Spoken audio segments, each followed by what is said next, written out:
Okay, let's see if this is working. Seems to be working. Let's... On the other hand...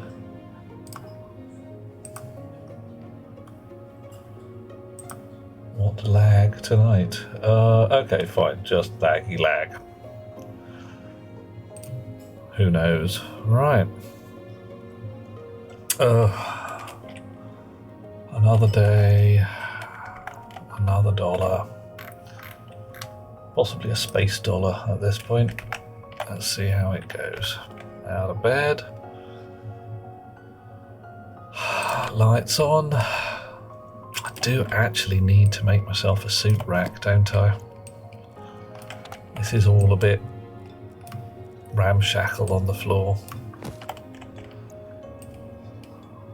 Suit. Belt. Yeah. Don't believe you. Right. Things back in pockets is... Oh, God. Please try again. Error 1000.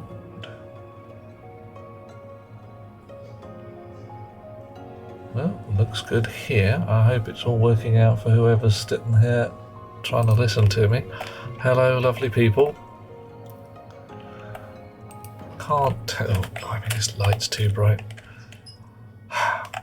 I wonder, can I tell whether I'm indoors? I can tell whether I'm indoors because I've got pressure. I should write myself a little script for the suit because I can do that. I should also make myself a cupboard for seeds because right now I have a feeling, that my air is a bit on the bad side. That's not awful. Nitrogen content's a bit down, oxygen content's a bit up. Now we're at 98 kilopascals. 99. And that pressure's just going to sit solid, isn't it? Yeah, that's... I've broken it. I've done proper breaking of it. Fix air rig code. Oh, blimey, that hasn't survived well, has it? Alright, out into the world. Fix the air rig code. Make sure my helmet's locked. Yes. Right, air rig's under this box here.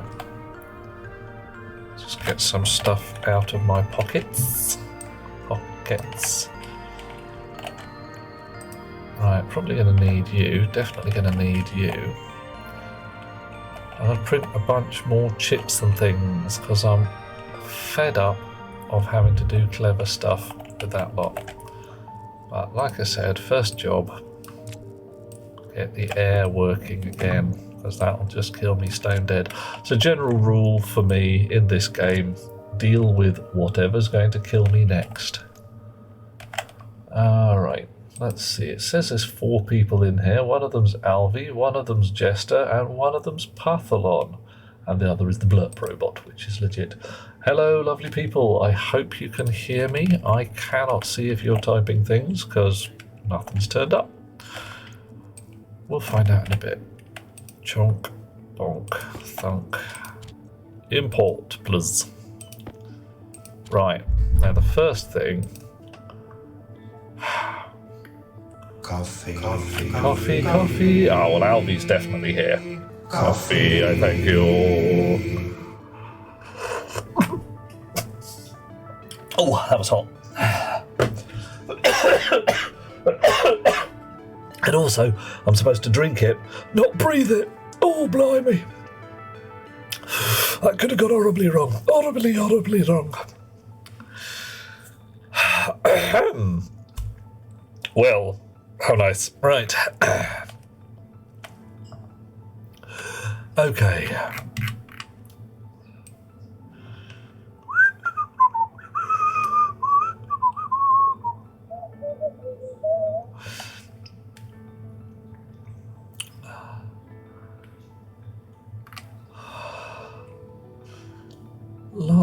la. So, here we go. This here, in R1, is a flag that says, do not pump stuff into the hab because the pressure is too high. Emergency high pressure is going to be 110. Emergency low pressure is going to be 90. And widen that. Helberg's come in to have a bit of a look. Monday night going. Good luck, don't die. Well, you know, except in a really heroic way. Alvy is here to summon the coffee choir. Yeah, it's not so much choking from the heat, Alvy's choking from the surprise of it being hot and then breathing in at an inopportune moment. I can solidly recommend not doing that. Right. So, what I think is the problem, TM, is that my oxygen pump settings are too high. They're too high because I have an absolute shed load of oxygen in my pipes, 5 megapascals. So the tiniest gnat's chuff of oxygen, 7 megapascals, and 15 here. So, what's happening, somewhat to my annoyance, is the moment that one of these guys opens up even a little bit, blasts a massive quantity of whatever it is into the hab, overpressures it, ruins the ratio. The other two have to keep up. So what I really need is I need these tanks available to be red. Meow. Hello, dweller. Hang on, what's that? Filter. Oh, yeah, alright, fine. You can go in a box so that you stop annoying me. And I will... Did I just put that in a backpack in a box? I did, didn't I? That's interesting to note. Dweller's doing a lurk as well. Hello, dear chap. Bit of a lurk, always a good plan. Yeah. Okay, so these guys need linking. And I'm going to have to do me a read on the pressures inside the tanks to do a multiply on the amount of gas to put in there. Very much the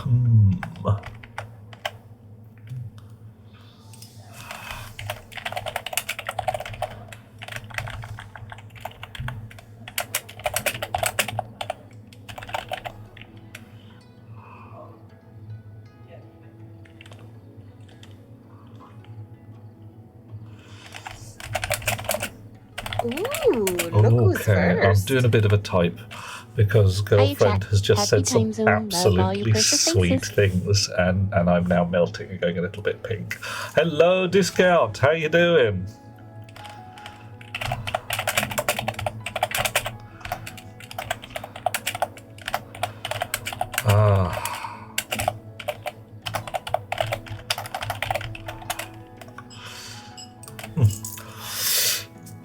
Meanwhile, back on the farm. Okay, so there is no way I can make an air rig that reads 3 pumps, 3 tanks, a hab sensor.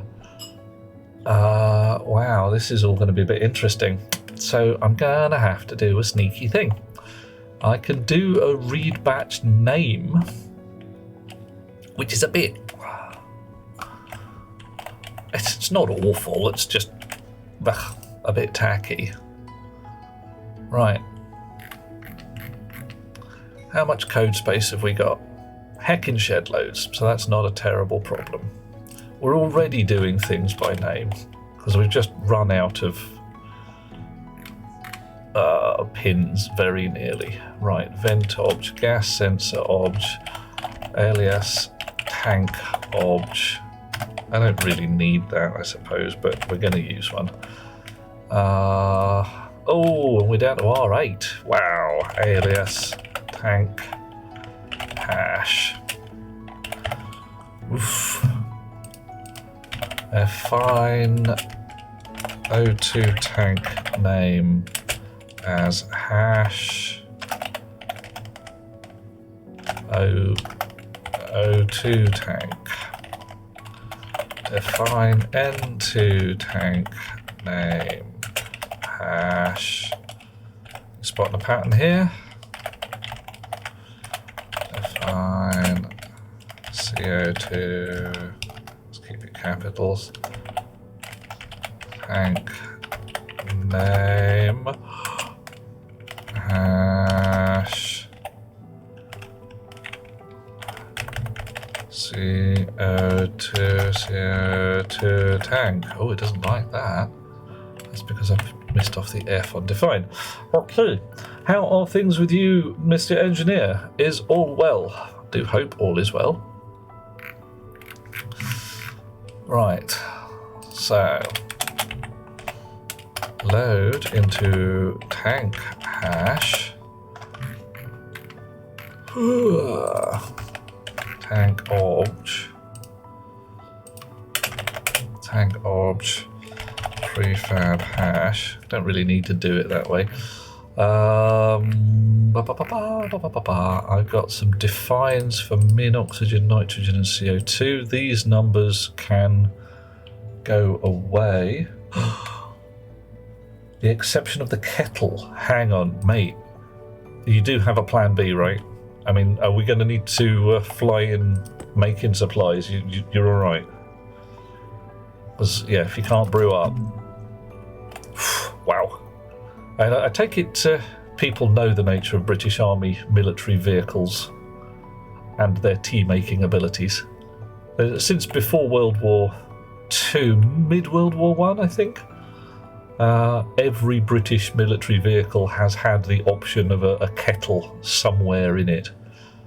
Because why the badgers would you not be able to brew a cup of tea in the middle of a firefight?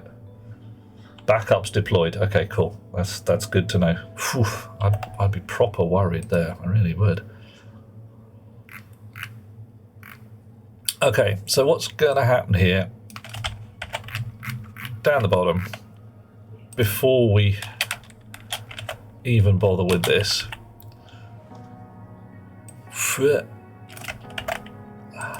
load batch by name into R0 from the tank hash O2 tank name. We don't want the ratio oxygen, or we just want pressure, and maximum will do. That's an average, just in case we have many oxygen tanks. Why the hell not? Average. Spell it right. So, let us ponder what we are doing at this point. We do need another define. You guys can go away. 3 lines of code vanished. I'm going to replace it with a heck of a lot. And define pressure multiplier. So, right, what I want basically is a number which translates an amount of pressure in the tank to what I should have the pump set to puff just a little bit in there. So this is going to be a number that's less than 1.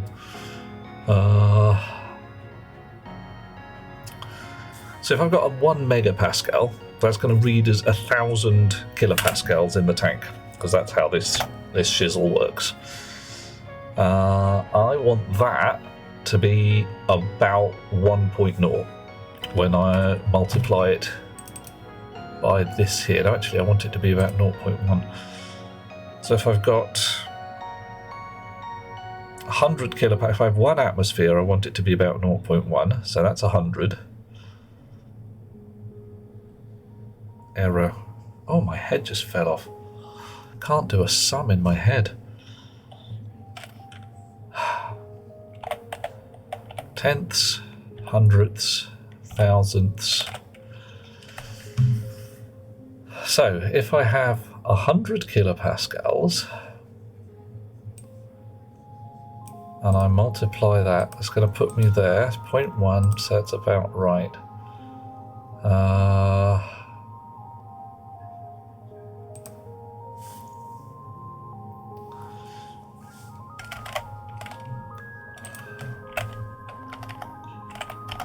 Calculator.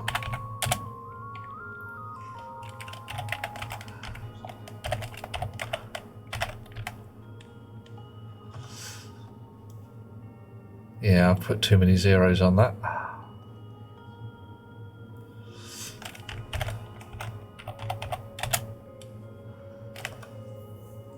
No, I haven't.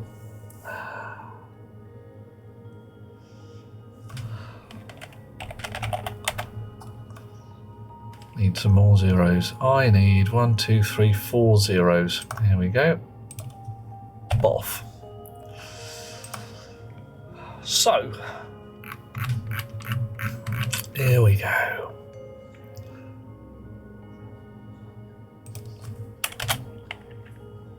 Mul into R0 from R0. The pressure multiplier. No, we don't want that. We don't want from R0. Where's R0? And then we want to multiply from R0 into R0 again, but from the minimum oxygen value.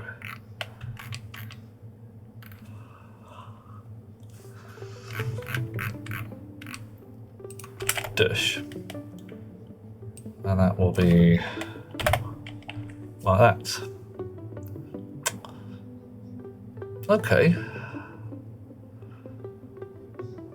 Now, of course, I could have a different pressure multiplier for each of my gas values, but I don't think I want to do that. What I want to do is have one I can easily alter.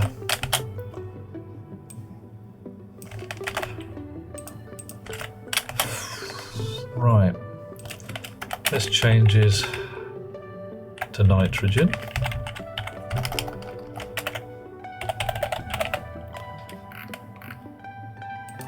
And then this changes to CO2. I hate cutting and pasting all this code. It's very tacky. I should probably try and think of a better way of doing it. Right. CO2.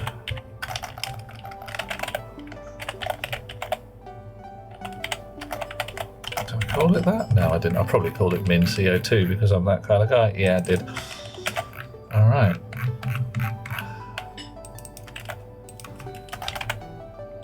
Nothing if not inconsistent. Right.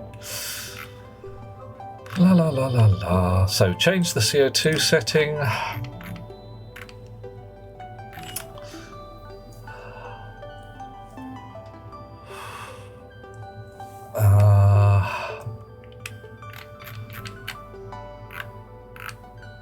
Vents.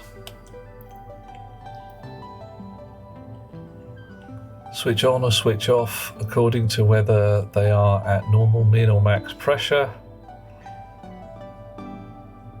or if we're over pressure, or if we're polluted.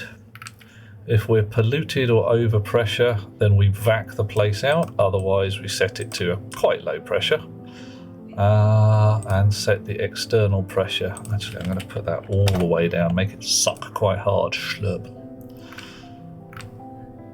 If all pumps should be on because we're at emergency low pressure, or we're polluted, all pumps on. Right, so switch on all the pumps if we're polluted.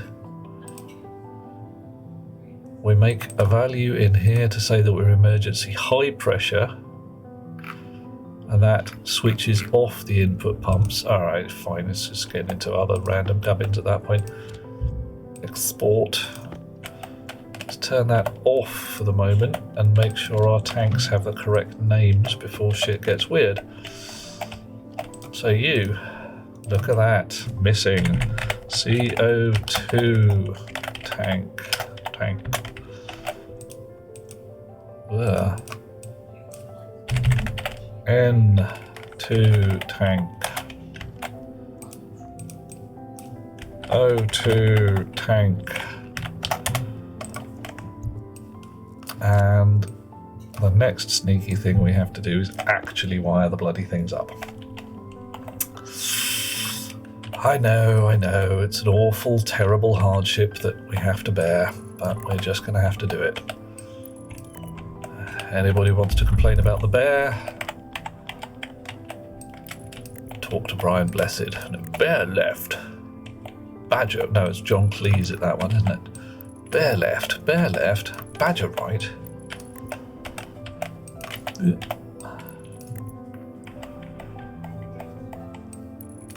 Chonk, and one more chonk. There we are.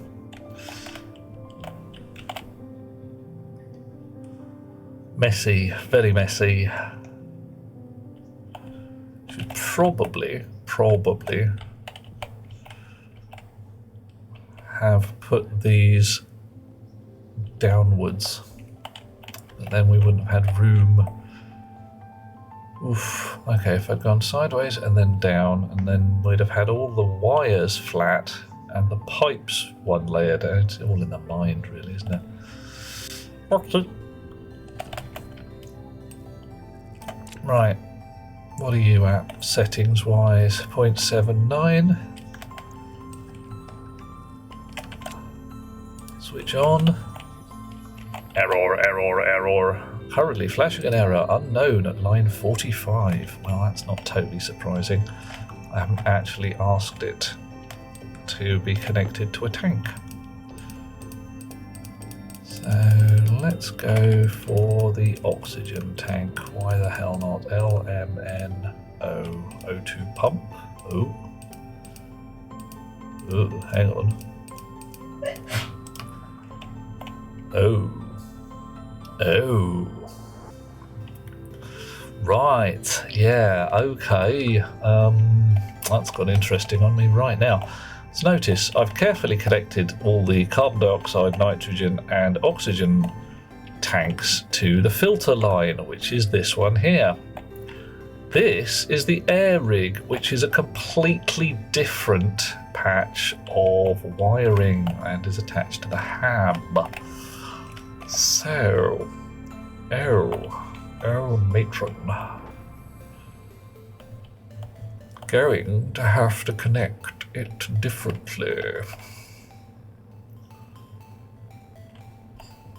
It'll be fine. It'll be fine.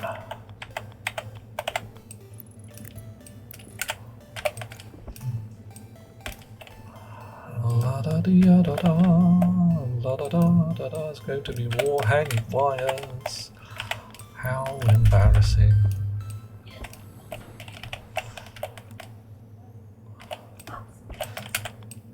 Right. So instead of turning that way, we turn this way. Back towards the air rig. Chunk. Come on. There we go. There we are. Snip on. There we go. And you. And not you. You're going to go straight down. But you're also going to go straight sideways. Yes. So I can't, unfortunately, run a nice flat line because these bloody tanks get in the way. And are just embarrassingly in the way at that point. No, damn it. Come here. Right.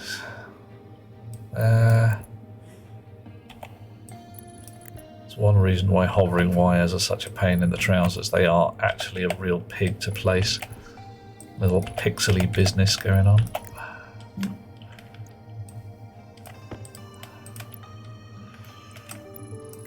Okay, whoop, bop, ponk. There we are. Right.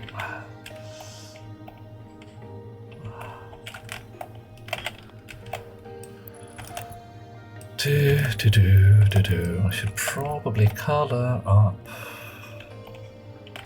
this wire and the other wire to make sure that I don't accidentally connect them together. And it would survive. There wouldn't be any particular unpleasantness. But it'd be tacky. It would be tacky. Right. Let's try that again, shall we? Second place. Oh, Isn't that hello, nice for you? Monsieur Nargodian. I see you. CO2 tank. Main room light switch and O2 tank. Alright, so pop, drop the chip, off we go, everything's sorted, you two are switched on, and your settings are at very, very little. You know what? I'm willing to bet I didn't change the frickin' multipliers, did I? Into... Oh no, I did that. I did actually change it. Okay, cool, fine. Right, so what is happening here? 99.4. What am I up to? I'm trying again to get my air rig to do as I want it to. And one of the main things I want it to do is not have those vents on until the pressure gets too high, because frankly they're loud and they keep me up at night. But I also want a sensible oxygen, nitrogen, CO2 range. So here, my oxygen's at 21, bit high. Nitrogen's at 77.9, I want 78, and my CO2 is at 1.1, and I want it at 1.5. Those pumps have been on for too long. Which means that the pressure multiplier I have in here does have too many zeros in it, and I have become confused over pascals and kilopascals. This is a thing that happens. So we're going to knock a zero off it, pop that, grab that, export, and go. Because what I hadn't done before was take account of the pressure inside the pipes here. 5 megapascals of oxygen is rather more than not. Rolling the old stone up the hill. Yeah, that's the bunny. That's definitely the bunny. Right.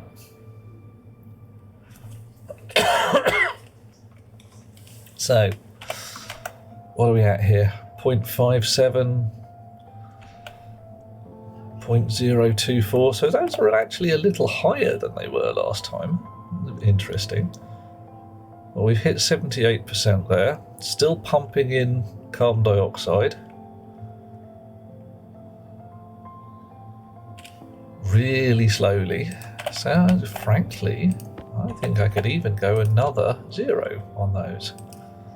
Where are we interwesting? So I am back to my original estimate. Chonk. Right. 107 kPa. Wow, 192 kPa. So what's that? 5 point blah. Yeah, that's probably a bit much. Probably a bit on the muchness side. Because now I reckon those two. Oh, on the other hand, that was just pulse pressure in the pipe, probably.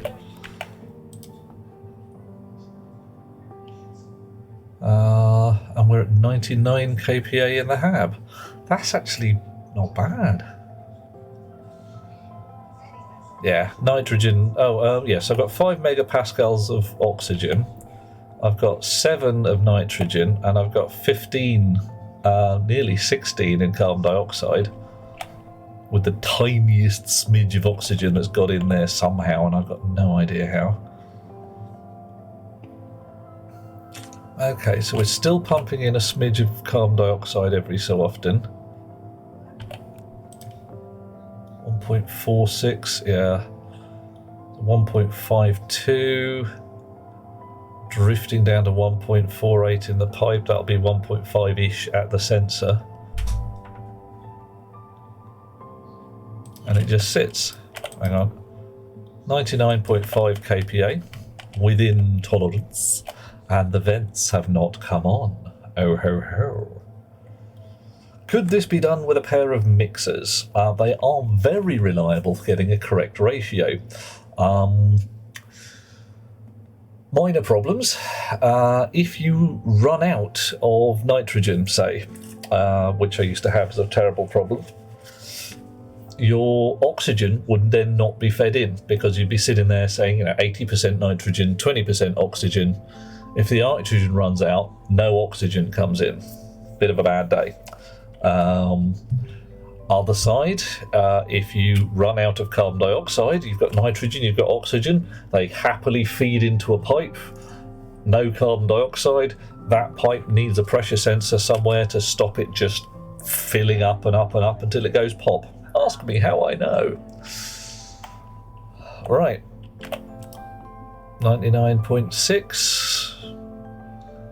Everything's sitting nice and clean. Everything just a little above. 20.4, nice. 78, fine. 1.51. Brilliant. Lovely. Right. How do I know? Discount engineer. I shall tell you how I know. Because one of my early moon bases, I built that exact rig.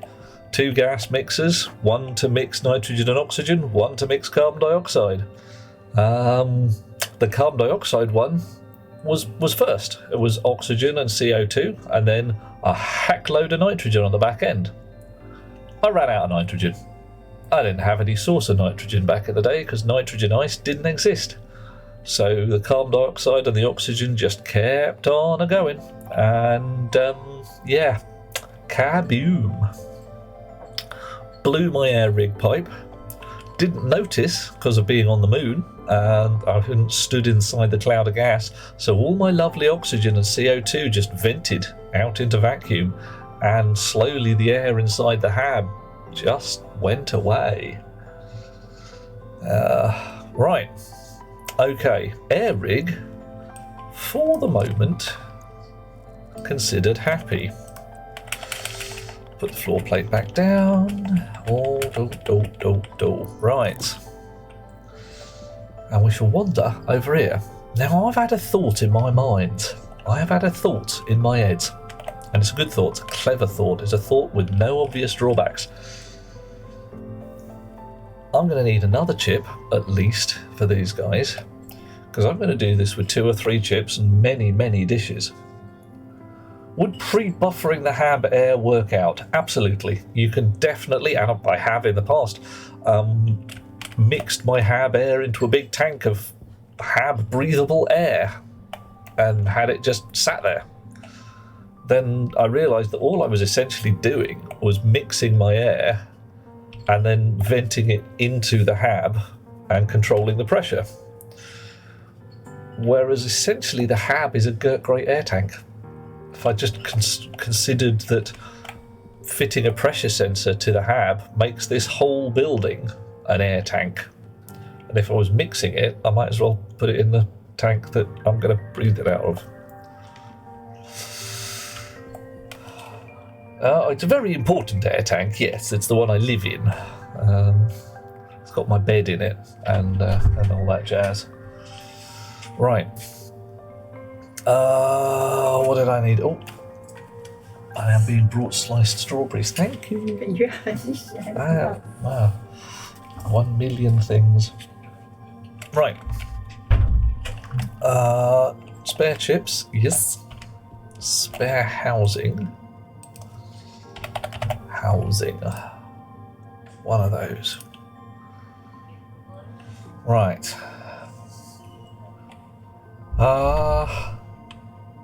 I could flush the hab and then repressurize it.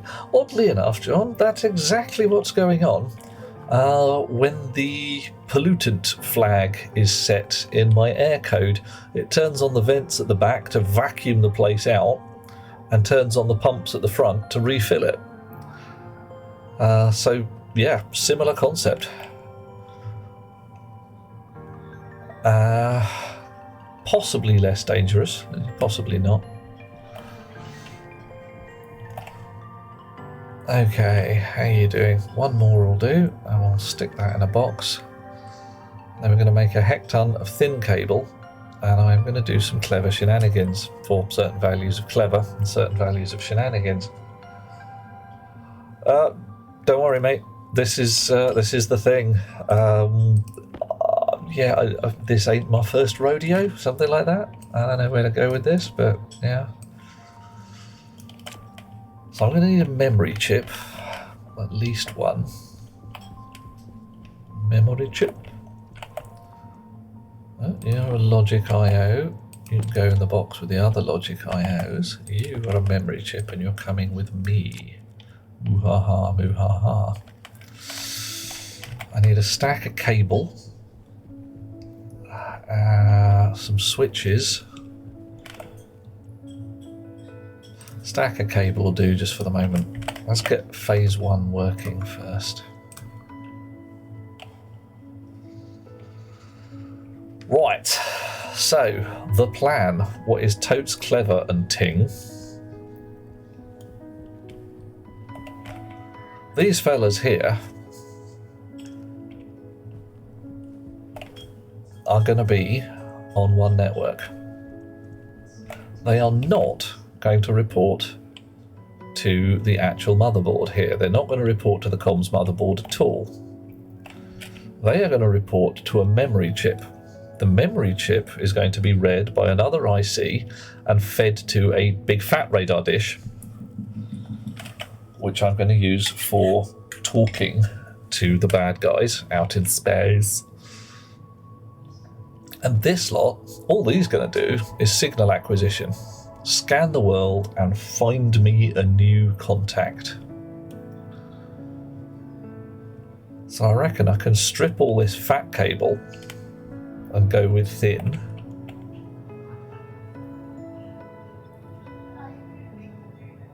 I don't know whether I want to bother. I probably do, actually. I definitely want to take them off the network that is going to be used for the big fat radar dish. So I'm actually going to dismantle all of this lot here, almost. Oh dear. So I'm going to try now and decide, do I put the big fat radar dish here next to the computer bob and the vending machine and have the scanning WAS somewhere else? Yeah. Let's put that somewhere different.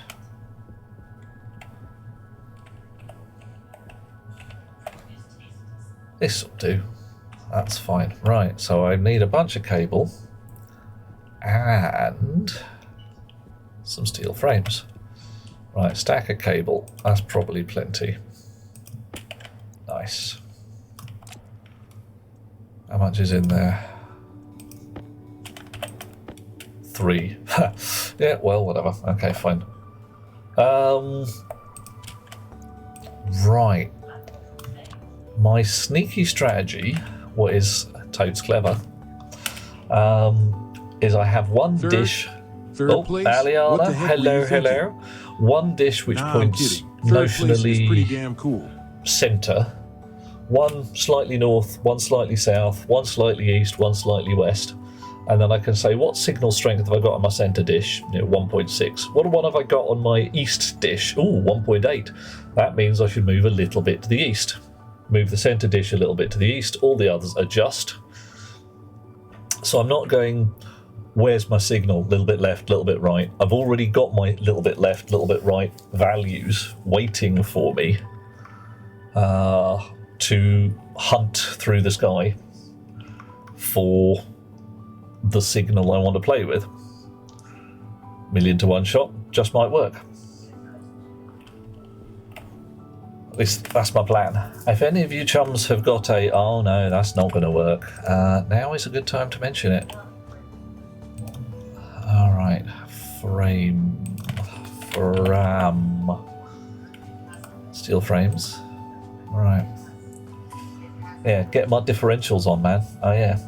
Is there a limited range on signal detection? In terms of angle, definitely. If you're too far off axis from your target, you won't get a signal.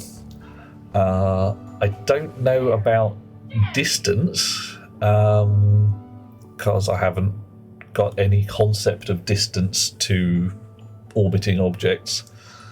I know that there's also a whole bunch of shenanigans involving how large the signal is. So I'm going to have to also put some data in there to say this is too big an alien. I can't land you on my current spaceship. I can't land you on my current pad.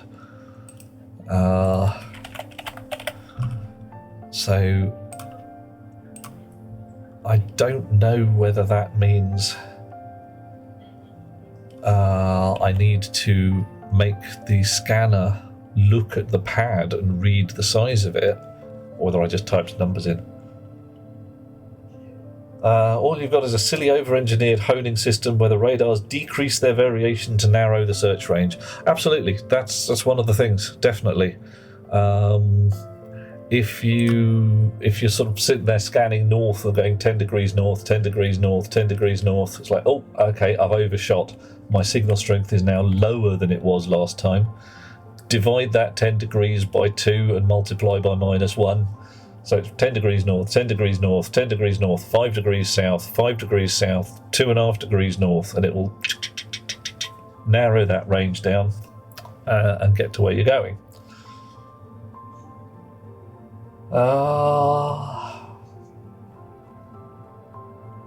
Realistically, my dishes are going to need to point in directions where every signal hits at least 2. If there's only a 90-degree arc, then I'm going to need 8 dishes to guarantee 2 of them hitting at 45-degree separation.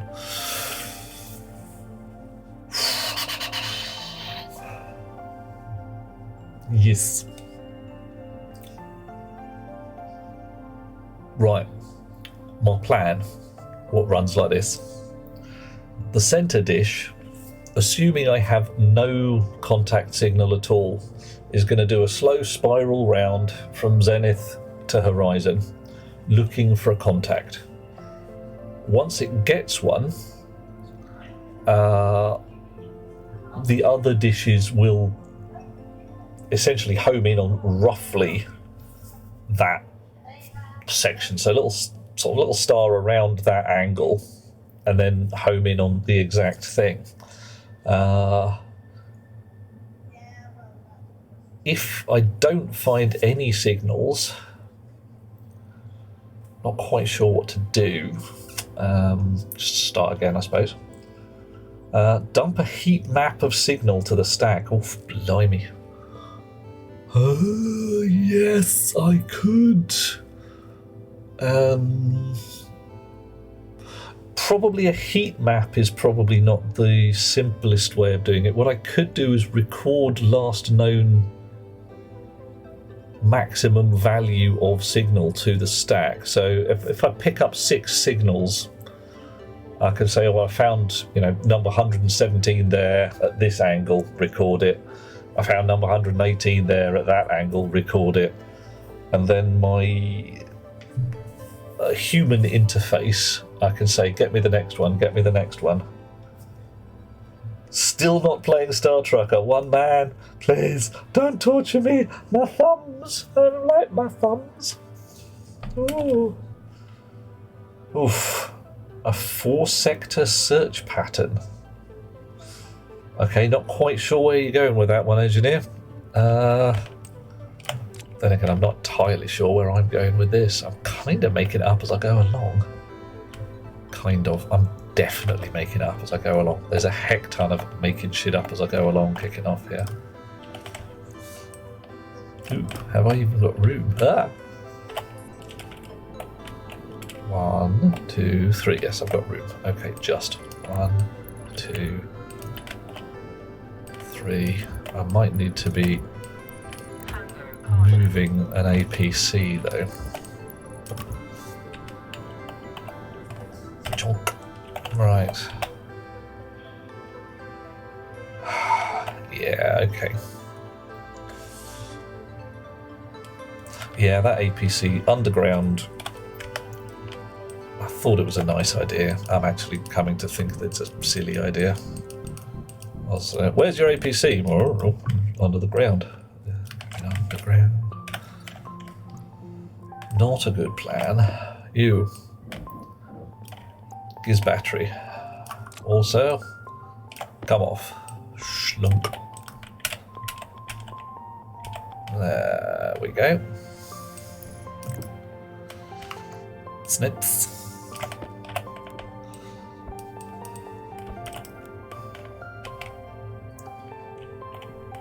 Oh, and yeah, not there either.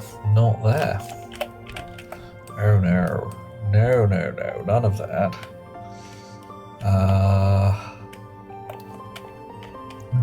Welding torch. What did... Have I just... Where's them plates? Did I not pick up the plates? Derp. Was it the answer to not having 8 dishes? Ah, yeah, I see what you mean. Yeah. I didn't pick up the plates. I just left them there, just rotting gently. Probably why. The time factor that makes it interesting. I think I have to wait for a signal to resolve itself before getting the data. I know I have to wait for the dishes to stop moving. So more dishes moving in parallel is probably going to give me a faster result. But one of the troubles with 8 dishes is, of course, I only have 6 pins on the bloody chip. So it starts to get a little twitchy rather faster than I would like. Right. You. Like that.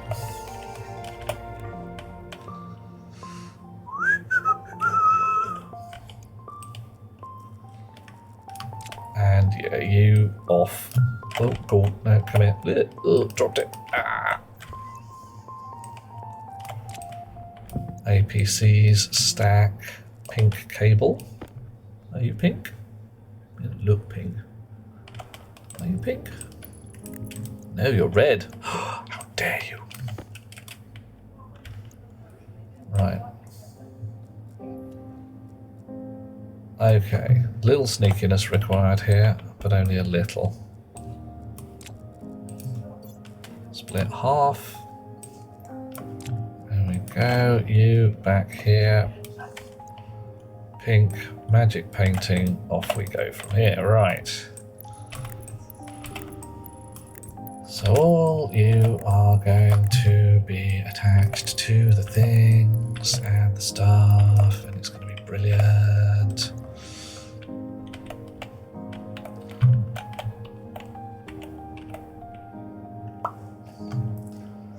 Okay, hash names, going over the dark side. Yeah, I know, it's doable, it's just tacky. Engineer has not tackled this problem yet. Some back of the head ideas, intrigued to see how I handle it. Fun times, so am I. As a human operator, you can see how quickly a signal would resolve and retarget. Yes, unfortunately, half of the ticky boxes on here are unavailable to the little chips, which means things get annoying fast because you sit there and say, I will discover this piece of information by reading the... no, I won't. Okay, fine. Fine. Let's try that. Back to front. God damn it.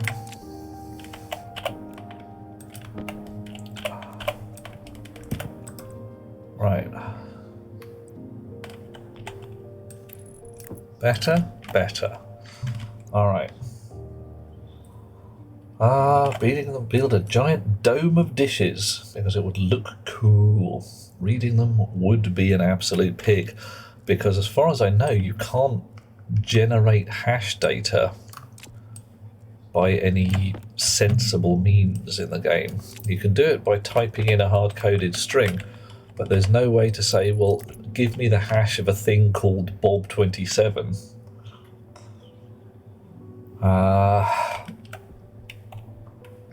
Yeah, because that'd be pretty cool. Right, so what do I want?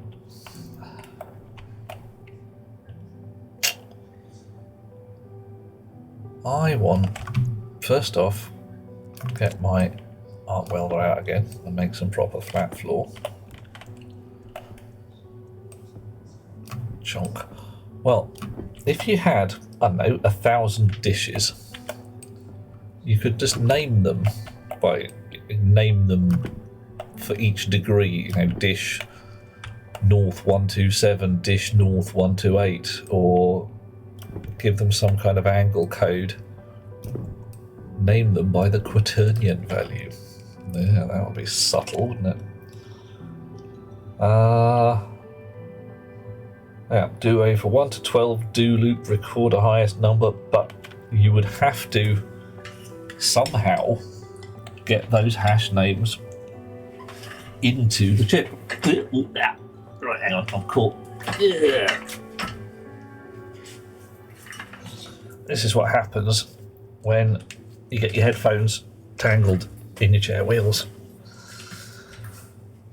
You could very carefully feed them into the stack. Right, you could do it because stack data is preserved when you reblow a chip. So what you could do if you were feeling particularly saucy is write some code to drop 128 values onto the stack. 128 because you have 128 lines of code. You could then have another chip that writes the next 127 values. You only get 127 the second time because you have to reset the stack pointer. You could do that 4 times and fill your entire 512 word stack with hash codes, and then run the entire stack, pulling those hashed names and reading data out of 512 dishes. Hello, Artumsa!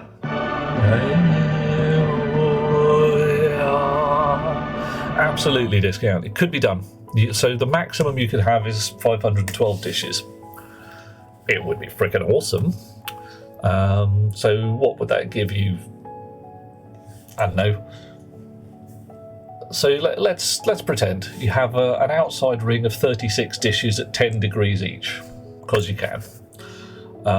Your next ring up, how many would you do? I don't know. If you had to, you'd have to have 5 rings for a semicircle. And your top one would be 1-ish. A bit of sine and cosine would tell us the numbers. Yeah, I'm picking 36 because 360 degrees. If we got outer ring, maybe 24 for your second ring, 12 for your third ring, 8 for your fourth ring, and 4 for your top ring. That would give you a lovely spherical pattern with probably less than 10 degrees of separation between each one. Run through that, looking at the signal you're getting. Actually, it's totally doable, blimey. Yeah, alright, so you're looking at the signal you're getting for each dish. How you choose which contact to go for, I really have no idea. You just have to sit there and say, alright, this is the first contact I found. Great. Some information coming in from outside saying, not that one, not that one. Because the dishes only give you the signal strength for one contact, and you don't even get to control which one that is. It's just literally, oh, this is the one you're getting this time.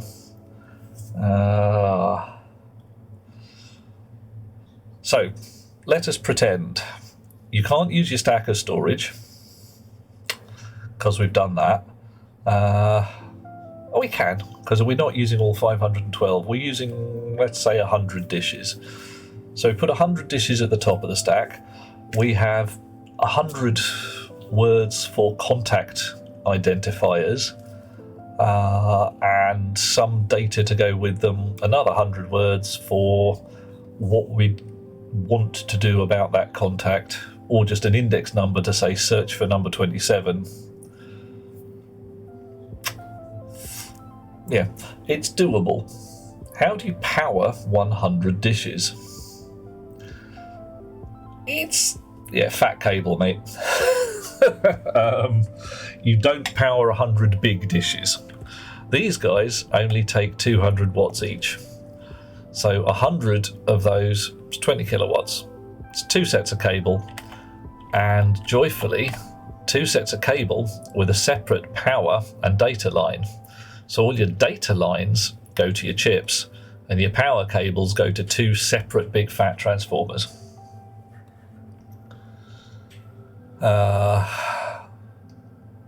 Yeah, it's not a great idea. It's not a terrible idea. It's not a great idea. I ain't going there just yet. Right, what do we need? Dismantle? Can I? Hand drill to dismantle. Okay, fine. Hand drill to drop on the floor. Why not? Coffee. Coffee, thank you. Hello, Delethea. Oh. Can I install a giant fisheye lens on a dish?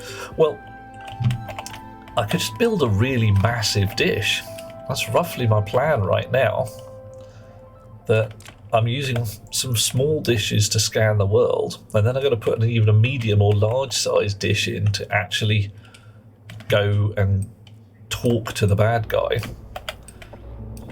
Because all of this lot here, I'm just going to have as find me a contact. Get me an angle with a contact in it. The small dish will not see all contacts. Ooh, great. What? Why not? Oh, man. Oh, hang on a second. Miss Mystery is raiding us. Hello, Miss Mystery. Any relation to Miss Marvel? Any relation to the Mystery Machine? Ooh. Invasion! Comfy energy. Oh, thank you so much. I like the concept of comfy rather than, fraught or angsty energy coming this way. Alright, let's find out about Miss Mystery. Miss Mystery is a mystical scribe in the realm of Minecraft with a heart as open as the vast skies, conjuring tales of adventure with no plan in sight. Nice. Weary yet spirited, they beckon fellow travellers for chatter and camaraderie. A true ally to all kindred spirits seeking comfort in the enchanting digital abode. Come hither, partake in their incantations of creativity and fellowship. Lovely. A mystery machine would be careful. That has come from a website which I will look up. So that has come from frostytools.com, which is awesome. It has been scraping your data since the dawn of time, I'm sure. Lovely people. Raiders, welcome all. I am Duke Euphoria de Grin, the Duke himself. Absolutely fun chap with a certain length of beard, a certain length of certain state of mind, and a lot of uncertainty in other areas. We are currently playing Stationeers, you can tell because it says so in big white letters. And I'm doing my level best to survive on the moon. This is the moon, despite what people say. And I am building a large, well, I'd say military-industrial complex, but it's just a bit industrial right now. To live, thrive, and survive. My current task is setting up a landing pad and some satellite dishes. That's no moon. I knew someone was going to say that. They say it every bloody... It's the Drecking Moon! That's no moon. See, there's 2 of you now. Oh, God, who am I grinning at now? That's Aliana and Delethea. There you go, I knew it. Oh, Thank you so much for having us, says Miss Mystery. Do a bit of a lurk. Find my streams comfy and wanted to spread the affections. Well, thank you very much for turning up. I'm delighted to have you here, and thank you for bringing your chums along as well. Please drag up a rock, grab a biscuit, cup of tea, cup of coffee, whatever it may be. Kick back, relax. Life is sweet here, as best we can make it. Great minds think alike, says Delethea. One also might say fools never differ. I'm wearing the raid shades because we have had a raid. And Miss Mystery and all your chums, we have Crazy Fox here. Crazy Fox, not just your ordinary fox as well. Thank you for turning up. I'm glad to see you all. Right now, moving some radar dishes about. Well, radar. Satellite communication dishes. Come here, you. 1, 2, 3. Uh-oh. Oh, you don't stack. I hate you already. Right. God, get on the square. There you are. And again. And again. Go on, do it. There you are. Just moving these all down a bit so that I've got a little more room for maneuver. Okay. Right. Nice. Chip sockets in my chip pockets. Okay. When a pocket, well, when a packet hits a pocket on a socket on a port. Oh, I can't remember it all. Damn. Oh well, no matter. Okay, so my pink line, which is hot power off the batteries. It's hot power, so it's hot pink. I need to put a memory chip somewhere so that I can communicate from one side of the hot pink line to the other. Raw power! Absolutely. Yeah, that's the stuff that we don't want to be licking. Do not lick the pink wire. Don't lick the other wires either, but really don't lick the pink one.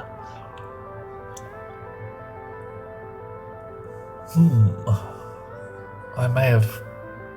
Well, I won't say shot myself in the feet a little bit here, but I definitely want a signal going from this side to that side. How am I going to do that neatly? Not without getting consent first. It's always a consent issue. Make sure that you and whoever you're doing it with know what you're doing. Because, informed consent is the bunny. It really is. Where somebody is saying, not only am I doing this, I'm doing it on purpose and I'm damn well going to enjoy it too. Oh, yeah. Oh, badges. Oh, really? Really? That's just rude. That is actually rude. Fine, just for that, you're going to be one tick over. Yeah. Now I can't get the wire in here, can I? Yeah, look at that.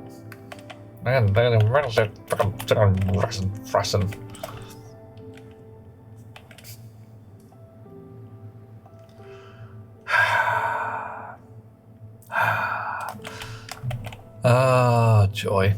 It only really needs to be one value, engineer. It's not just that. If it's one tick off, then everything just cascades and it all ends up in the wrong place and I just have to sulk. Sulking is going to occur. Because now all of this lot's one tick off and all my feng shui is ruined. Ruined. Oh well, Narg, these things happen. Right, fine. Feng Shui's ruined. I'll just have to live with it. Tonk. Pop out some steel blocks. Job worth doing is worth doing over and over again. It might be, actually. Okay, so if I move all of this lot over to here, out of the way of everything else. Could put a memory. Yep. Discount. That's pretty much exactly my plan. One memory chip in my hand, waiting for exactly that. Thing is where to physically put the memory chip, and I can duck it underground. I can put it one bit above. It's not awful. It's just one of those how do we do this neatly kind of things. I can even put the wire one layer down, put the hot wire one layer down. Right, yep. Okay. Fine. It's all gone horribly wrong.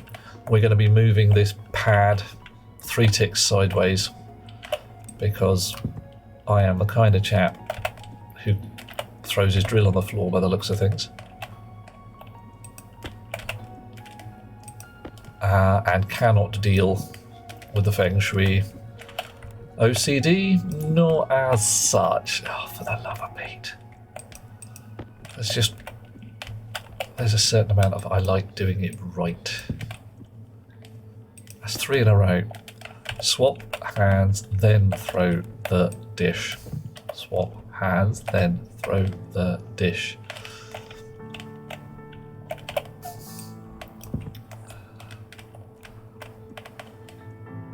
Oof. Okay.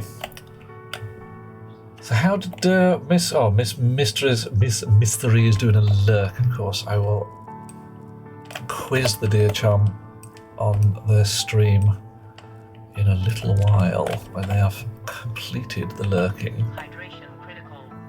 Going to the moon for moon discus throwing record. Oh, we haven't even tried for that. That'd be pretty cool, wouldn't it? Right. Okay. Now I can't run cable down this line here. Much as I want to, it just doesn't, which is very annoying. So I'm going to move 1 tick over and 3 ticks down. So all of this slot's coming out. You, out. You, pocket, out. Out.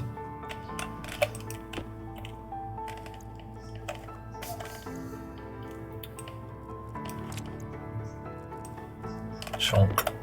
Ugh. Not handling my tools well today. Anybody who wishes to make a tool joke, now is your opportunity. So where we actually want to start is right here. Okay. So we're going to need some more frames and some more plates. Because this bit here can come out. I'll go and get a drink of water in just a moment.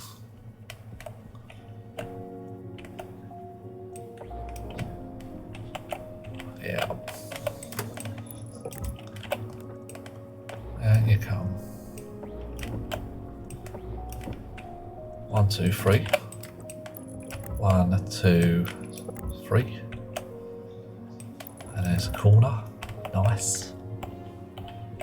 But I'm going to leave a couple in here. Yeah.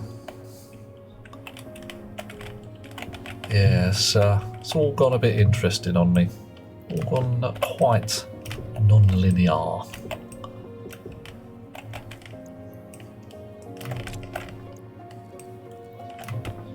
my lovely plans ruined, destroyed utterly by some very, very rude mining device. Oh, the game really needs a cross junction for wires. Oh, blimey. Hunger critical. What? Chat is such a tool that Nickelback got involved. Wow. Dude. I don't know about too far, but it's like, Nickelback? Really? Oof. That's pretty heavy. Chunk, chunk, chunk. There we go. Bit of bread in my pockets. Nice. Oh, realised I haven't actually got a bottle of water in my pockets. But that's okay. I know where there is one. I've got water in the airlocks. Noms and schlurps. Heck yeah. Right. So, here we are.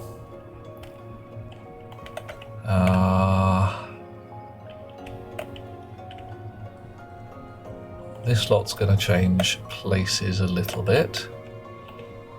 Gonna move it all up by one because, apart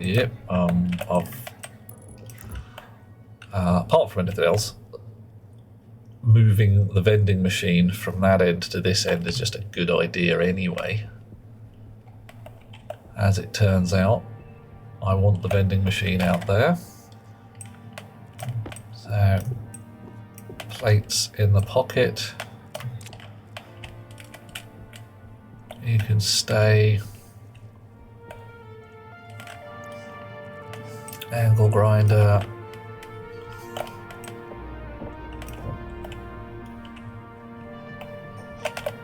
How many more do I need, I wonder? I could just make a heckin' stack of the damn things. Come on. And not worry too much about it. It's probably the wisest idea. Right.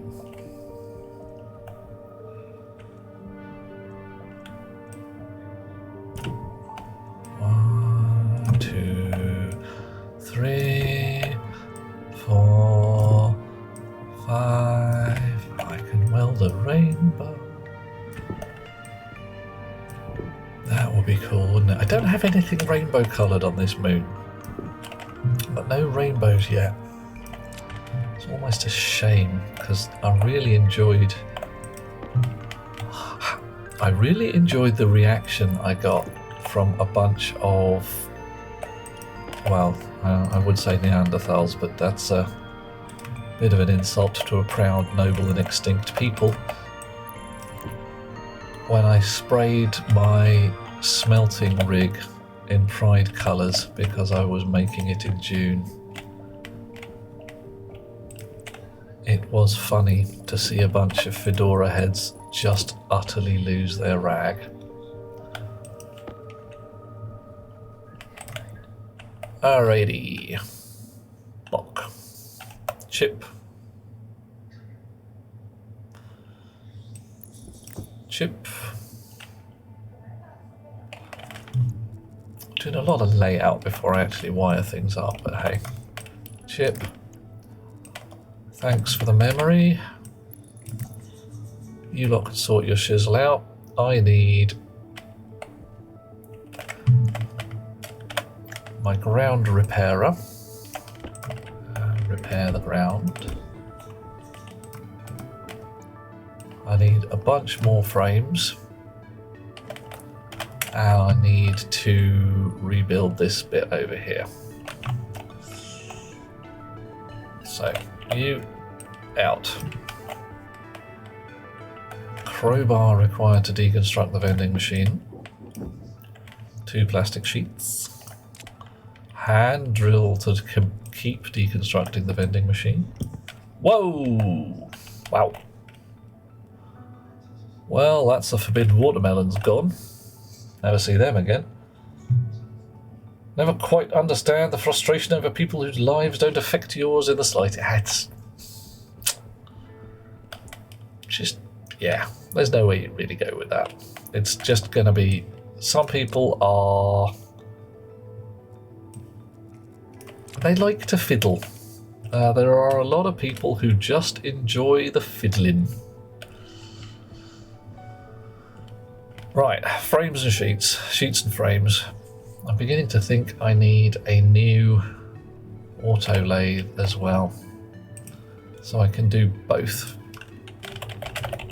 Frames. There we go. So we can have 35, that's too many.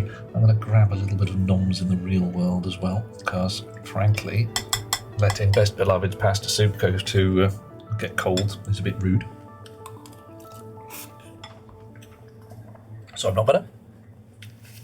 Oh. Okay. Also, losing the rage shades because I need to be able to see. I should have done a roll call. Didn't. Damn it. Roll call would have been pretty cool. Let's see who we've got. We've got one right now. We have Aliana Flynn and Alvi starting off. A Night Dweller Artumza, Axelusha, Bella Rosemary. Oh, hello, Bella. I love the name. Very herbal. Build Lancer, Colwales, Wales, Crazy Fox, Cypher 76, Delethea Discount Engineer, Deman 541, who is clearly on fire because more than Fahrenheit 451 there. Philippinuez, possibly. Fredrickson, Jiturok, Grandpa Havoc, hi Grandpa. Helbuk, Hituru, Yogurt, Yo Yogurt, Monsieur Nargodian, Junale, Kitpup, Logdale, Lorien 50, you are worth it. Luna Seraph, welcome to the moon, Luna Seraph. Manda Casper, Master Enigma Art, Mayatsumi, Miss Mystery, hello Miss Mystery, lovely to have you with us. Obi-Wan Cannoli, I'm going to go in with some of that, that's pretty cool. Oleski Jester, random AF. Yes. Rafik Shmoo. You're gonna have to help me with some of the pronunciations here, maybe. Shadow Miyazaki, Shiny Fighter, Simistar, Tranquil Cloud, Turtle God King, Ninjas all round, Velvet Paws, Wicked Neko, and blimey. Enter with Zwivinter. Goodness me, a lot of fun people here. Some of whom won't have heard a word of that because the bloody adverts turned up. How annoying. Wow, and Delethea's here with a pineapple on pizza. Ours is time for opinion wars. Alright, who's in for the pineapple on pizza?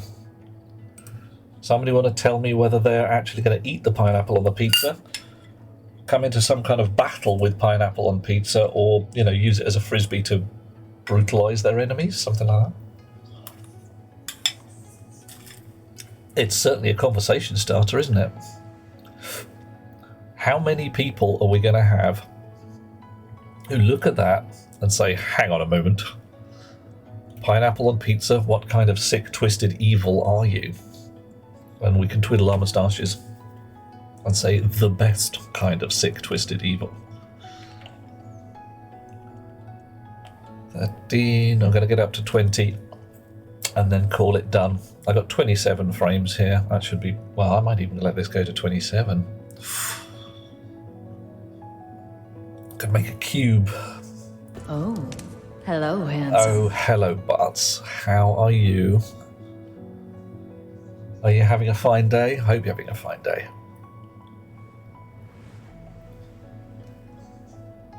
Ah, 23, 24, 25. I really need the count from Sesame Street up here somewhere. Just a ticky box so I can count down. Alright. Butts is doing okay. Also going to say bye again directly. You got a busy day. I hope it's going as it should do. Delethea amuses themselves by throwing the emote into random channels and is looking forward to the end of the year Twitch view to see how many you threw into the wild. Ooh. Oh my. That's going to... do you reckon it's going to be a bit on the spicy side? You're going to be like, oh my, I used 100,000 pineapple emotes.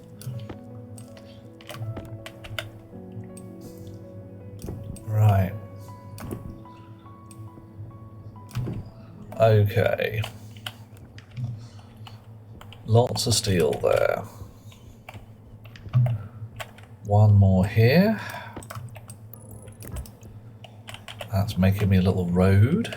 Do I need the road there? Close enough for jazz. That'll do.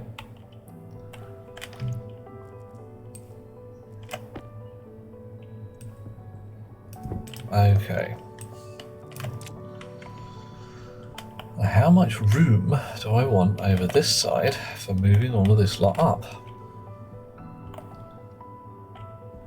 I definitely want this moved a little further out. So what do I need to do to dismantle these fellas? Wrench first. 1, 2, 3, 4, 5, 6, 7, 8, 9. Pocket. What next? Angle grinder. 4, 5, 6, 7, 8, 9. Get the centering right. There. Yep. 1, 2, 3, 4,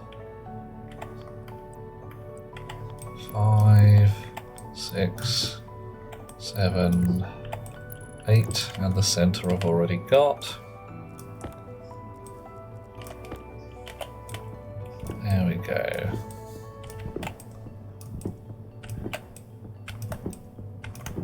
Little more room.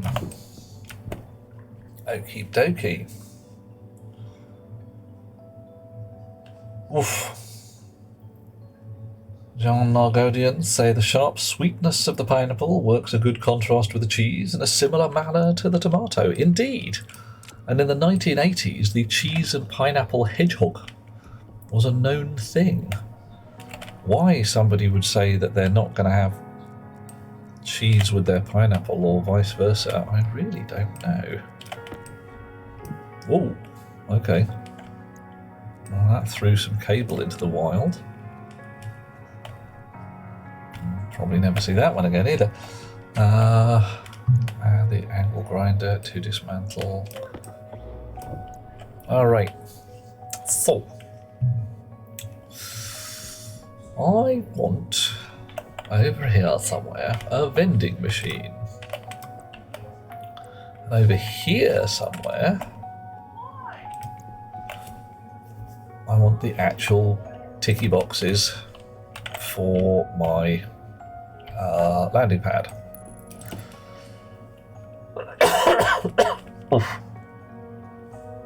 Oh, blimey.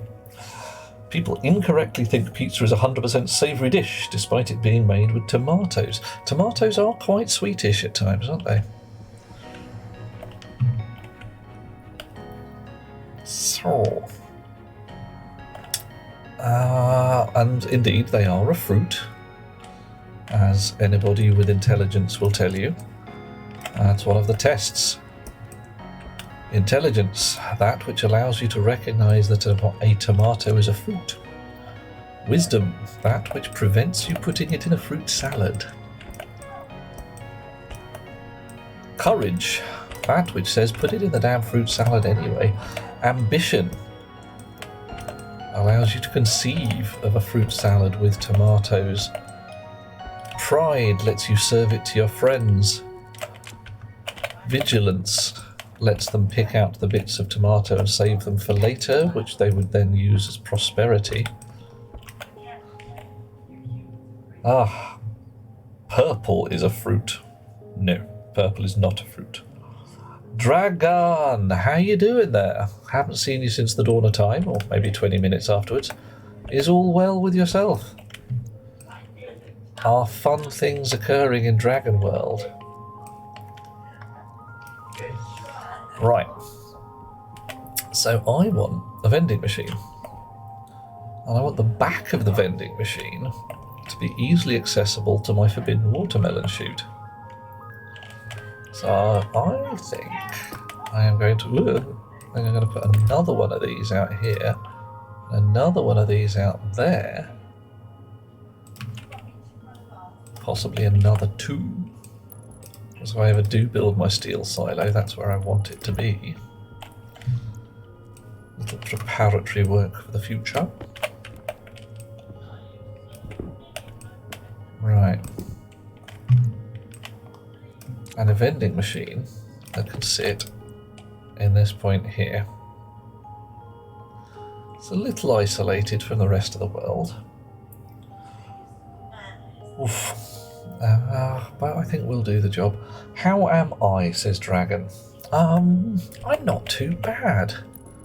I have had a girlfriend say some of the most gorgeously sweet things to me today, so I'm slightly melted into a puddle at a couple of points, which frankly I'm not going to complain about. Life is joyous when people are lovely to you. Chonk. Right.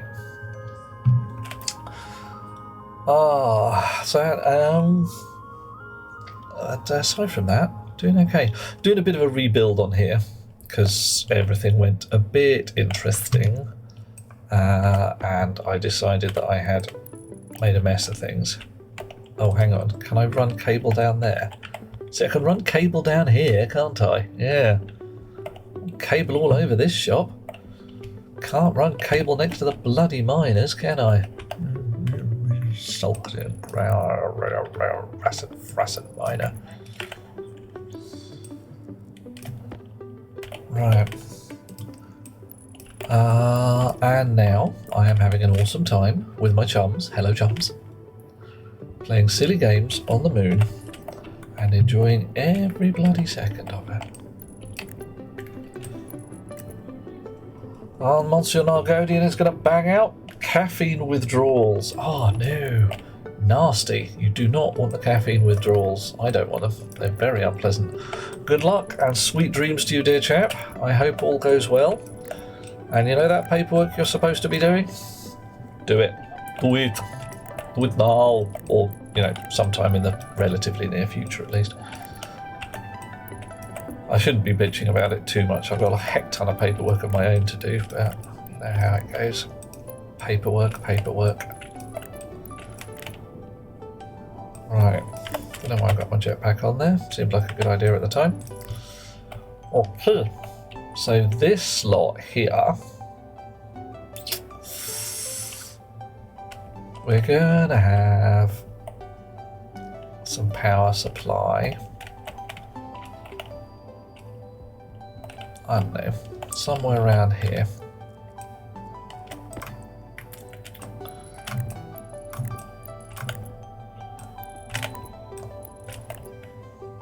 Probably enough room to play if I stick it. Ah, no, run out of pink cable. Need some more pink cable. Split half. There we go.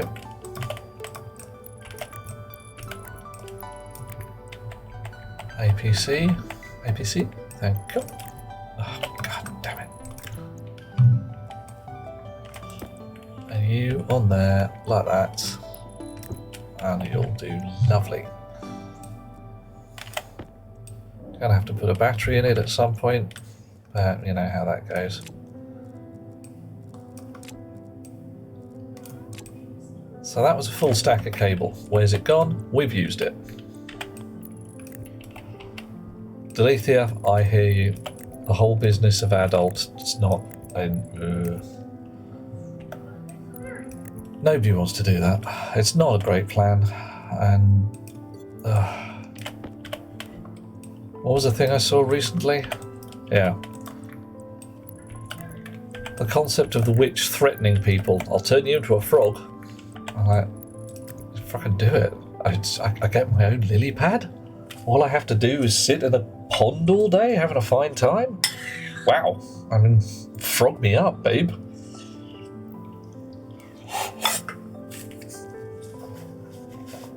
I mean, wouldn't be my first choice of amphibian, but I'm not going to turn it down.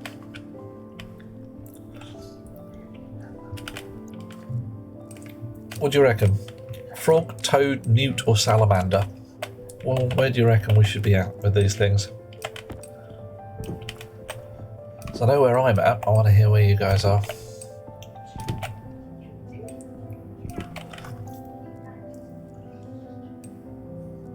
Oof. Spending our formative years wanting to be grown up only to get there and want to turn back the clock. Life is weird. Life is... Oh, hello, handsome. Oh, hello, Ivanor. How are you? Good to have you with us this evening. Salamander can be a laugh. You can be poisonous. You can be quite toxic. Also, people get really awesomely happy when they see you. Youth, wasted on the young. Damn straight. Can't remember who said that. Sounds like a Pratchett thing, but it's Weatherwax, isn't it? It's Granny bloody Weatherwax. She knows her stuff.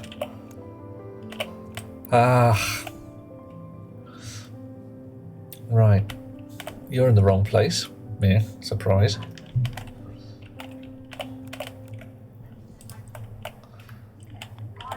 This is going to be the incoming rail. And we need the snips again. Here we go. Right.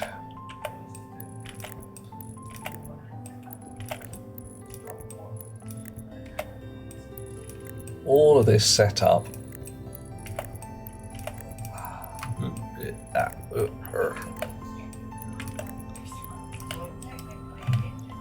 I'm going to need a frame in here, or that APC isn't going to go down properly.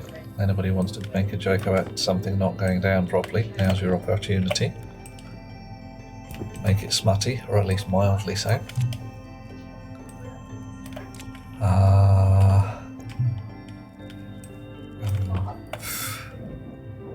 What are we supposed to say there? No, I got none. Not sensible anyway. Alrighty, chunk back in there. Chunk, and you in the box. Typically, wisdom is what you get just after you required it. Oh yeah, the expression that I always enjoy there is experience. That which allows you to recognize a mistake when you make it for the second time. It's about right. And there's the other one that goes with that as well. What separates the student from the master? 10,000 mistakes. And what separates the student from the mediocre? The same mistake 10,000 times. Okay. Hot pink power. In we go. Are we going to need more cable? Are we going sorry, I said that, and the minute the words left my lips, it's like, yeah, okay, fine. That was a silly question, wasn't it? That was a ridiculous question. Are we going to need more cable? It's like, are creatures of the species? It's a species, or no? It's not a species. It's a genus, isn't it? Of the genus Ursus, known to defecate in woodland environments, forest environments. Yeah.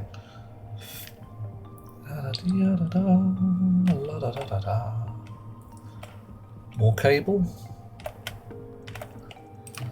Yep. More cable. Go. Chunker, chunker, chunker. Right. You make me a bunch of cable. I'll be back.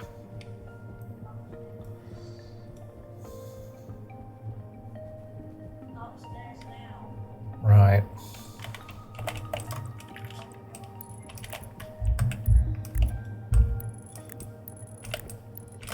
We might have almost enough cable.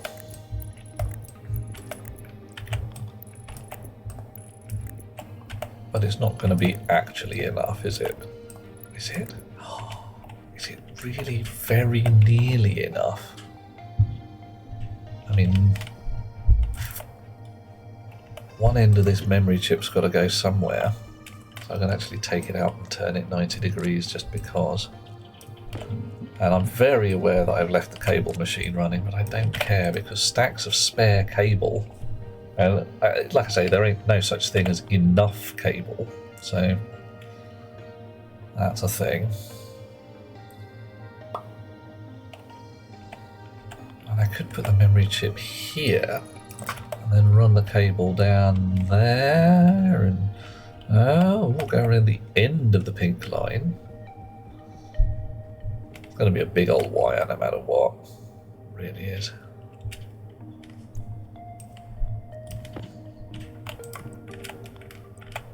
You. Hiya, chat. Happy time Oh, zone. Love all your precious faces. Hey, Waskar, how's you and your precious face today? I'm doing a trading rig. It's going to be awesome. For certain values of awesome. Oh, mate. If I move the chip, if I tuck the chip into that corner, I've actually got enough cable. So let's do that.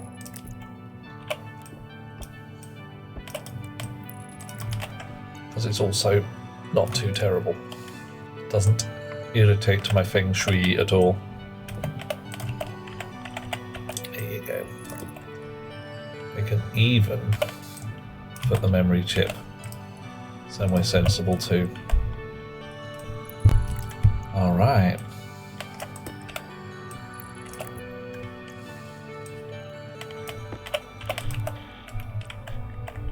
I had it there for a second, didn't I? Gotta remember that I can go back.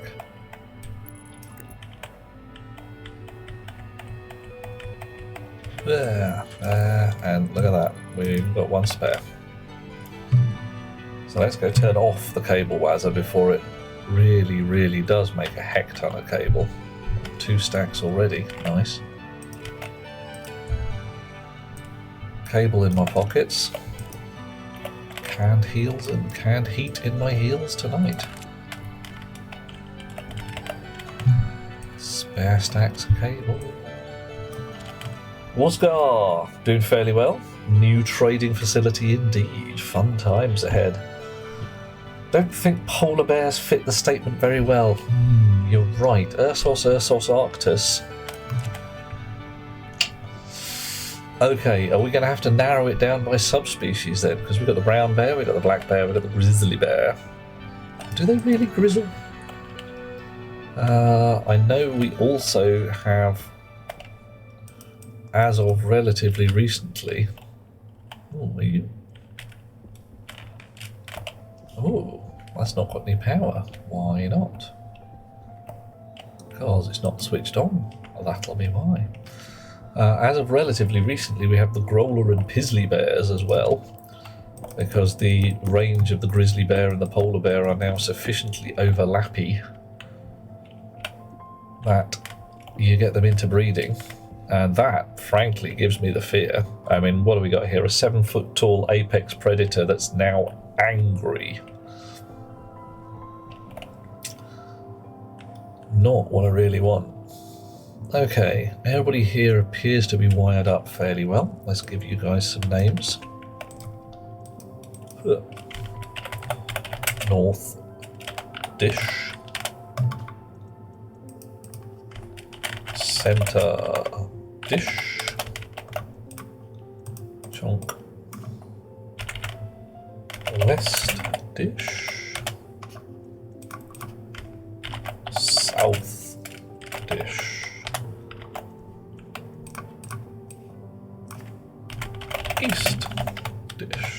East dish spelled correctly. Signal scanning IC. And what are we going to call this? Dish interlock. Memory. How to go on? Coffee, and I go. Oh. Okay, Delethea. Frankly, all of them. We are going to be chatting with some aliens. Well, actually, this lot, we're going to be talking to the sky and saying, where are my aliens at? And then over here, there's going to be a big fat dish. Actually, this lot here might want to be on fat cable, even having to think about it, so that I've got enough power throughput so that I can have a huge dish. So yeah, big old dish can live there. That can talk to the aliens. Yeah. I think, damn it. All of this thin cable needs to be fat, doesn't it? God damn.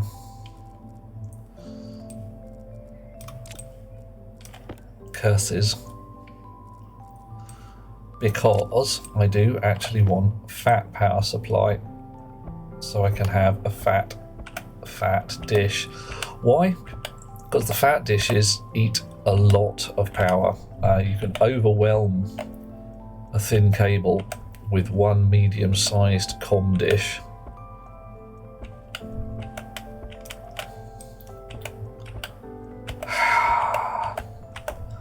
Lighthammer, hello dear chum. How are things with yourself? Having a good day? Having a bad day? Having an evil day? Don't tell me you are in your villain era. Be pretty cool, wouldn't it? What are you doing today? Villainy. A wretched hive thereof.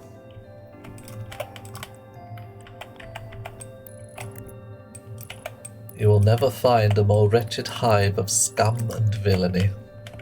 Unless you go to Westminster. Oh, politics. Ooh.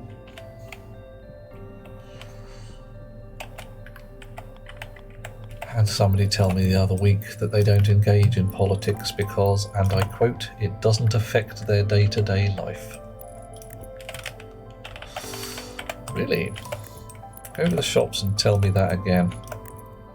Tell me that the price of butter does not affect your day-to-day life, etc., etc. Miss Moda, never find it. Gonna keep searching for it. Scum and villainy are your jam. Well, okay. Any particular kind of scum and villainy you're looking for? I can introduce you to some people. Some are pretty villainous, and some are definitely pretty damn scummy. It depends. Are you looking for villains with a heart of gold?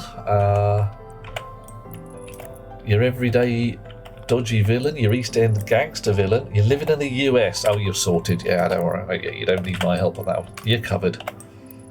Yeah. Lighthammer, congratulations, dear chum. Coffee. Coffee, thank you. Thank you for that. You're a granddad. I'm taking it's your first. How's it feeling? Is your brain slightly melted yet?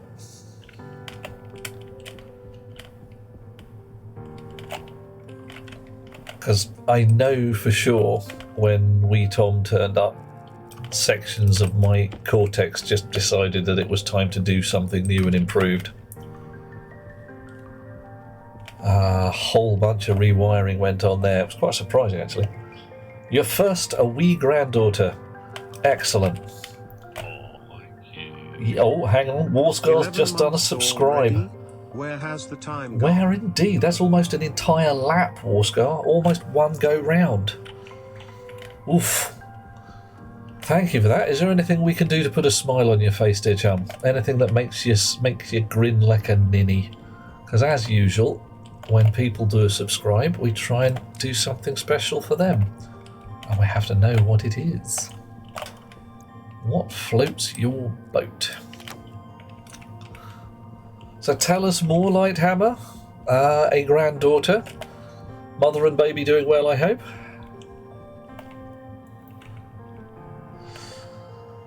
Right, okay. Now, I will confess, I have done some work on this already. I dug through my library and found a patch of code with some scanning stuff on it before we start. So we're going to start with that. Captain Chipmunk, Warscar, for you, anything.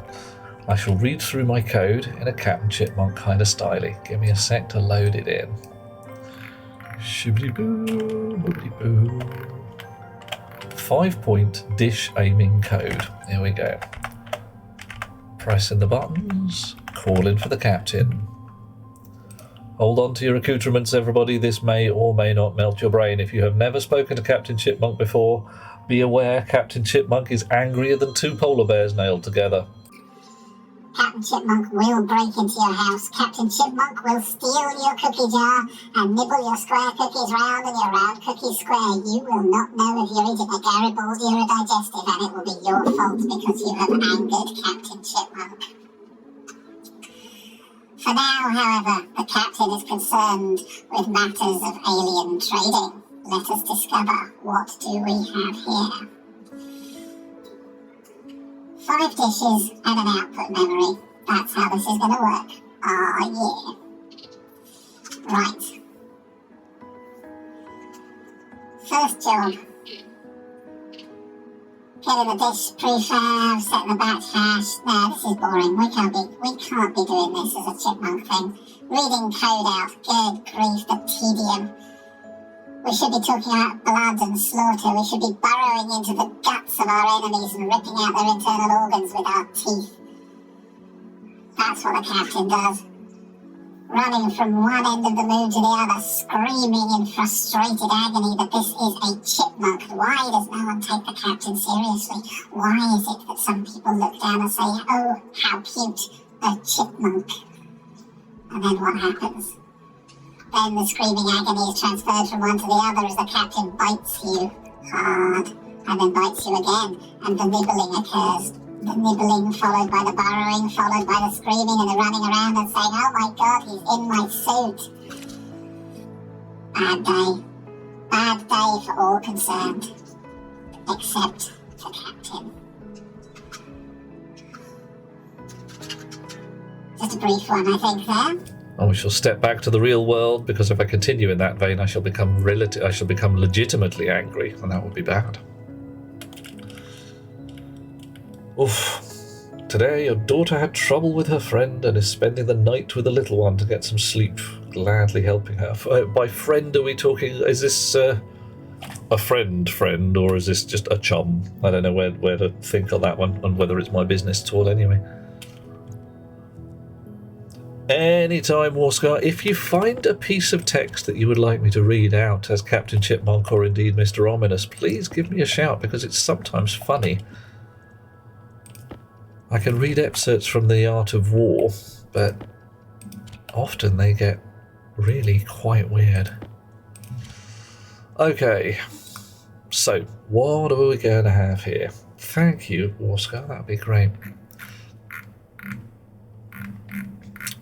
I don't think I'm using the stack for anything particular. I'm not.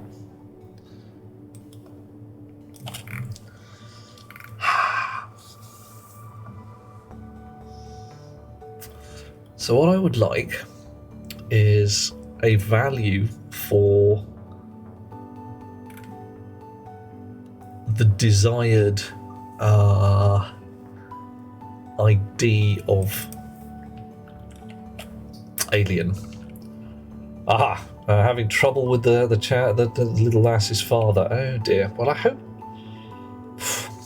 hope that goes well, because frankly, if people have a baba together, it's much happier if the both of them hang around.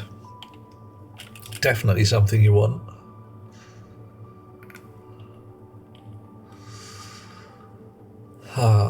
Right. Turn on the dishes. Power setting to full bore, 200. Yeah, and sort it out faster rather than... yeah, sort it out fast. That's what you want. Low V should actually be 0, because we want to start right at the top. H angle could be 0 quite happily, and that's alright. Output memory setting to 0, and we load into the center signal ID, the dish center's signal ID. Right. If the output memory is less than 0, we reset everything. Now this is where I probably want to put in some stuff to do. Use memory interlock to reset, forget and blacklist So we also want to say this, we don't want to bother scanning for this particular ID. We don't like it. Load the dish center, load this center ID right now. If it's not the same as the previous one, go back again. Doesn't seem like a great idea, but we'll ponder that. In fact, it isn't a great idea. I don't know why I'm doing it.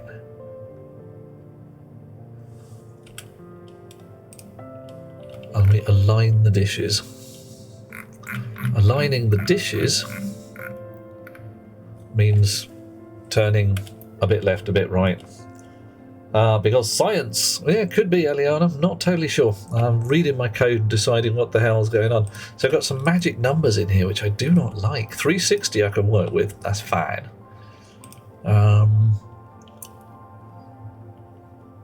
So, Warscar also has happy news. 1 year to the day that you quit smoking nasty cigs. Booyah! 365 days without the poisonous cigarettes in your face. Great idea. Live long and prosper. Because you're spending less money on fags and you're not going to die. Or, not likely to die of that anyway. Aliana, absolutely. Science is not always about positive results. Right. So these guys are offset angles. R1 and R2. Yeah. Horizontal offset. Vertical offset. Right. Okay, so according to the signal strength, which is actually, as it says here, angle to target, not signal strength. So that's 100. That doesn't mean it's 100% strong. It means you're 100 degrees off at the target. Okay, I think we can just burn this for the moment. And worry about extending it in a bit.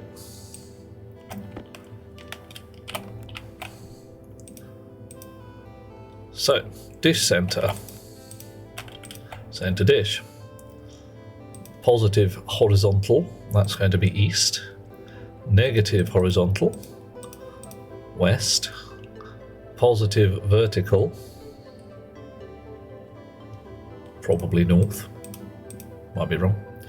Negative vertical, south, and interlock memory is going to be the interlock memory. Right, fire that up, pop it, drop it, grab that, stick that in a pocket, see what we get. Dishes doing their thing. That one's still turning, taking a while to get there. 13 years on the fags and a year off. Well done, dear fellow. It's absolute bitch to get round them, I know that. The whole nature of a properly addictive substance, which most people these days don't get anywhere near. Right, so I have nothing. That, oh, there's a signal ID is there. Signal strength is -1. So that's basically rubbish. This isn't working because what do you got there? Signal strength on that one, -1. That one's 85. So that, what should I say that isn't working? What's going on here? 330 and 0, and this one is at 0 and 0. Why has that not changed? I did make one change to the code, which is probably a bit dim.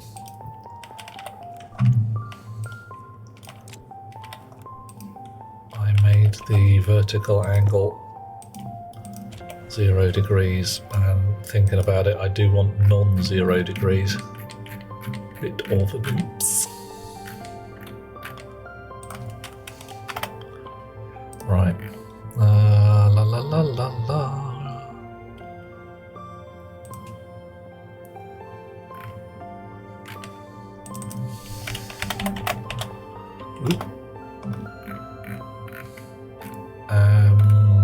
Okay. So reset angles. H angle, V angle, 0 and 0. Yeah. I think I was using V low anyway. Oops.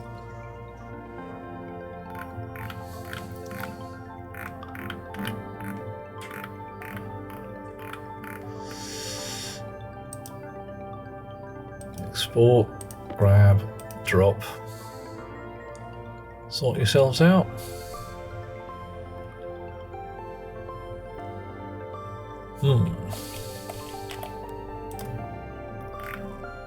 Why are you pulling a -1 and you're at 0? You're not doing right. I was expecting one of you numbers to come out. So your signal strength is at 88. So what should be happening? Horizontal 30, vertical 0. Your signal strength is at -1.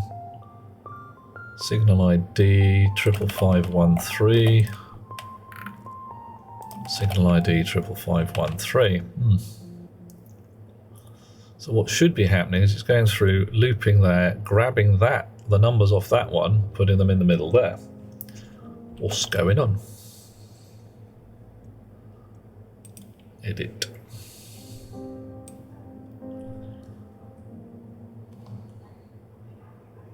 Seek loop, output memory, signal ID. Align the dishes, get best matching signal.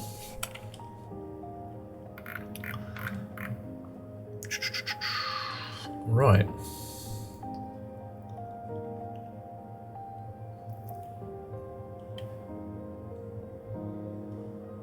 And here we set db setting to R0, so we get half a bit of a debug data out.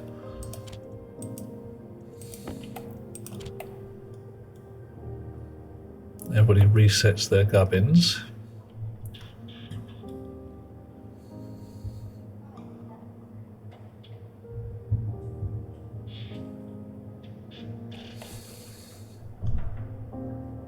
And it doesn't run. Do I have a badly formed line in there somewhere? So it's just not working. Entirely possible. The code just simply isn't running.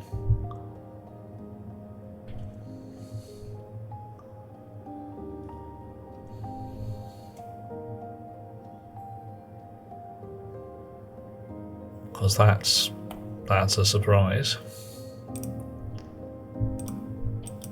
And it's rewriting the data back to here.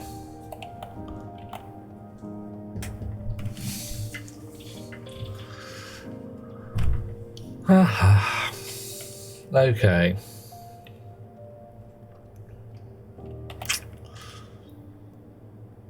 What have I got wrong? So the code is running.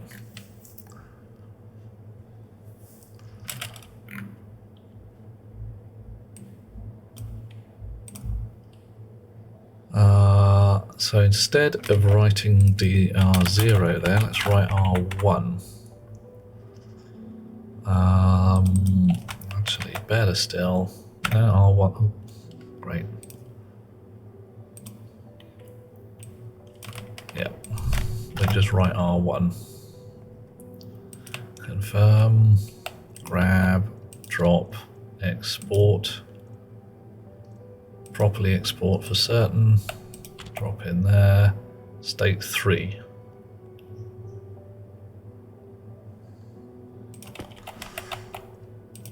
That's queer.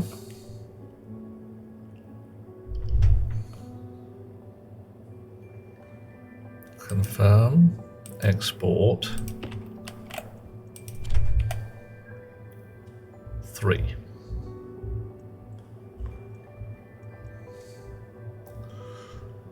I was not expecting 3. So what's the problem?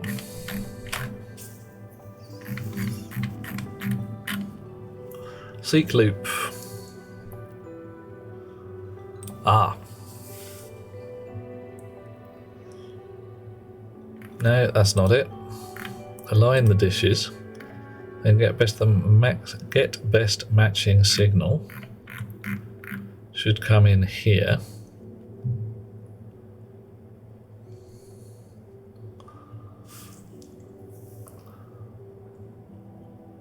That. Wow.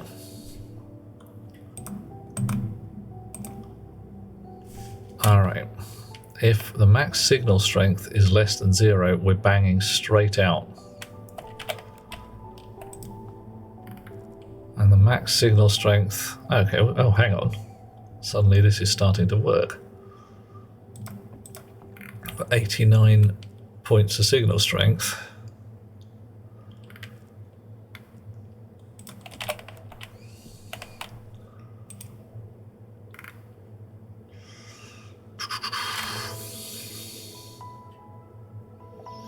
Ah, yes, I think I know what the problem is here.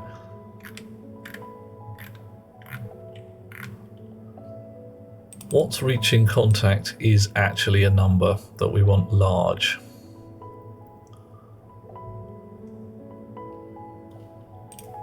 So who's got the largest watts reaching contact?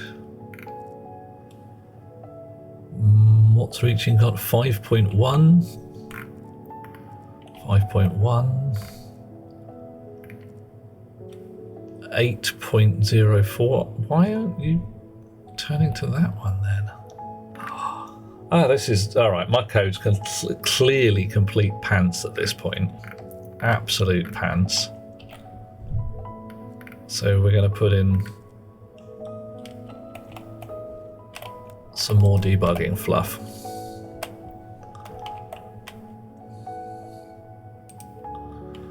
Right.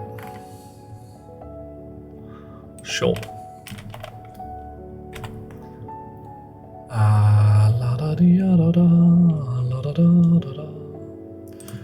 Every time we do this, we're yielding. So what we're going to do here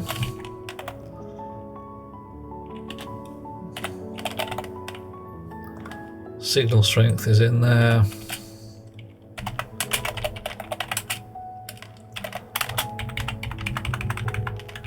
And we'll put that here.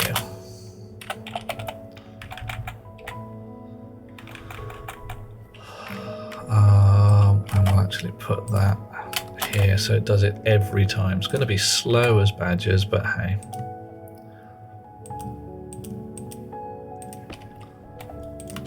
Right. 3 minus 4 minus 1. Alright, 1 minus 2. 4.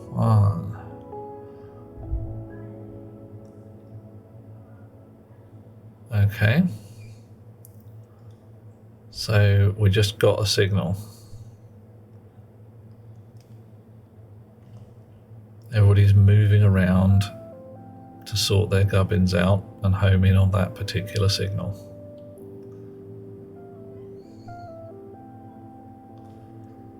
Right. Or not.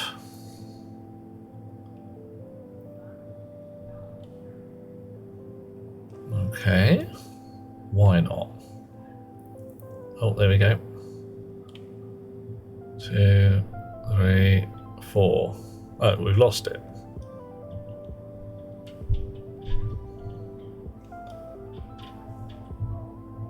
What? They picked up the signal again. So are we still moving?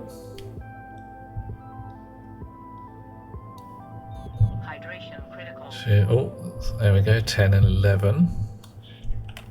So you guys are now twitching to there. And you are moving again. God, they're slow.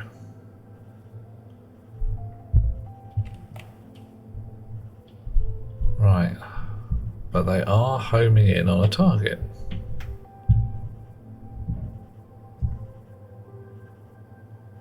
Really amazingly badly. Seem to keep losing the target.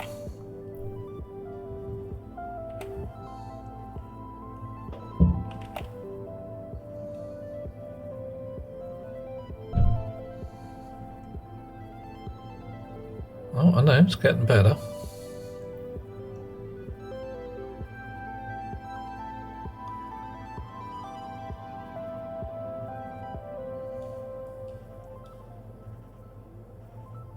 Okay, it is actually picking up a target now.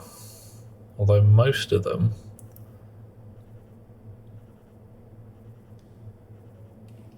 are losing it every time. It's possibly because of the time delay.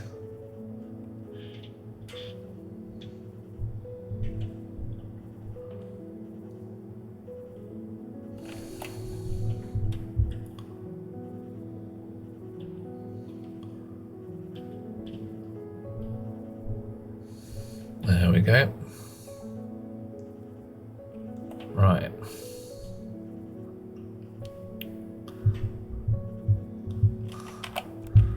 So this is now... Ah, right, it drops back to -1 whilst it's moving. What's reaching contact? 181 out of 200. 190 out of 200.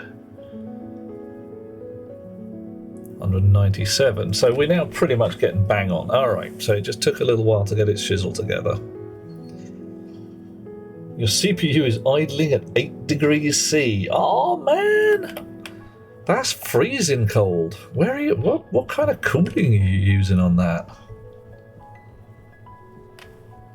Are you living in Iceland or something? Because that's below... I mean, if your room temperature's that, then wow, it's kind of freezing.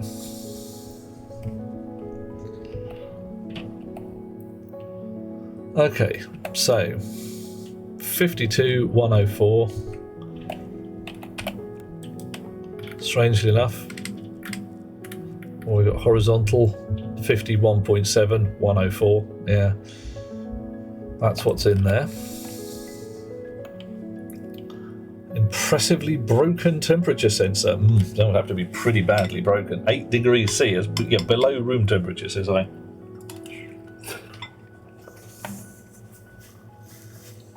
Room tempered around 25. So how are you getting 8 degrees C without some kind of active freeziness on your chip?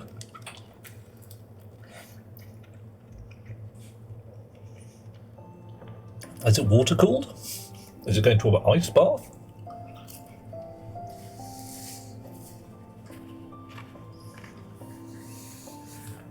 Heavy duty heat exchanger for CPU cooling. Nice. Fine plan, says I. Okay. So this fella here,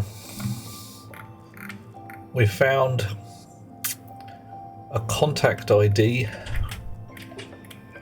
Where's the contact ID? Signal ID 155954. Sweet girl. See this monster manual? I see the book. This is your monster manual. I understand. I have taken it out of your D&D bag and I'm handing it to Tom to read in bed. Okay. That is where it is. When it's not in your bag, you ask Tom. Righto. Thomas Boy is taking the Dungeons and Dragons 5th edition monster manual to bed for bedtime reading. Yeah. An air cooler sitting right next to the open window. Ah, right. So dumping heat into the outdoors. Nice. Okay.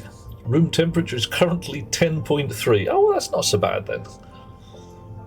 Oh, but mate, he is that kind of guy. He is just that kind of guy. Okay.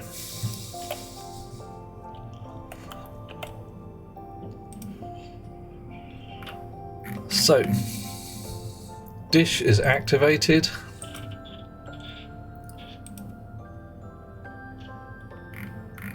We're going to take these guys out because, frankly, they're a bit silly. And that's going to the output memory.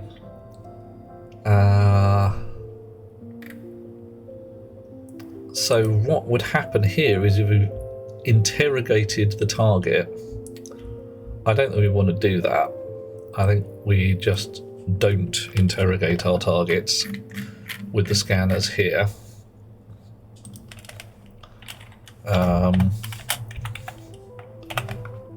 And we'll do it using a big dish in a little while. Right. But what we really want in our seek loop here is to spiral round. So what we have at this point is what happens if we just don't get a signal on the center dish. So we're going to have a search loop as well, which is just searching. We've got a few lines to do it, but I think we have enough lines to do a good job.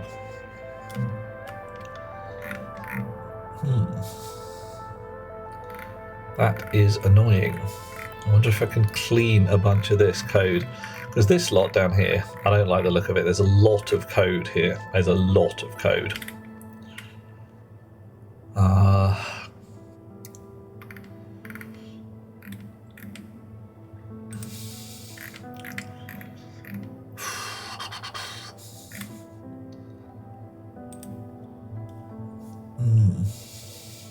See if we can squeeze a search loop into, what is it, 9 lines, something like that. Low V we can get rid of. That's never used. Contact power factor.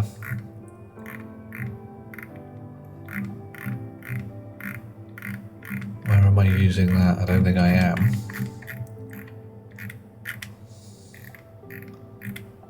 Oh no, here we go. La la la la.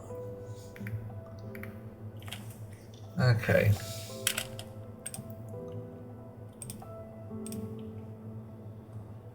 Aha, right. So this basically says don't bother writing to the memory unless we get a decent amount of power going to the target.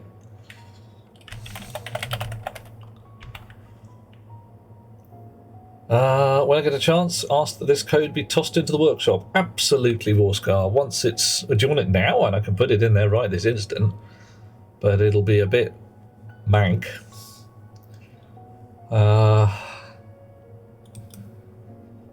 There we go. 5-point dish aiming code. Publish.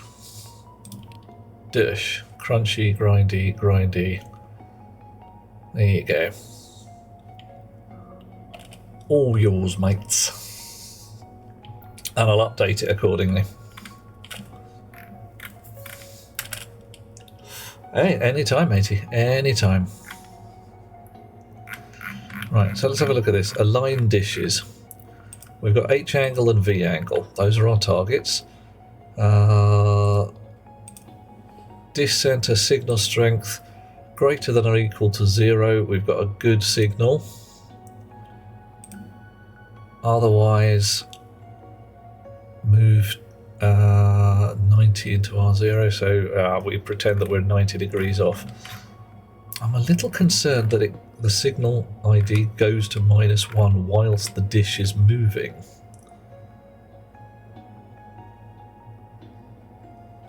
So, where's the thing that effectively says dishes are moving, chill, just give it a while?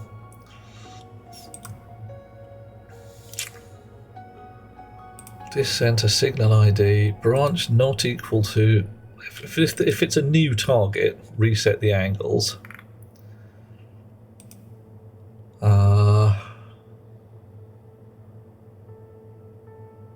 Best matching signal. Ah, right. Best matching signal.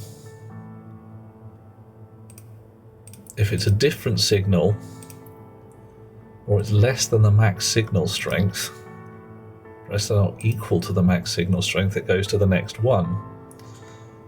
Right.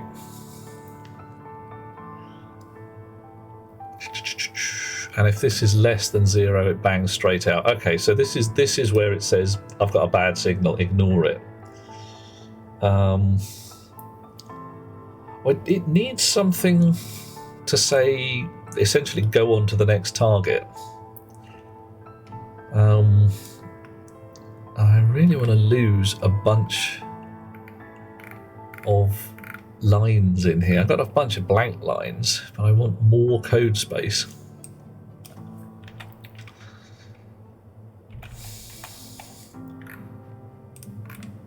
So let's try a search loop.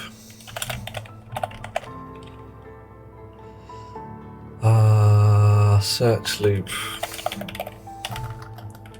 H. We're also going to have search loop V. Uh-oh. That didn't go as expected. I must hit Control V by mistake, so let's Shift V.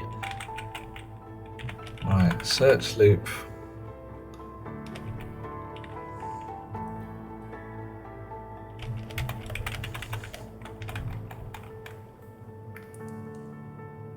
Search loop H is going to go round the horizontal. So I can go there. Search loop V and go there.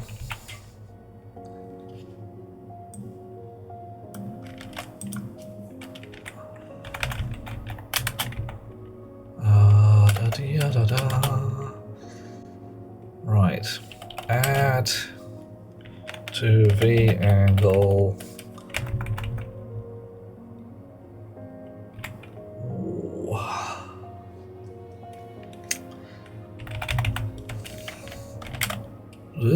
God, blimey. Control V is too much. All the time. V angle and what? 3 degrees. Branch, if greater than or equal to V angle 90. Branch if less than in V angle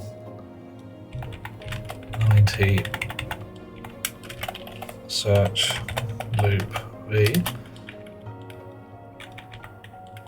Here we want to jump out.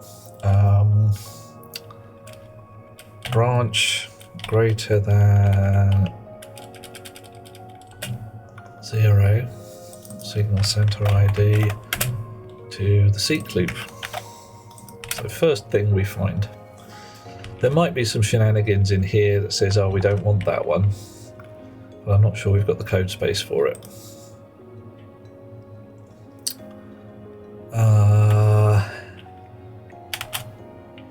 This one, add H angle to H angle, and basically 5 degrees and 10 degrees, and then we will mod H angle into H angle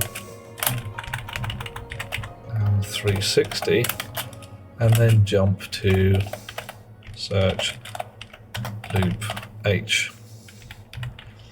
Okay. Oh dear, King Cam, did I stuff up the line of coding? Quite possibly I did. There's all manner of possibilities here. Hi again, Mesmer. How you doing? You been drinking? It still looks ridiculous as fuck. Okay, tell me what's ridiculous here, dear chap. Is it just all the words rather than the D zeros and R zeros and all? I like it this way. I think it's awesome.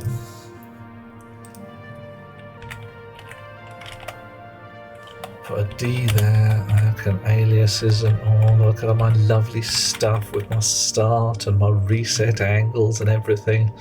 Oh, nice.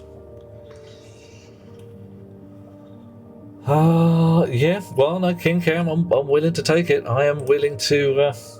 You just having fun? Well, you're allowed, man. I don't mind. Frankly, this shit is essentially religion. Some people like to do it one way, and some people like to do it another. Most of the time, I'm not going to disagree. But when somebody says, "Oh, yeah, I don't want variables with names. I just want a letter like A and Q and derp," it's like, no. It's got to be readable, because 3 months from now I'm going to look at this and go, how the hell does that work? Damn straight. Pressure is... Oh, hang on. Well, it's King Cam again. I was wondering for a second, because the thingy didn't come up in chat. Hunger caution. Am I attacking you, Mesmer? Dish. Yeah.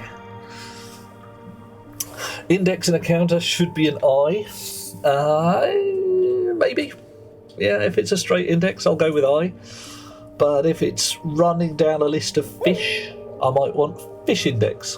Oh, Oscar! Are we going to have a fight with ones and zeros? 1 0 0 1 1 1 0 0 1. Right, so let's check this. Reset the angles. Search loop horizontal, search loop vertical. Search loop horizontal, drops through here, resets the vertical angle at 0. That's here. Coffee, I thank you all. Oh, yeah. Now, how much room have I got at the bottom? We're running low on code space. So it does occur to me that I have essentially tick, tick, tick, and then all the way back up to the top. What I could, if I was feeling saucy, go tick, tick, tick, round a bit, tick, tick, tick, round a bit. Loop counter can be I, or listed the next letter in the alphabet. Yeah, for the most part, that's fine. If you've got a relatively short function, and you should have a relatively short function, that's going to be okay. It's when you get something where you've got 6 or 7 different things, and every so often, especially if you're doing pointer arithmetic, you really want to give it a name that's descriptive. Okay, so no, that's not going to work, because on one side I need a greater than, on the other side I need a less than.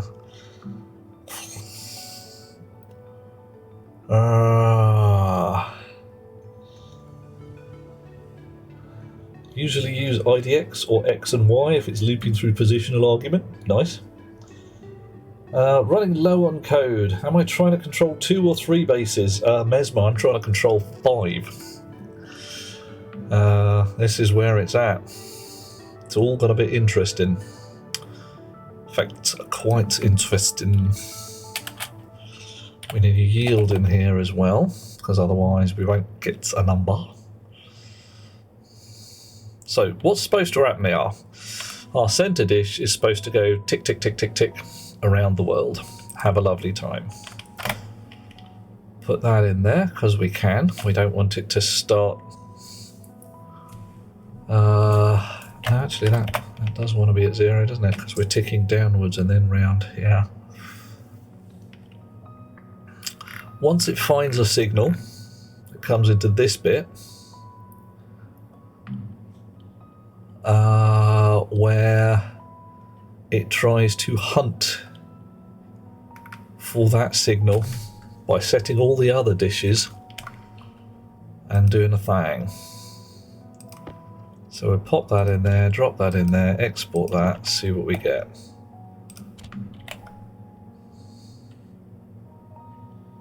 Nothing moved. Well, alright, either it's immediately got a signal... Oh, okay, it really immediately does have a signal ID.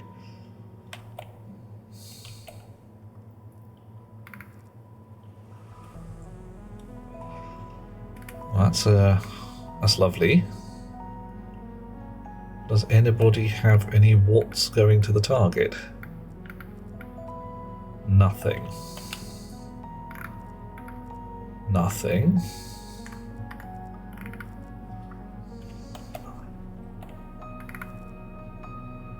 You should have some watts going to the target. Oh, fine. So it just took a little while to get its act together for some reason.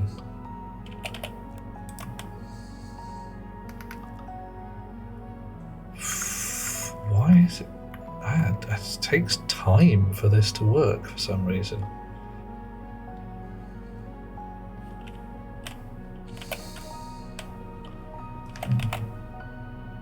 Do you have to alter your signal strength a lot?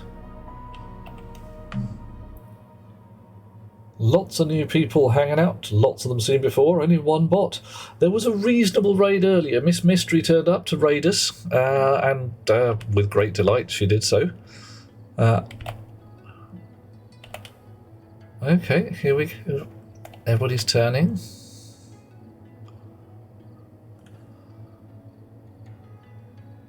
Turning around. Signal ID is 284. And what's reaching contact? We're still at -1. Is it that it just takes freaking ages to get a number? It might do. It might just be that it takes minutes to get some data out of the bloody dishes.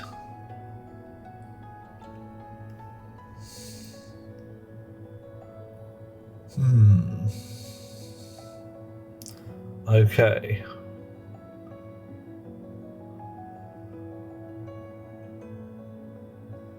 Still 284.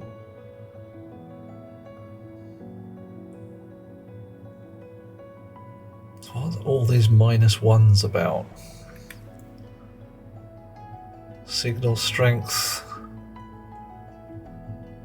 at -1. That means I don't know anymore.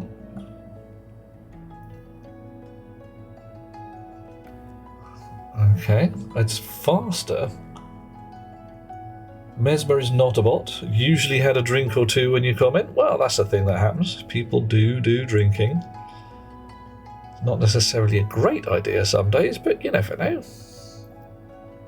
27 watts to target. If you plug it into a computer, you see the green bar making progress. Oh, that's what that is. Right. Now I see the violence inherent in the system. Thank you, engineer. Because I was watching the green bar, it's like, what's that? I haven't done anything. I haven't told it to do nothing. Right, so this is it looking for the target.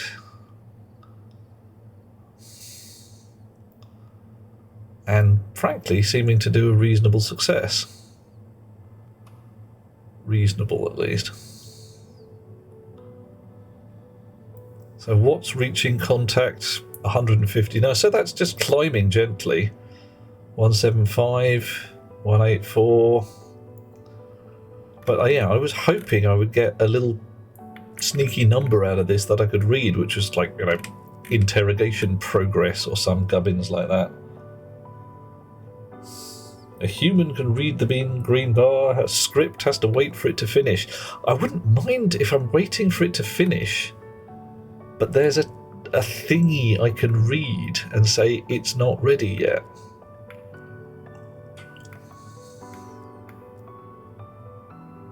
Okay. So what's currently reaching contact? 200 watts. Plenty from this ear dish. And I have a number in my memory. That's fine. So that appears to be doing the job. If I pop and drop the chip again, it should reset back to the beginning. And go hunt another thing. Okay, still 284. And it takes bloody ages. Chonka, chonka, chonka, chonka. So the first one of those dishes that comes back with a number will be the fattest one, the best dish.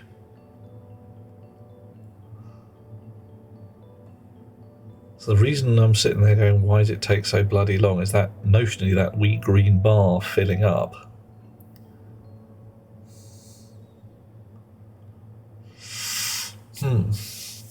So, unfortunately, the concept of saying I don't want number 284, signal ID 156284, isn't going to work.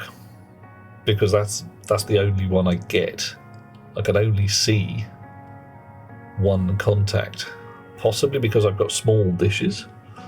My dishes are too tiny. Possibly because voodoo. Alright.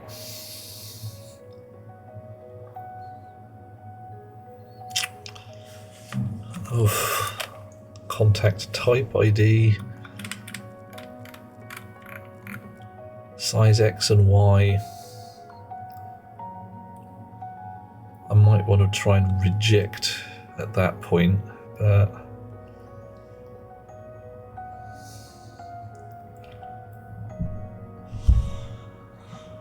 okay. Alright, so if I want to be supremely clever, I want to be able to write some number to the stack that says not that contact, and when I pull this one here, compare it, say is it one that I don't like, and carry on searching. I've got maybe 15 lines if I remove all my blank lines here. I can probably do that. But right now, we're not going to do that. We're going to watch these fellas do their little jig, and I'm going to nip the bog and then come back. See you in a moment.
Okay, back in the room.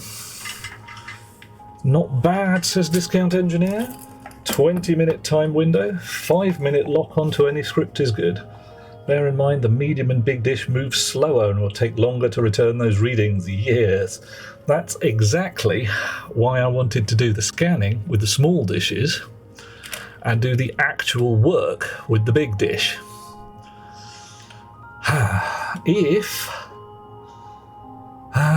Well, I'm not actually too sure I want to bother scanning for bigger ships yet. And I might. Don't know yet. Got some thoughts to do.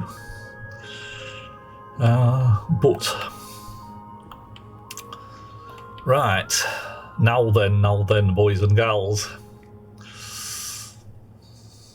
Small dish will not see some targets. Exactly. That's why I've got some thoughts to do. Because if the small dish saw all targets, it'd be like, oh yeah, that's fine. I'm using the small dish. But if it doesn't, I have some distinctly unpleasant thoughts in my head. Right, however, what I do need is... I'm going to go with the medium dish, I think. Just because. Medium satellite dish. I need some more steel, thank you. Where's my steel? Meg, I've used it all. Right, you. Get your shizzle ready. Oh, wrong way. Dip. Steel. Steal it up, dude. 1, 2, 3. We're doing triple steel today. Can I carry that much iron? Can I, badges? But whatever, don't matter. We'll do it bit at a time. You in a pot. You in a pot. You, guess what? In a pot. Coal, cobalt, copper, gold, and iron. Triple steel means 9 irons. 9 iron. 2, 3, 4, 5, 6, 7, 8, 9. Thank you very much. 2, 3, 4, 5, 6. Well, I can carry enough to do double steel. In a box. You two. And again. All of it in there. Eat it all. Num num num.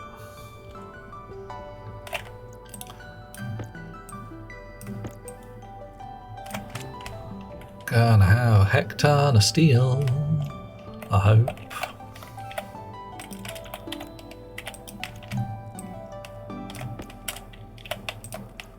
Right. Don't like that. Don't like that at all. Oh, that's better. Right.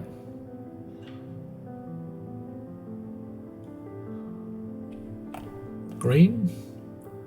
Ah, still doing a melt. Okay. Ooh, doing a big old melt. 8.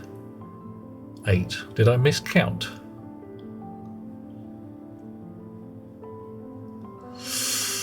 Looks like I did not count correctly.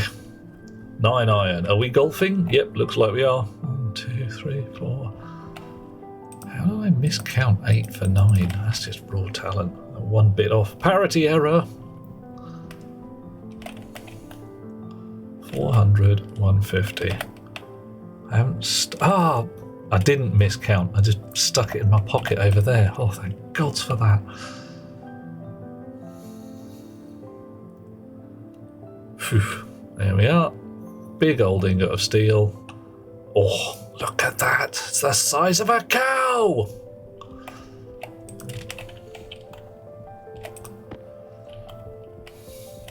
Shonk. Put in the wrong one, didn't I? Fine.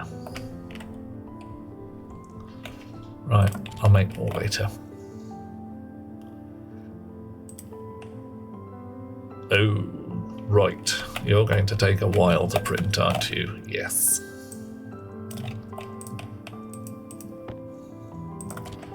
Gonna have a big box of cable. Are we golfing on the moon? Oh, well, we played basketball, so I reckon moon golf would be a thing. I mean, frankly, though, with a decent slap, you should be able to knock a golf ball damn near into orbit on the moon. Actually, right, to the interwebs.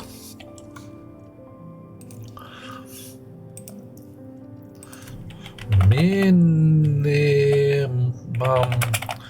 lunar orbital velocity.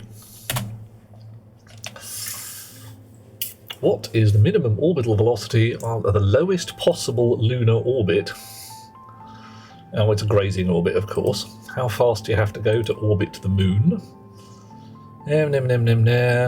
Okay. Lunar orbital velocity for Apollo missions was about 3,600 miles an hour. Little faster than your standard golfing swing.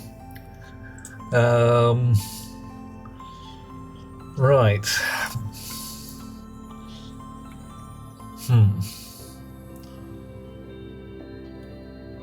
Low lunar orbits below 100 kilometers are unstable. Ooh. Waste tank caution. Okay. Yeah, alright. Basically, you can't put a golf ball into orbit on the moon by normal human strength. Which is a rotten shame. Because that would be freaking cool. Medium satellite dish needs some steel sheets, a wrench, and some plastic sheets. Well, I've got those. Oh, and a cough. Waste tank. There we go. Waste tank being vacked out. Luna has a very lumpy gravity field. Yeah. And a smidge of atmosphere, if memory serves. Just a wee smidge of it. Liana Flynn is not keen on the idea of golf balls. Oh, gods above. Right, let's try that again. Not keen on the idea of golf balls on the moon. Right. Now let us assume, as we shall,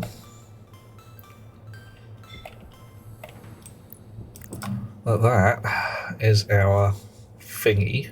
We'll move these guys up, move this guy up here, shuffle the APC along. Where can I run cable?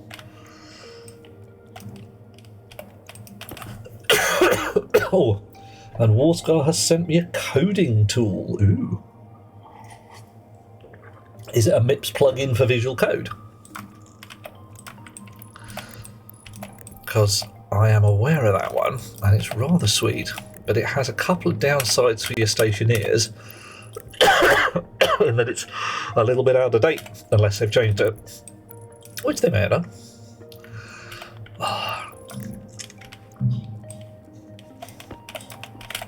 Right. Coffee. Thank you. Gonna have a coffee in a second. Here we go. Coffee. Oh, gods above. Remember, eat your dinner. Do not breathe it. Oh, my, oh, my. Yep. Actually realising I don't want that there either. Because I'm going to put a computer bob in here. So we're going to run this all the way along the top edge rather than the bottom. Ah. What was the line? If the Imperial sculptors were as indecisive as you, there would be not jade enough in all the world. Lucky then that I have chosen to work in clay. Basic IC10 standalone updated last week. Oh, nice. Hang on. Basic, we're not talking basic to IC10 compiler. Now there's fun. That sounds absolutely ridiculous and also simultaneously extraordinarily joyous. I mean, why would... well, whatever. Why would someone write a basic to IC10 compiler? Because it's there.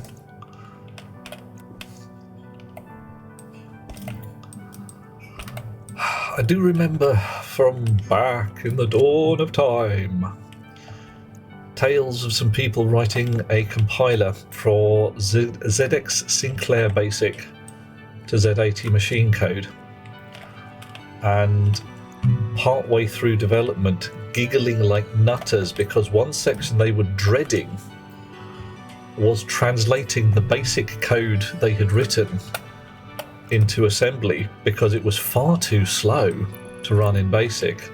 And then realizing that, like, hang on, we're writing a basic compiler. We can use it in basic to compile itself.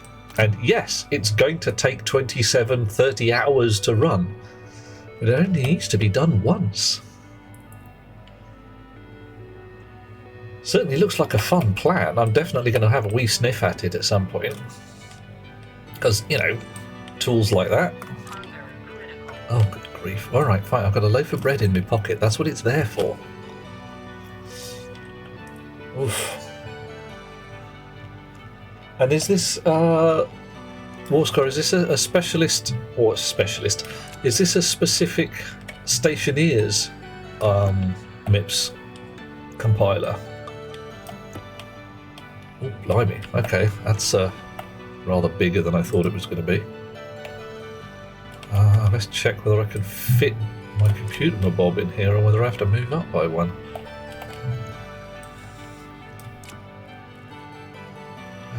What are we doing? You, motherboard, out. Pocket. Motherboard, out. Haven't built an IC10 interpreter in Turing complete. Curse you, Aliana! The reason I haven't built an IC10 interpreter in Turing complete is because I hadn't thought of it until now. God damn it! Now I've got to do one, haven't I? Oh, cool. So specific Stationeers one. Well, that is a laugh, isn't it? Yeah. I can, yes. At least I'm not stood in the middle of a busy road.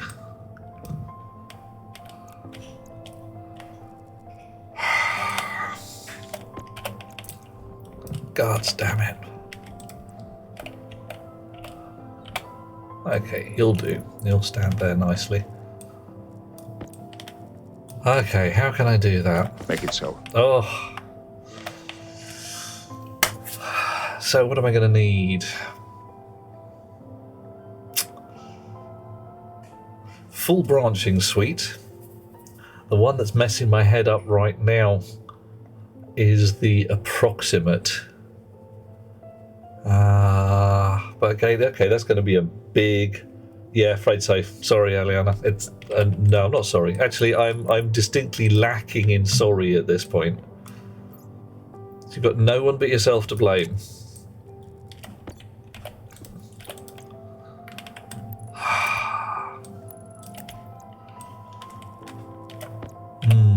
I think it's possible, and there's no reason it shouldn't be possible. The whole thing is indeed Turing complete. It's just whether it's possible in a sensible way. We've got full 64-bit rigs, so don't need to be sticking to simple 8-bit crap, because fortunately we don't need to. That would be really bad. Hey, proper zarking. Proper thing there, Warscar. Right. Communications motherboard. Wake up. Hello. You need building. You need a welding torch and some steel sheets. There we go. Clonk. And a wrench to continue construction. And 1 plastic sheet. Not bad. Hate the colour though. I'm sorry, but no. Radar dishes like that, they are not orange. They just aren't. I'm sorry, no. To the paint cupboard. Radar dishes that size are white. Why? I don't know, it's probably some mildly racist stuff. Nah, it's because Jodrell Bank. That's what it is. Anybody who doesn't know what Jodrell Bank is, go and find out.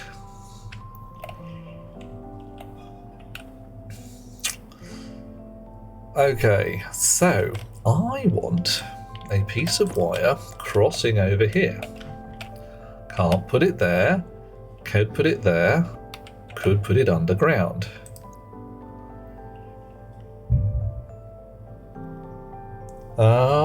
They literally reflect better. Yeah, absolutely. Well, it depends what the paint is. If it's titanium dioxide, that might even be correct. That might even be right. Wow, fun times. Okay. Okay. This is going to be a laugh, isn't it?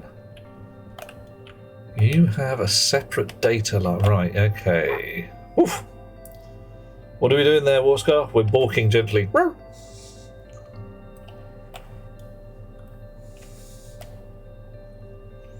Okay, got it.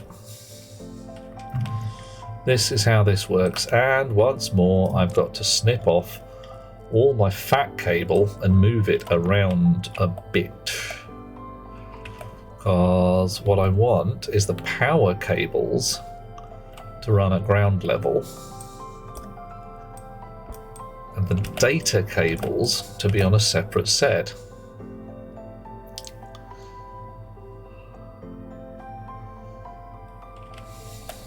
Yeah, oh well. It'll be slightly less neat than I was hoping, but it'll have to do.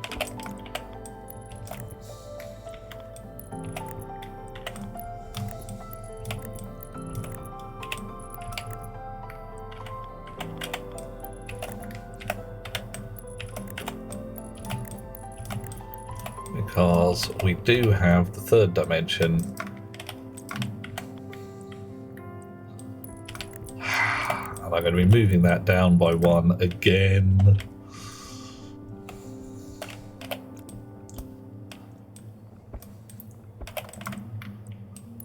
Right.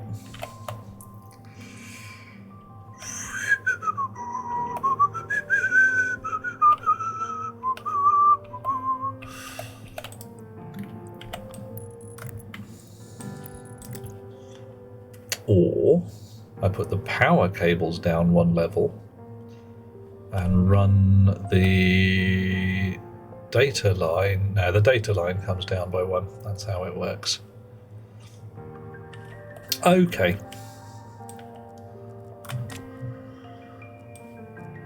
You open.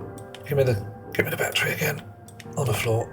I don't know why I've got a tiny battery in there. There's no bloody point having a tiny battery in that. Tiny battery can just go in the box, and I want a big fat battery. Got any fat batteries? Medium-sized batteries? Medium-sized battery. I'll do.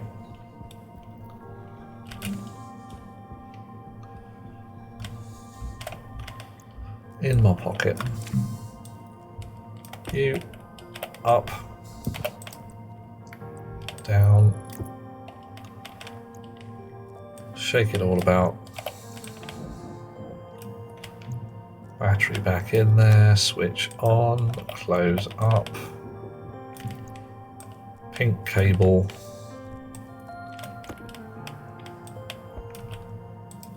Right, sudden shenanigans. Okay, so data. Let's see, can I actually bury it from here? Probably not. So we're going to start there.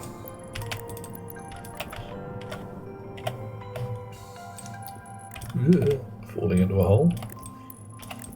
Actually, even worse. I know what I'm going to do. There we are. Nice.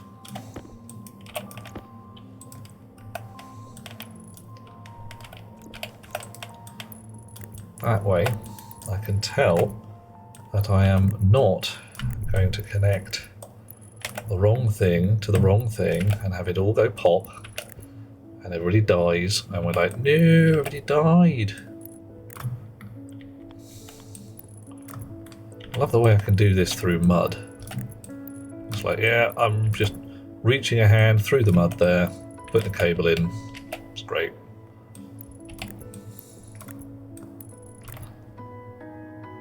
One more, and sideways on. Is that? Oops. Wrong one. Can't quite do it through mud as neatly as I wanted.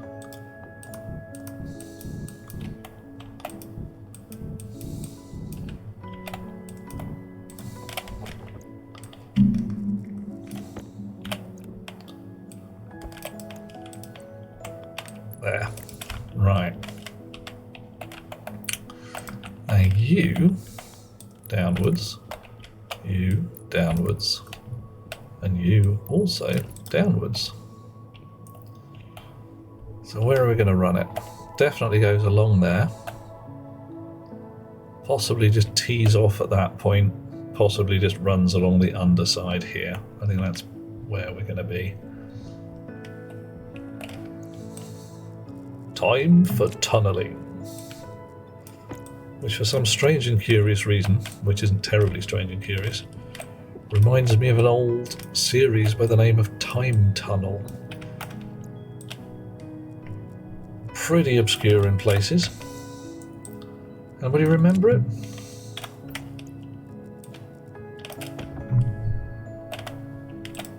Old 1960s kind of thing. Possibly even 1950s, I don't know. Really quite... not excellent sci-fi. Wasn't awful, but... definitely a product of its time.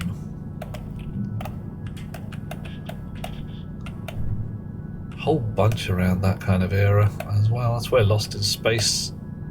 well, I say where Lost in Space got its start. Lost in Space got its start a lot earlier than that. Stuff I'm talking about, some of it was even in colour. I mean, wow. Heavy duty technology in them days. Alright.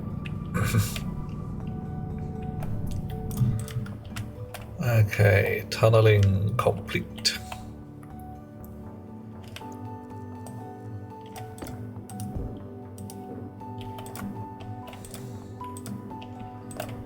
Bit of repair work. Where does that end up? Don't know. Not sure I like it.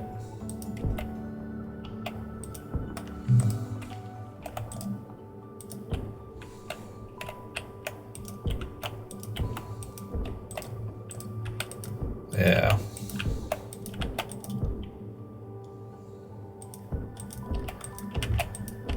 Prefer the nice vertical walls there.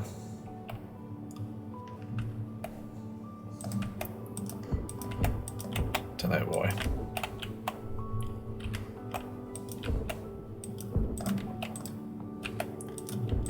Oof. Right. Okay, so white cable. Coffee. Coffee, coffee. Thank you, coffee. We are drinking the coffee.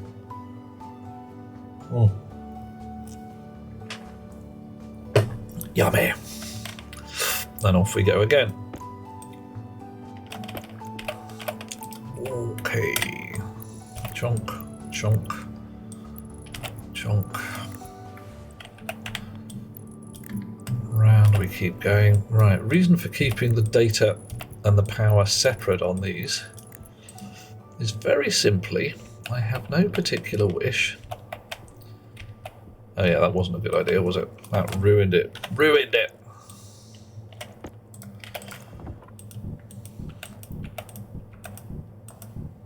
There we are. It's a gentle touch on the miner. So I have no particular wish to be running fat cable all over the place and trying to get two data rigs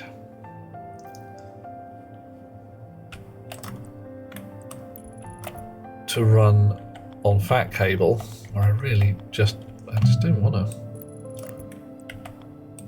Fat cable's all very well, but to me it says major power usage, and if all I'm doing is a bit of signal work,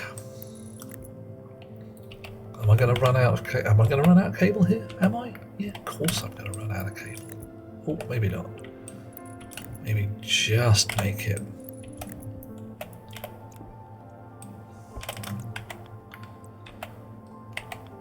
Oof. A really weird thought earlier today. Is it possible to re-watch Groundhog Day? Or are you just continuously watching Groundhog Day? Is Groundhog Day just on all day? Is it always always existing? Is Groundhog Day temporarily irrelevant?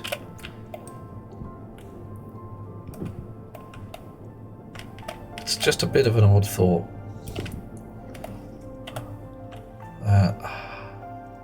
That and fettling through my DVD stack and finding my very rare copy of Groundhog Day 2, which took some getting hold of. I tell you, I had to make my own. Right.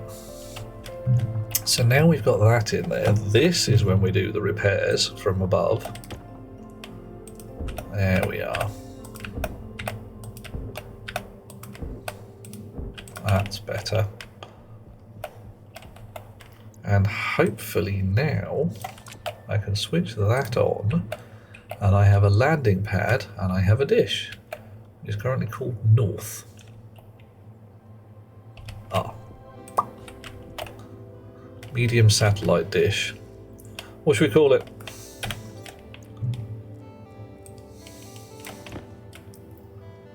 Anybody who's got any ideas, tell me what we want for the satellite dish. Because, you know, things what you got to do and all of that. So we've got a data line running down there. We've got a power line running easily available. You coming up. Voyager 3.14. Okay.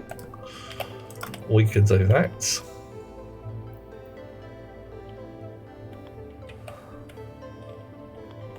Right, so what would that be? This is basically here, isn't it? That goes like that. And you come up here. Chonk, chonk. But I can't, great, I can't actually get at any of that until I dismount this fella here again.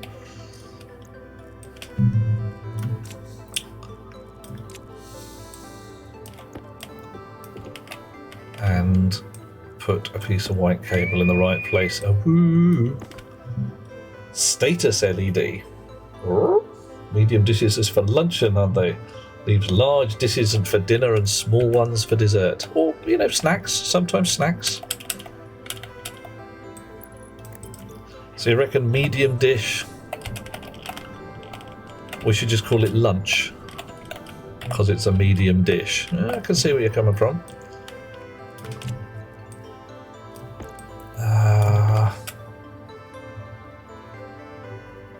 Okay, Warscar. I'm not sure which status LED we should be talking about here.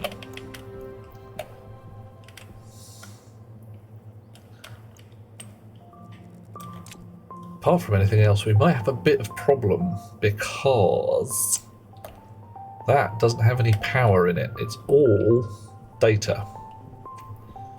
And it's not even linked up yet.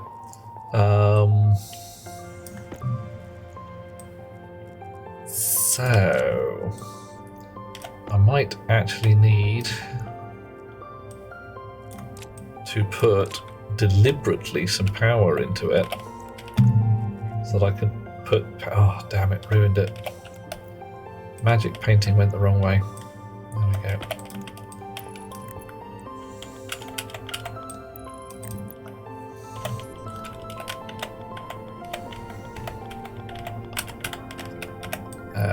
So that we can actually put powered objects on there.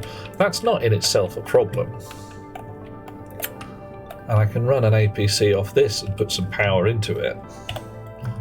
But right now it's a pure signal line with no actual juice in there. Okay. Chonk. Nice.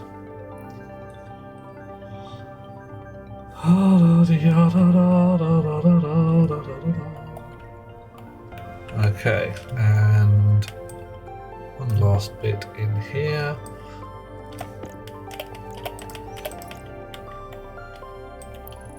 There we go.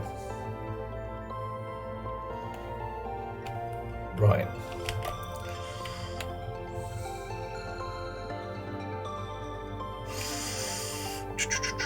So what do I want? What do I want?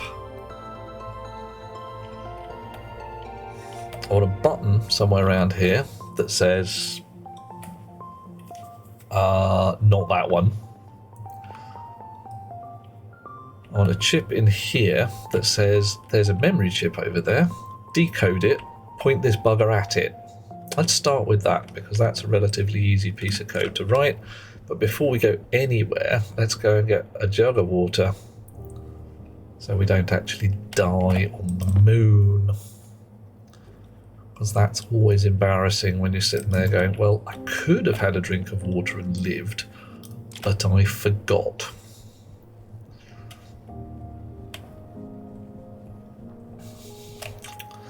Okay.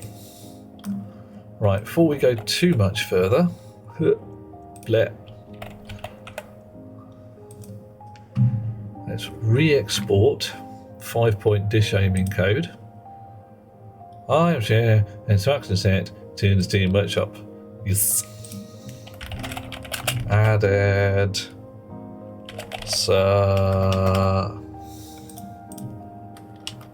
Arch loop. Confirm. Hammer.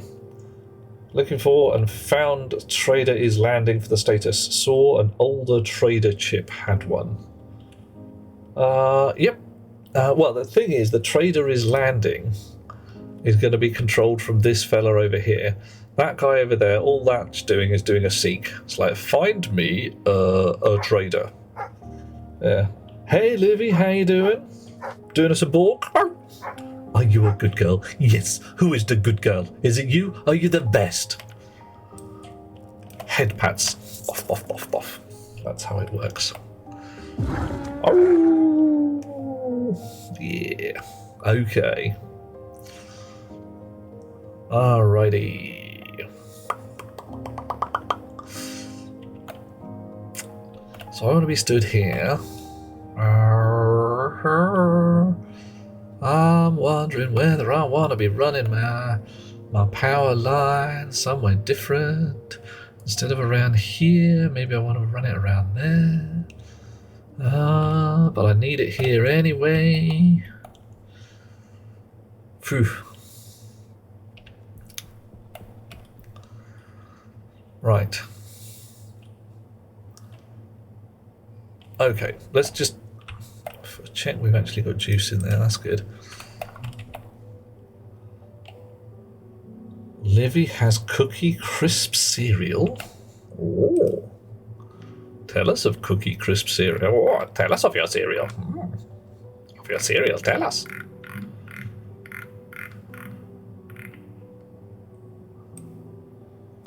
Hang on, 5-point dish aiming code.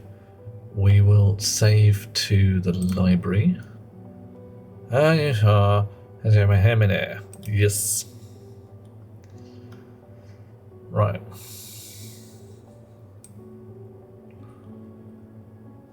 Okay. And then we'll clear that and we'll try again. So, alias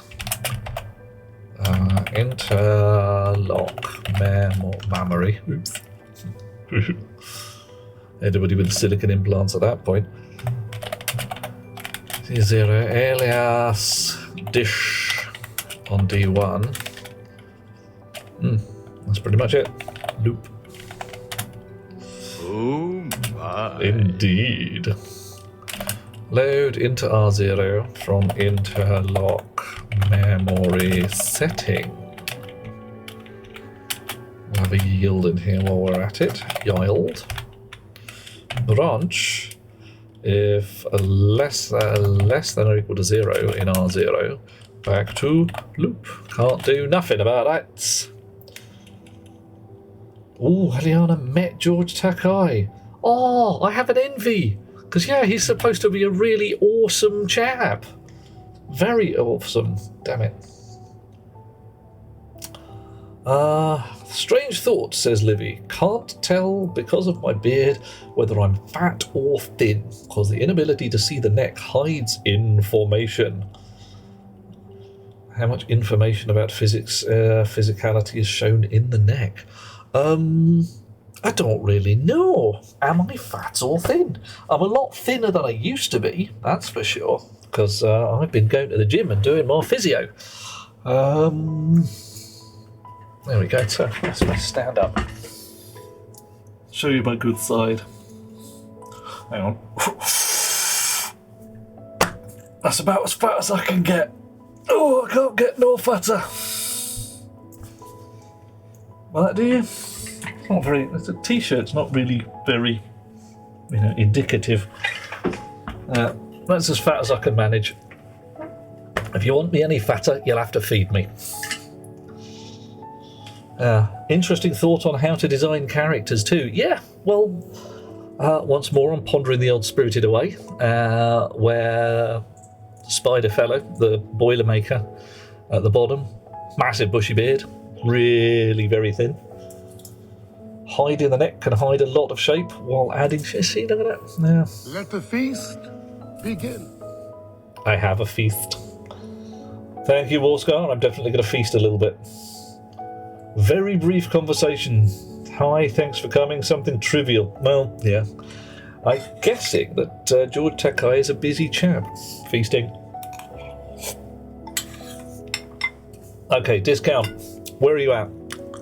Memory says you are in either Canada or them their United States. I've lost track of which one's which these days.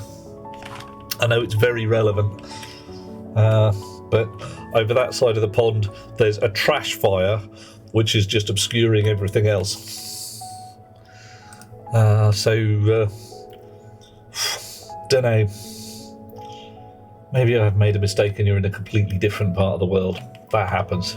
I forget who I am and where I live, never mind anything else. Oh, hello, Barts.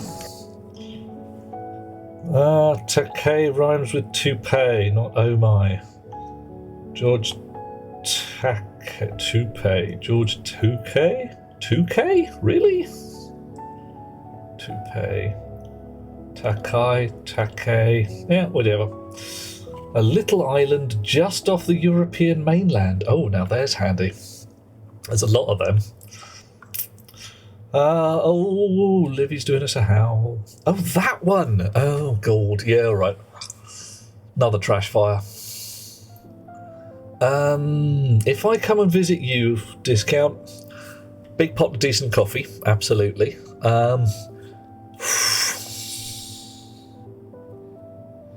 Okay, really rich steak and ale pie with some cheesy mash, bit of parsley on top. Side order of roasted onions, not fried, roasted, slightly sweet. Russia, Italy, Sicily, France, China. China? Yeah, your geography is it's a bit iffy there, a little bit iffy. Taki. All right, okay, cool. I see where you're going, Aliana. I can roll with that. And Livy's calling for Brazil. Brazil, yeah, da da da da da. Yeah. Oh, discount. That's a fine dinner. It really is. If you can get it right. Okay, so we are yielding. We're loading for the interlock memory. If it's less than or equal to 0, we're going back to the top. Otherwise, we have a decent value. We will mod that value into R1. Actually, let's give ourselves some variables.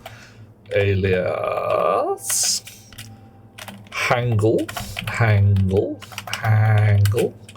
in R15, alias Wangle in 14. So we're modding into our horizontal angle from R0 by 1000. And then we are diving into Wangle from R0 by 1000, and then we are trunking Vangle into Vangle. Right, and then set dish horizontal angle. Shouldn't have put the capital A's. Set dish dash vertical angle. Jump loop. Done. Confirm. Fresh chip. Export. Actually, let's add a slight bit of the old debug code in here so I can have a look at what's going on. Set db setting SB. God, I can't type today. I can't type at all by the look of things. Wow. Confirm export. Oh, Texel. Texel? Not sure what we're on about there, buds. Like Texas. I don't want to go Texas. And Warscar is having his appetite stirred. Well, better that than shaken, I suppose.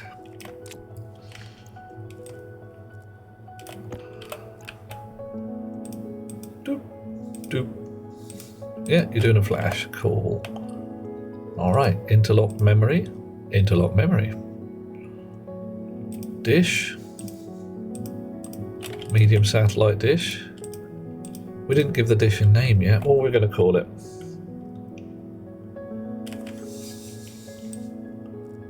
Da-da-dee-da-da. Voyager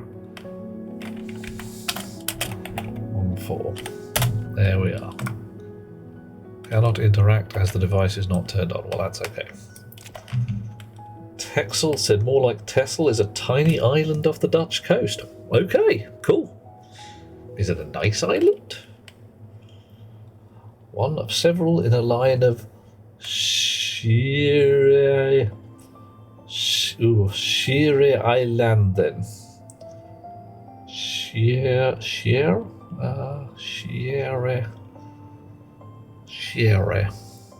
Shared islands? Common islands?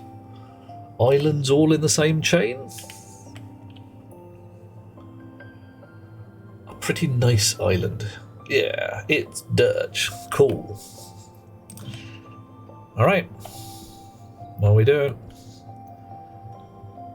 27263. So I'm expecting the vertical to be 27 and the horizontal to be 263. 263, 27. Nice. Over here, we'll check again. 263, 27. Lovely. And what have we got? It's doing its funky groove thing. Void vapors. And Orbitron appliances. Now, this is going to be the fun bit. Because once you've done your shizzle and you've got your act exactly together, which you still haven't, so I wish you'd get on with it. Which one of those, I'm assuming that Void Vapors is going to be the ID that this has as its ID. Signal ID ends 660. Signal ID ends 660. Okay, that's cool. Way off on the pronunciation. Surprise. Don't have the sh letter combination, so it's not weird at all. Okay. How should I be putting the sh in there? Because that, to me, that's a sh, like shoes and ships and shieling wax. But, well, slightly harsher though.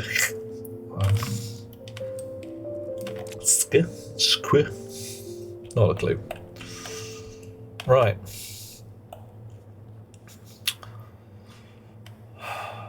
Okay, so that's doing pretty much what I want it to do. I can turn this up to 11, which would definitely burn out the thin cable. It's not. Don't know how to explain it. Ah, no. Tell you what, give me it in a different language that's not in... but fine plan. Another excuse to go for dinner, huh? Life is rough.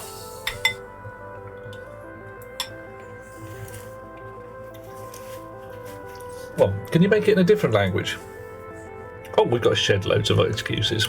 We're going out for dinner. We can drag Discount along and have pies. Fuck yeah. Alright. Orbitron appliances. Interstellar implements. Yeah, right. Definitely not going to be picking those up. Oh. The wiki has an auditory pronunciation-y guide thing on. Ticky boxes time. Schiereilanden. Schiereilanden. Schiereilanden. Schiereilanden. Schiereilanden. Schiereilanden. Yeah, okay. Schiereilanden. Yeah. S followed by a ch, like in log. Ski. Cool. I can work with that. We're still going for dinner, right? Apart from anything else, I need to pronounce stroopwafel correctly. And eat some. Way off. Fine. Hard thing to say if you don't grow up with it. I'll practice. Okay. Oh, victory. Well, that'll do. It's close enough then. Right. So, void vapors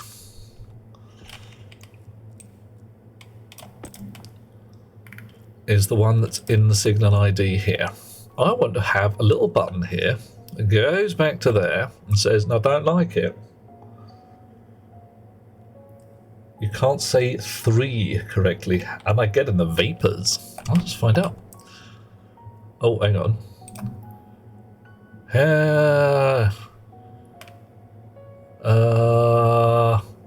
Okay. 1 second to interrogate. Contacted.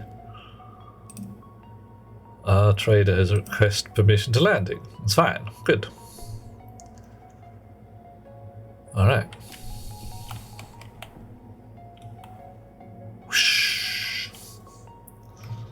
Let's find out what vapors they've got for me. It's probably just some kind of rancid gas supply.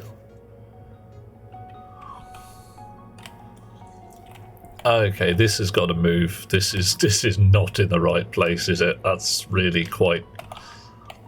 Yeah. Hi, Mr. Robot. Sorry I've made you face a blank wall. Okay, bulk gases. Nice. Dirty bulk volatiles at $2 per. Clean volatiles at $7.50, and they've only got 20 of them. I'll bloody sell this guy some stuff. What does he want? He wants ices, food packages, consumables package. What even is that? I don't know. Okay, sorry mate, you got another one. Sling your rook.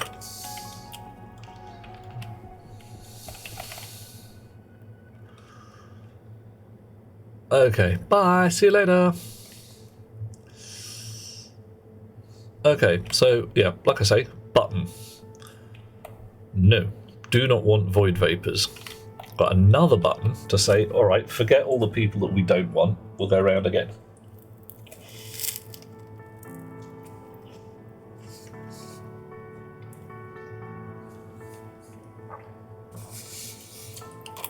Oh.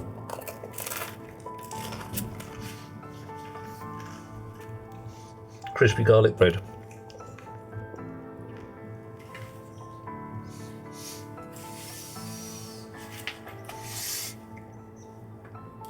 Sorry everybody, that was very crispy. Okay, Bishmodra is doing us a lurk. Thank you very much. I need 2 buttons at least. a slight reordering of this cable so that I've got room for 2 buttons. Where could I put them? Frankly, I could put them here. Probably. Let's find out.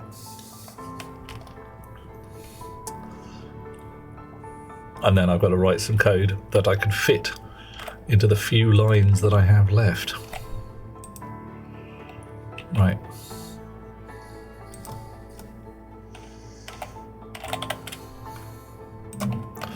Switch. Only need 2 of them.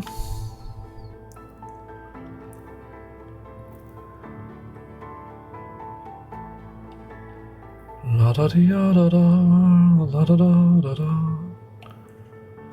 There we go. And we shall carry on over here.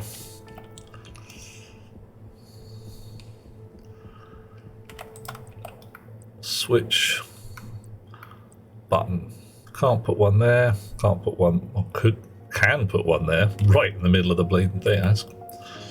Okay. So I could have one. Notionally, I could put one here. I probably couldn't put one there. Might be able to put one there if I sent the power out of the way somehow. I've got a white line going downwards. I need...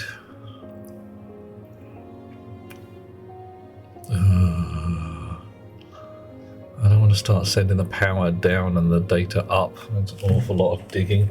I could put them on a wall and place them on the wall. Where would that wall go? It would end up back here somewhere. Or here.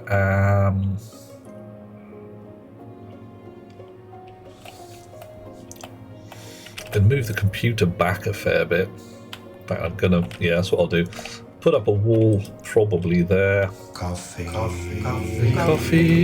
Can't put a wall there. Blocked by medium satellite dish. Thank you, Warscar.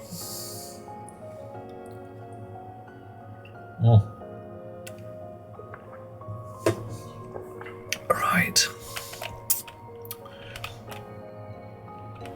Let's go. Well, actually, how about here? Can't go there. We'll try it with walls just in case, because they do have differences. I suspect it's not going to work. That's okay. We've got plenty of room to play with.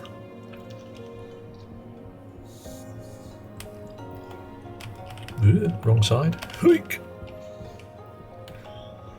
Always move the satellite dish up by 1, frankly. There's a lot of room there. Stick satellite dish right there, that might work. Except it might say, oh no, there's an APC in the way. Oh, well, or that just plain works. It is going to intersect though, isn't it? It's going to look a bit mank. It's going to look a bit sad. So,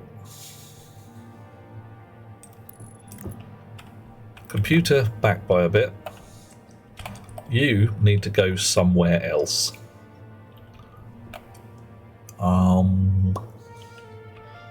Guessing it needs to be next to the thingy. So if the satellite dish moves up by 1,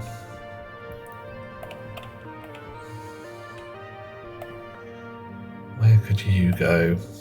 Go anywhere I like. Go all the way down here.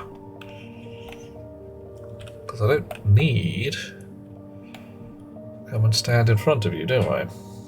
Oh. Vending machine's irrelevant. It's just going to get fed. Right, you're moving 2 dots up. Going to need some more thin cable. You're moving a bit back to there. Let's do that right here, right now, because we can. Ooh, apart from we're dropping stuff on the floor. Switch off. Open, steal, dismantle, and again.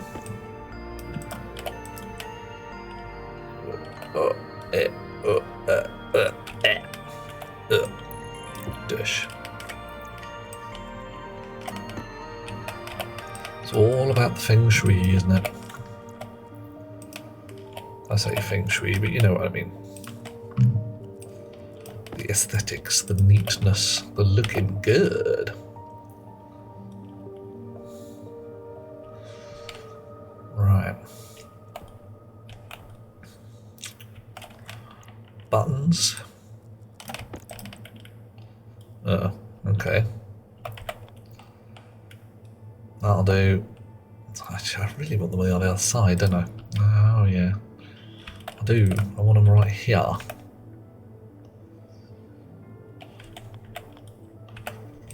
One there, which means that now you are in the wrong place again by a single dot.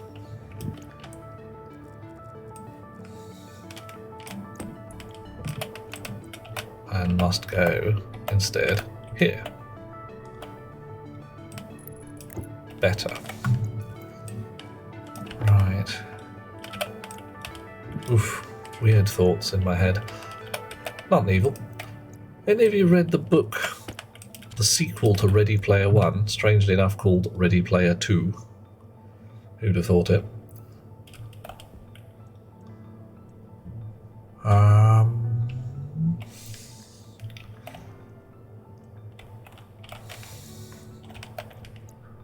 You out.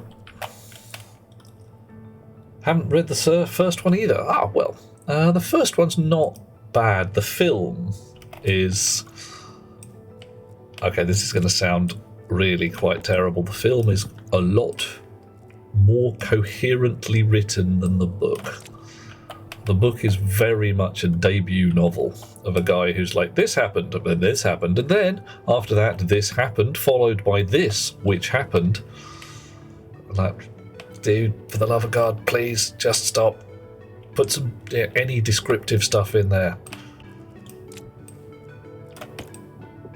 Yeah, reading Ready Player 2 at the moment, and it's really much the same. A thing and then a thing and then a thing and then a thing and then an explanatory paragraph, which wasn't really necessary, but you know, whatever, we're going to have it. And then there's a thing and then another thing and a thing and a thing and a thing and a... Reads like the kind of essays you wrote when you were 12. Alright, can't do that. Probably can't do this either.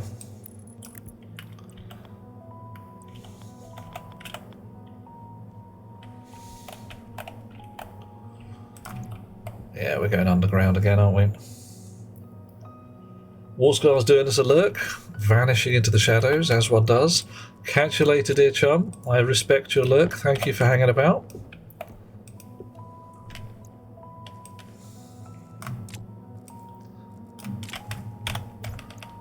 Whoomp.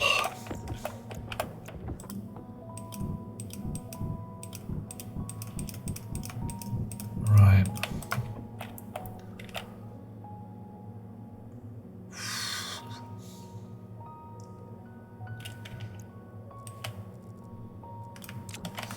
Snips. Cable. Where's my cable? Have I used it all? I can't have done. Oh, there it is. Hiding. Hiding in plain sight. Light Tamers off to bed. Sweet dreams, dear chum. And thank you for hanging with me one more time. I'm glad to have you with us. It's always wondrous to have chums along. And let's face it, you are some of my finest chums. Lovely people, a lot of you.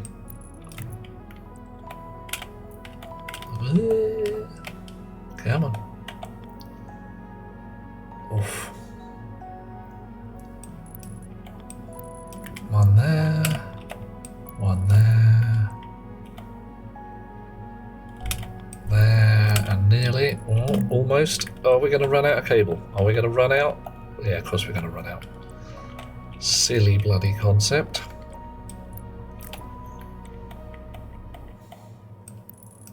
But we've at least got that linked up. Wahoo! And Warscar also saying, take care. When able, please update the trader code on the workshop. I will do, as soon as I've got it vaguely working. Right now, it's very much on the... it's science code at the moment. Let's go with that. Surprised the cable lasted this long. Yeah, there was an awful lot of cutting and pasting of this cable set. An awful lot of try this and then that. Right.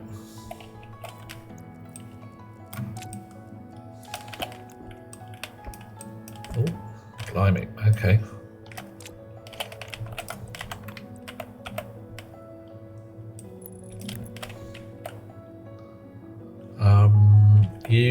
Am I moving you? Yes, I am. I'm getting not claustrophobic, but, you know, I'm standing under a thing and going, oh, it's going to bonk me on the heat. I'm going to get bonked on the heat.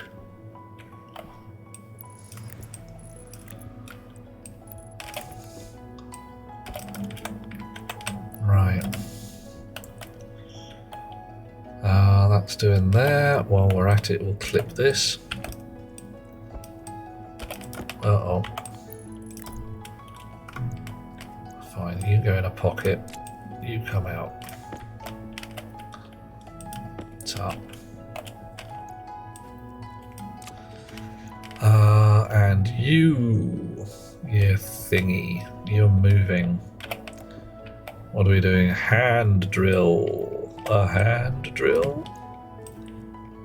Followed by an angle grinder. Shunk. And back up again.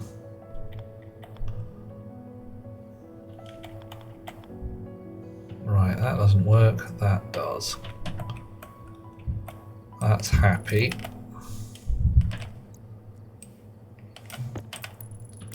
Lots of cable. More snips again.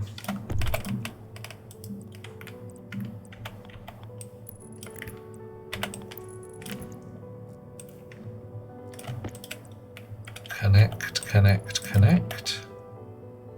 Please. And the data line. Once more with the digging. Once more down to the beach, dear friends. Once more. You and you. In a pocket.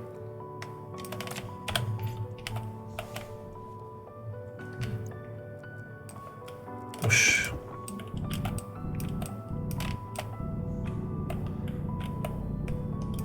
Oh yeah, definitely going to be some repair work in the top there, isn't there? What a mess. But da da da da da, la da da da da, snips. And we're gonna change the geometry of this a little bit. Probably should have done it before.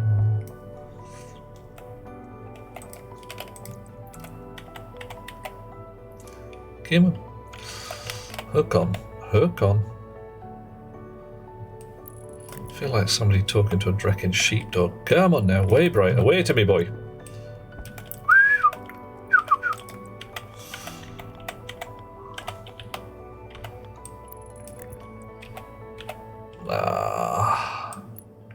Okay.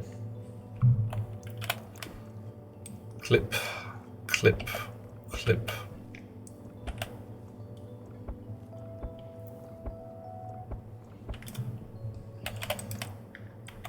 Down one, forward one. A lot of straights.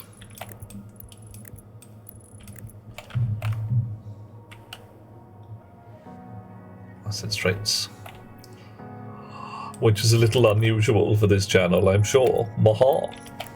Frankly, many people here are sufficiently queer that they cannot shoot straight. Oh. Ah, where's Snow White Dahlia when we need her?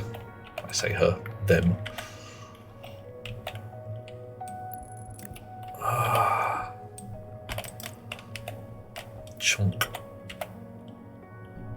There we go. Right, better. But, yeah, that's the way. It's a remarkably queer channel at times. Which is a little odd from my point of view, because I count myself notionally straightish. I mean, I won't deny the idea that there might be a chap out there who I decide is lovely. But I haven't met him yet. My calibration seems to be pretty much butter side up so far. But I have this absolute delight in saying I don't really give a damn who my chums are taking to bed. It's just not relevant. Butts used to do the bow and arrow thing. Occasionally hit what you were aiming for. That's handy.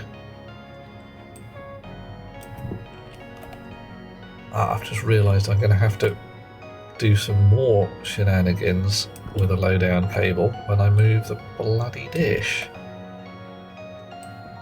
Oh well, right. Fine, let's move the bloody dish.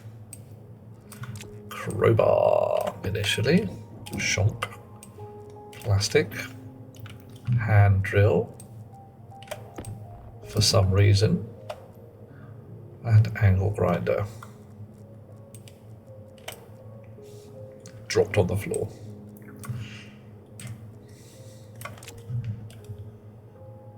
Usually pretty close, but arrows go all wobbly when shot. Not straight at all. They're true. Arrows go quite bendy. Alrighty, you. There. We got enough room? Now the APC's in the way. Oh, no, the APC isn't in the way because we're going to be sending the data downwards. Let's see if that works. Look at that. Nice. Not that we can get at it, but hey, whatever.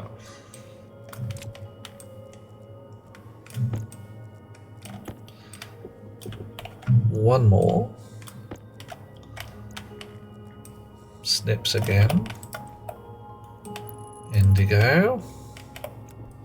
You out.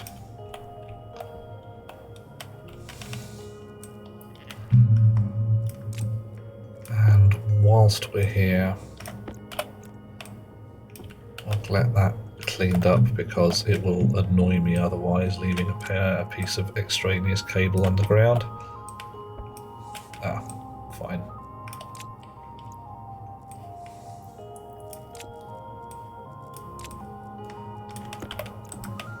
Oh, in the slot. Nice. There we go. Arc welder, sheets.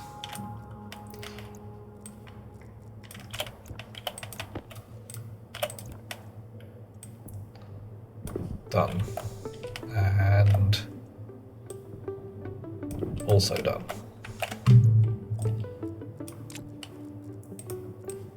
Snips, fat cable, not pink.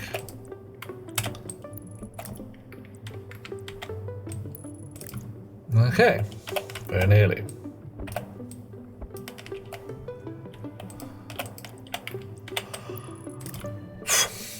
Right, you can wake up. Your buttons. You are needing a welding torch and a steel sheet. Torch. Sheet. Wrench for no particular reason. And plastic sheet in hand. Ah, and it's orange again. How fine. How did you become orange? I painted you a colour. Hunger, caution. God damn it. Whoa. Not straight at all, says Butts. Also, turns out the group of 6 tours turned out to be trans. Whoa, 33%. That's, yeah, statistically significant, or rather statistically unusual. What was your grouping there? I mean, is this what, you know, University Archery Club or something? I got no idea what you might be talking about, but group of chums of ours. Could be anything at that point, couldn't it? Right.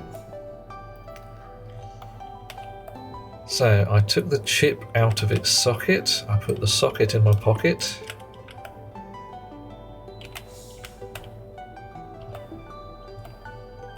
That just fits there. And it could go the other way, but here is about right.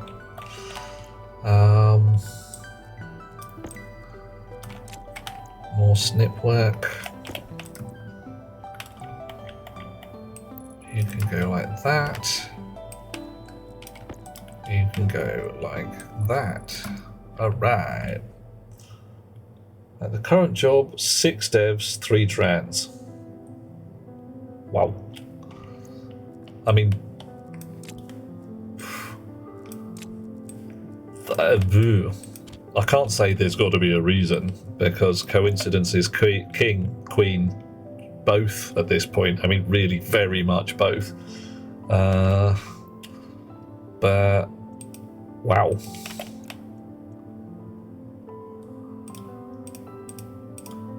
Interlock memory. Oh yeah, we needed to call this a name again, didn't we?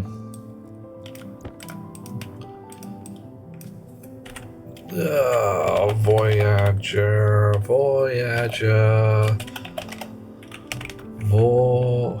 something ain't right. Voyager, that's better. Voyager.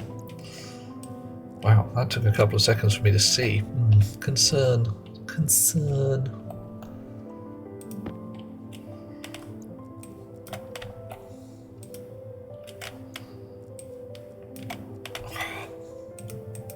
I am king clumsy today. What's going on?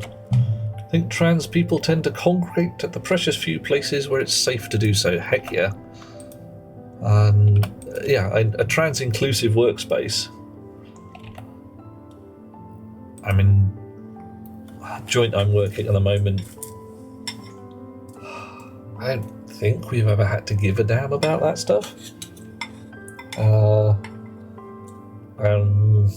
Our first openly gay dev, our first gay dev was not openly gay when he arrived, because he thought he had to keep his mouth shut to avoid rocking the boat.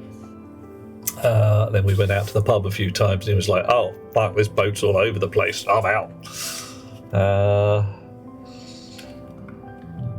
Guy was frankly delighted to not have to give a shit about these things. Sorry. Set dish on true. Set dish setting 7500. Turn it up to 11 as 12. Right. Firm export pop drop for the moment. What do we set to? Interlock. Oh, I didn't actually get around to setting that. Oops. Did I not get around to set it? Hang on. Did I not just set you? Must have hit cancel or something. Voyager 3.14. Confirm. Thank you.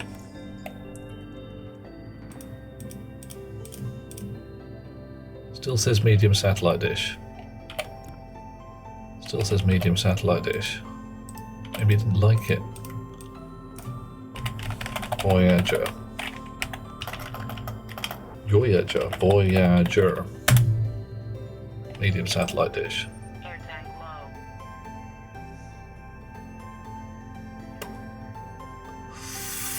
low. Right. Well, that ain't right.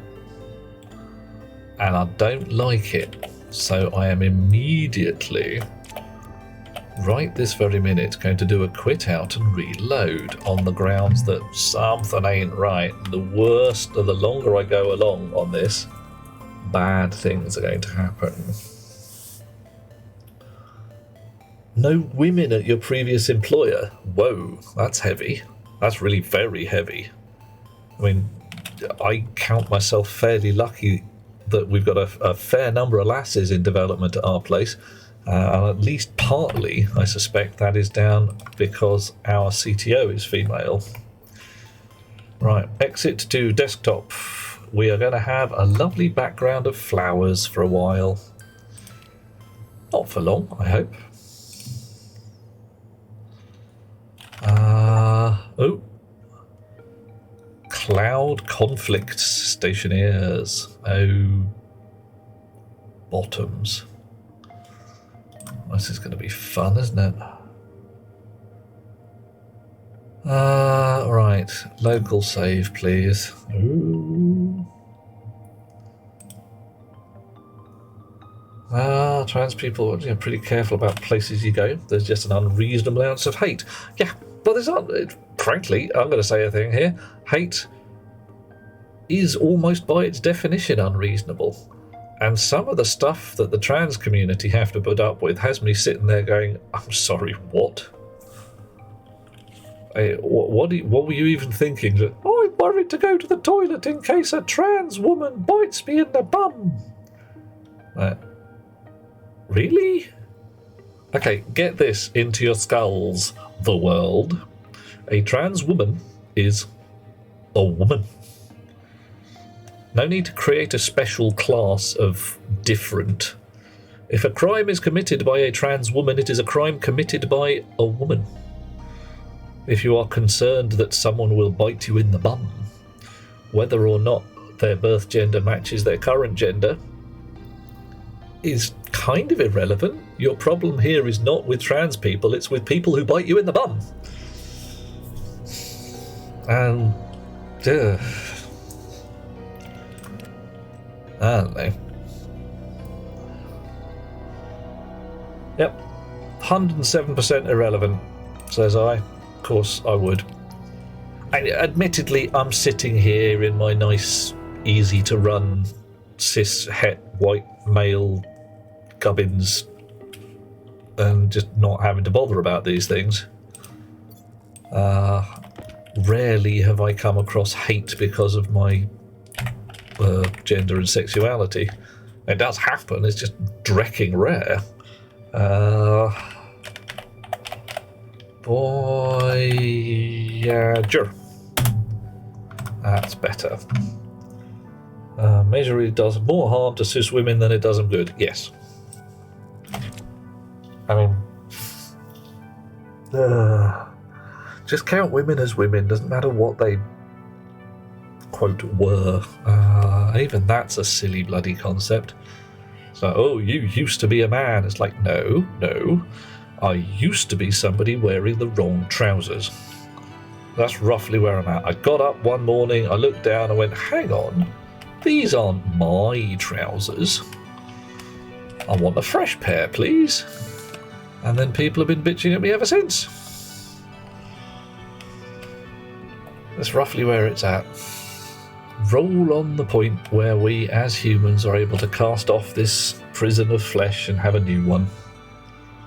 Used to pretend to be a man. That's one way of putting it.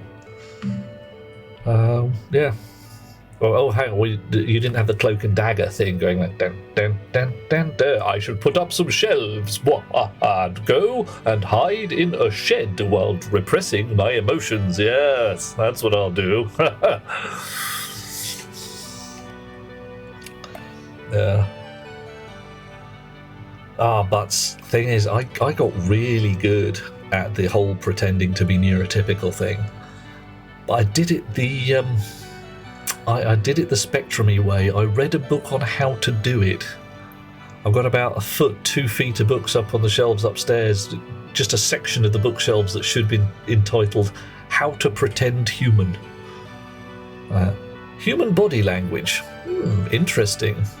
Mating rituals of the 21st century. Interesting. So it's quite a wonderful way of doing things. You can sit there and just do a read, find out how things are supposed to go. I spent 4 years literally 4 Earth years studying human sexuality as an intellectual pursuit, as a sort of academic subject, because somebody claimed they fancied me and I didn't know what to do about it. So like, oh, you're really cute, we should trade kisses. It's like, should we? Okay, I'll go and read a book about that, come back to you when I know what I'm doing. Yeah. Worked out fairly well on the tail end of things. By the time the lass essentially said, look, you haven't given me a yes or a no for 14 years now, what are you going to do about it? Is this a yes or a no? And it's like, yes please, let's have some of that. And though I am laughing at my own jokes, by the time the sun came up on the next morning, the little lass was looking at me and saying, that was your first time, was it? Really? Because, you had too much knowledge there for that to be your first time, at which point I showed her the books and she was like, yeah, that explains a lot. Hey. Reading books and, as it turns out, playing online role-playing games in which the specialist subject of the game was inter-player cooperation. Who said video games are no good for anything? Anyhow, where was I at? I was about to tweak this here screw here. Sorry, I got distracted by remembering the past. Ooh. Button, computer, Voyager, and you, dish interlock memory, Voyager, computer can do there. Wake up. Right, you are pointing at something. You have some numbers in, 56052. You haven't done what I expected you to. But apparently you have.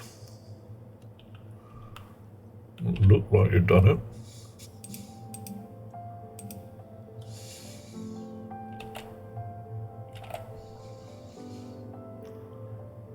Okay, fine. Whatever. On the subject of sexuality, he says, but do you have to say, as far as you're aware, you are a total lesbian? Yeah, fair enough. I mean, can't argue. Like I say, I haven't really found myself fancying blokes either, so I like ladies. They're very nice. Don't know what else to say about that. Enjoy, have fun. Oh, hang on. No, curse you for taking away my rightful access to all the women. I've got nothing, sorry. I'm making up as I go along. Right, so meteor mechanics.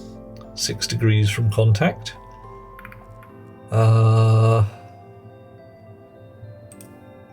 Meteor needs 27 watts for 22 seconds. 6 kilowatts are reaching the contact.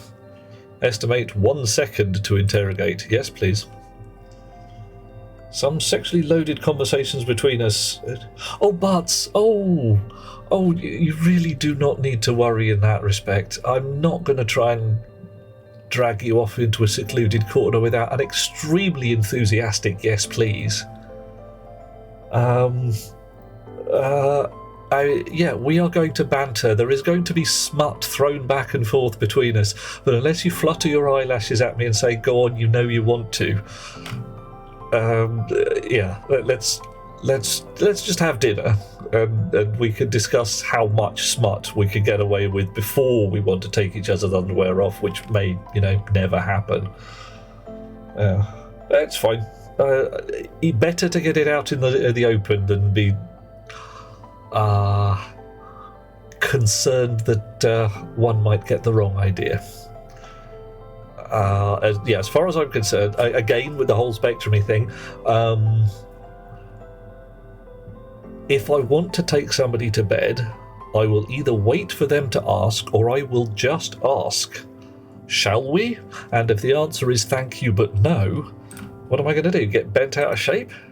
I mean, it's like, shall we go for dinner? Yes. Shall we have a bottle of wine? Yes. Shall we screw each other senseless? No. Well, okay then. And it's just mind-stampingly counterproductive to get angry or upset about these things. I honestly don't understand how any self-respecting chap could go from please take my underwear off, it'll be great fun, to well, screw you, you fat bitch, in one easy step. Like, what were you...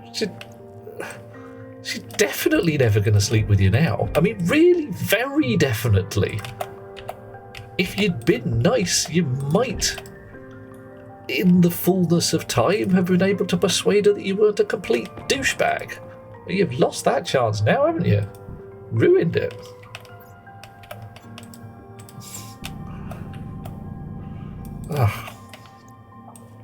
I don't know.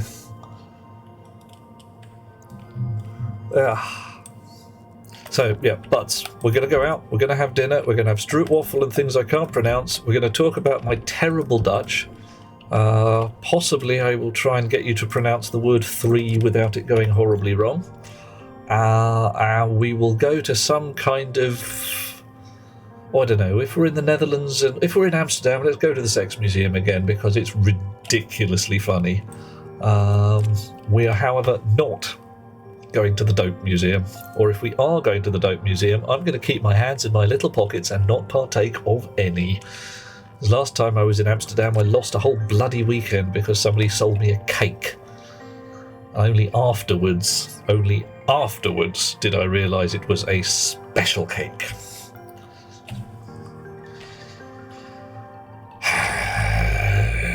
Stamps, feet, growls, etc. It was a nice cake. It was just, really nice cake. But, yeah, had more herbs in than I was used to. Hello, robot. What have you got in your pockets that I might want? Absolutely skank all. Well, bottoms. See you later, mate.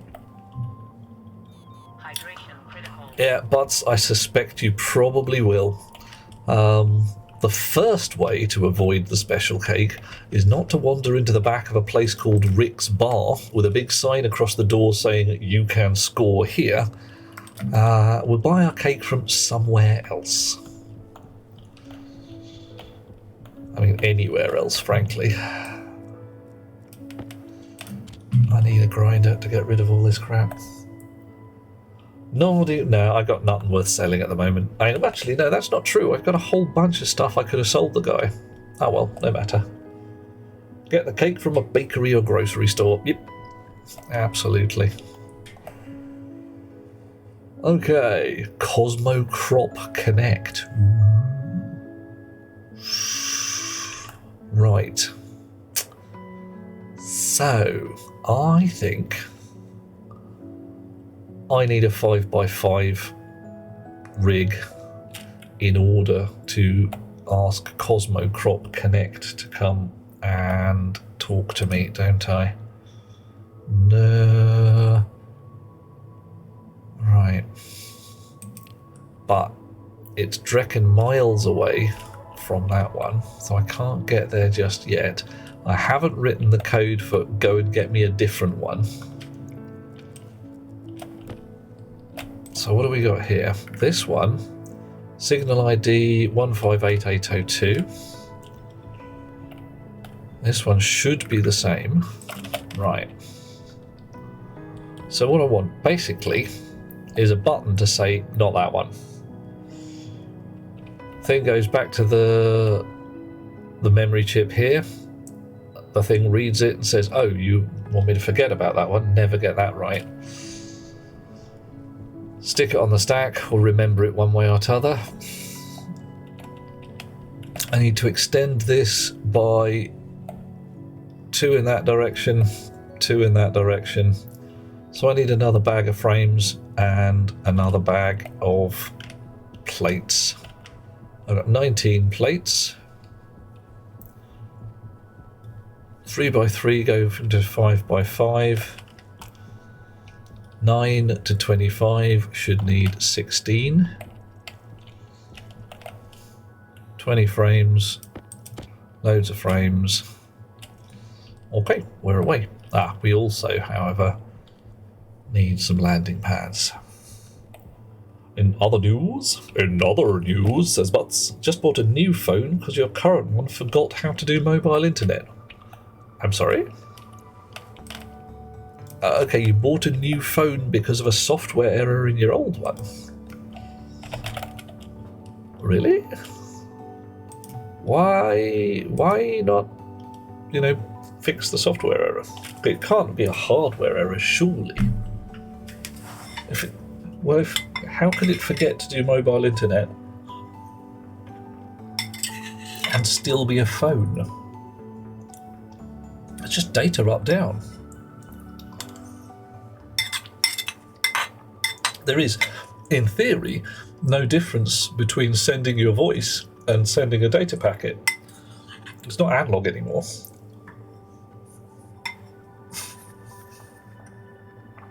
Tried to do all the software things, none of it works. Okay. I mean, this could require some kind of... Oh no, hang on. I do actually want landing pads. Got confused. Yeah. I'd be taking that to the shop and saying, oi, fix it. Or big fat full system reset, but...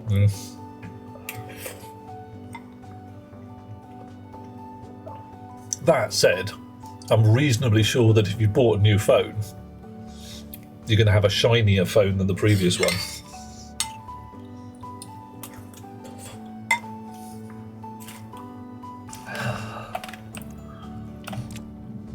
Five-year-old phone that you've had open many times. Ooh, okay. Well, modern phone's going to be nicer, bigger, faster, shinier. And if the old one still works at all, there's going to be somebody somewhere who'll want to recycle it into at least parts and possibly mobile phones for people who don't have money to spend on a shiny new phone. Yeah, look into second-hand phone recycling. Partly, we in the developed Western world are very overprivileged when it comes to our phones. I mean, really quite appallingly so.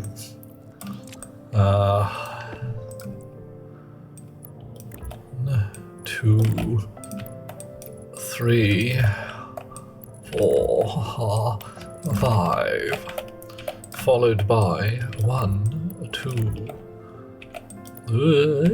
3, 4, 5 plates, arc welder. Right, and it's going to be a complete rejig of the landing pad, unfortunately.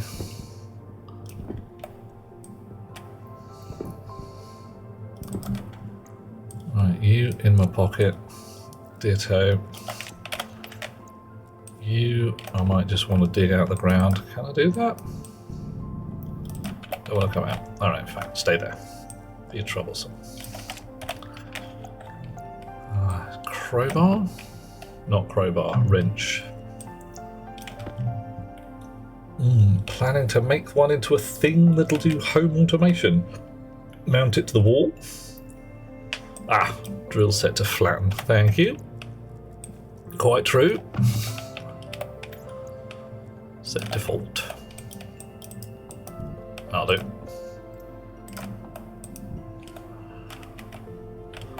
Stop it. And you. There you come. Right.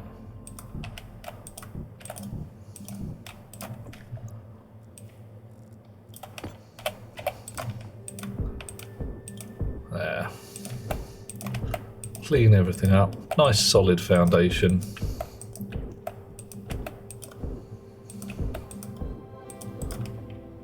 That'll do. Right.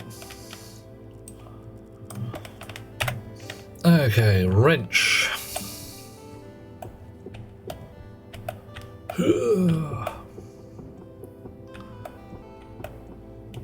Alright. And then angle grinder. Oh yes. Why? Because our center point is in a new place.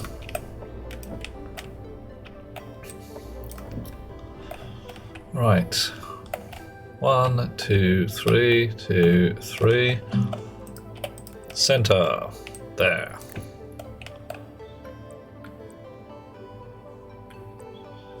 Oof, what are we gonna have? Hunger critical. Oh, hush you. I've got a loaf of bread in my pocket. You're fine.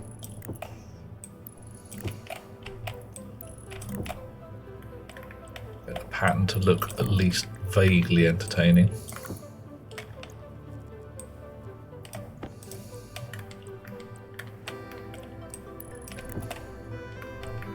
Alright. Time to go to a sleep. Sweet dreams, butts. Have a lovely time. And, yeah. We shall at some point... Uh-oh. Something right. Ah, no. Missed. Damn it. We shall at some point go out, have a tasty dinner, and laugh maniacally about the idea of leaping on each other with malice aforethought.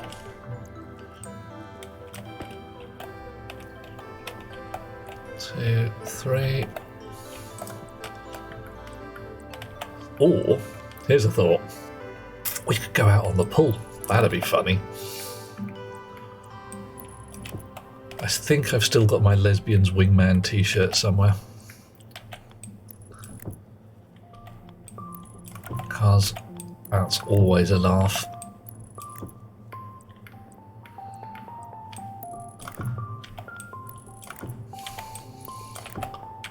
There we are. Right. Okay. 19 sheets. Why not 25? Where's the others? No need. Already have the best partner and don't want another one. Oh. All you monogamous types, I don't know. What am I supposed to do with you? Oh, nothing. Yeah, damn it. Curses.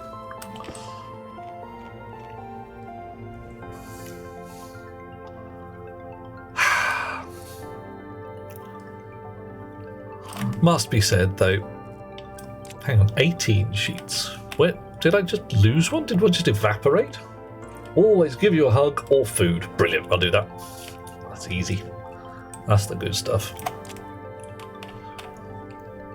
Oh, hang on, did it end up in the back of the vending machine? That would be funny.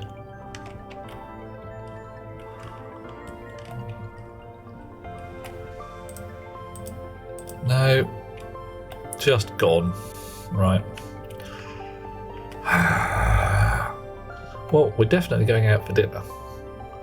Like I say, we're going to have stroopwafel and other things. Tasty stuff that I will be introduced to, and if you're in the UK, I will feed you, I have no idea what. Something. It'll probably be very bland and dull, though.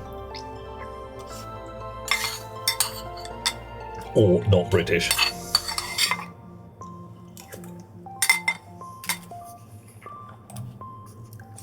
Ooh, tonk. 23, 2 more. Take out Chinese. Ah, Aliana, of course that's what we shall celebrate with. Has to be done. Okay.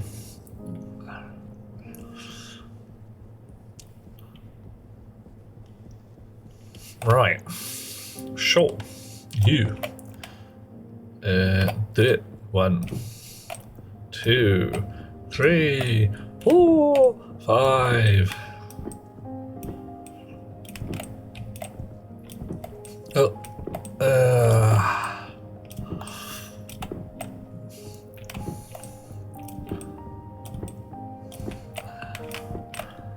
For a while I thought I'd got the thingy, the pattern wrong. It was going to look awful.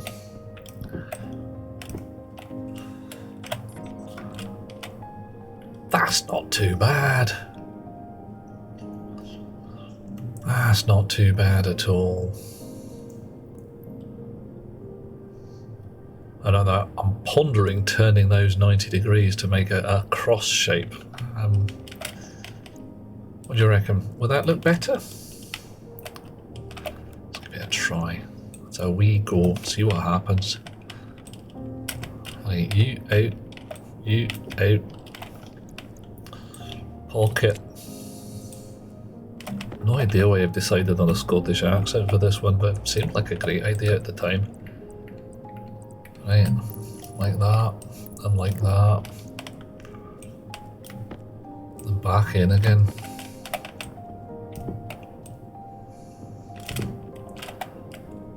Oh no, that's better. That is definitely better, yeah. Right.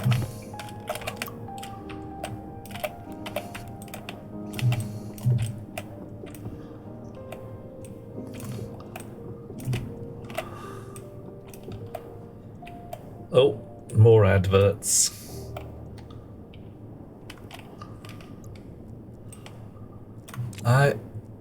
What you're saying you're gonna know? No, you can't tell. Not until you start trying, at least. Alright, come here, you scanners. A lot of yous. And sit in the wee boxy. Like that.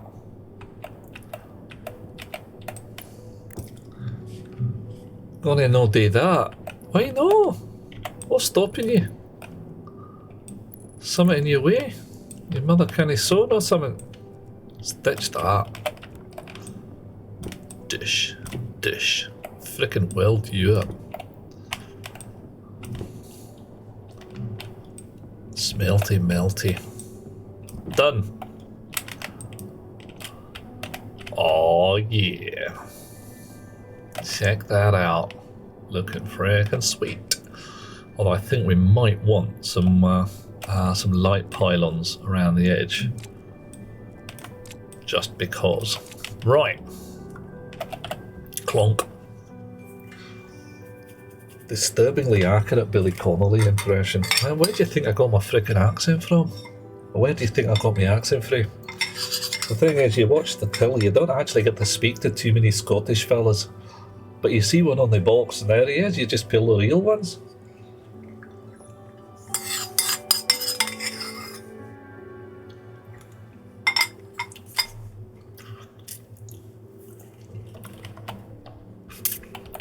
Right. Build ink. Space spices. Void vending. Okay, you don't scroll. Let's try space spices. Interrogate. 5, 7, 10, 12, 15. How many? Doop-de-doo. Are you gonna give me some spicy stuff? I only got $200. We really got a lot to sell. Chunk. Come on then. I hope you don't really want to... That's not true actually, I've just thought I've got a lot of crap I could sell. I mean actual crap. And my box is over here.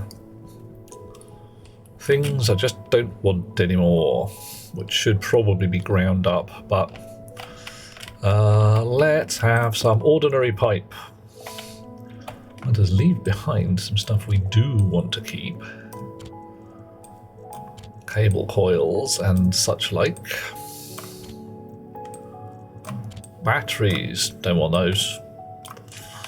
Insulated liquid tank, got a couple of those to sell. Liquidy turbo pumps, what are you? Medium radiator, spare uniform. Beacon that I don't need. Ordinary liquid tank. Pipe heater. pipe radiator liquid. Those could actually come in useful. And a stack of valves. Oh, blimey. Wow. Okay, so that's a big old shuffle. With you in a minute, mate.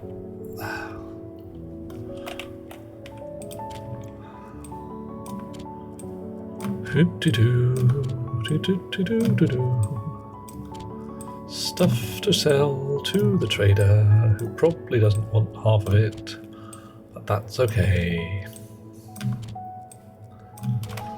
All right.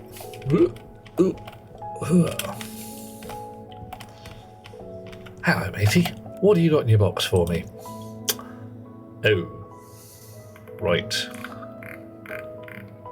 I mean, can of soup. Not gonna lie, tempted. Ship refuel contains greater than 100 moles of oxygen and volatiles. Okay. Duct tape, carbon dioxide filters, plastic sheets and cable coils. Right. Rice, don't have any. 30 cents for a cardboard box. Tempted by the soup, but I really want an actual tomato, so no, off you go, mate.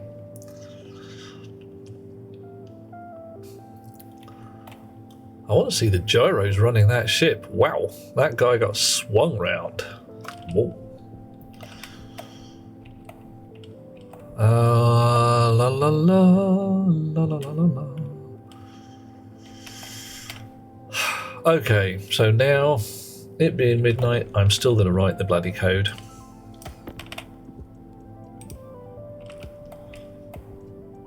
Off, steel, on, edit. Spray cans. Change the buttons. We'll have a red one and a purpley one. Ooh. Okay, the red one is going to be I don't want this trader. I don't like him. And the purpley one is going to be the reset button. So you, red. You, purple. You, in my pockets.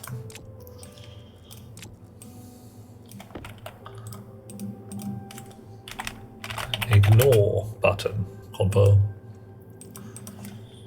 Reset button. Confirm. Right. Okay. So. Right. Here we go. This one is going to be fairly easy, I hope.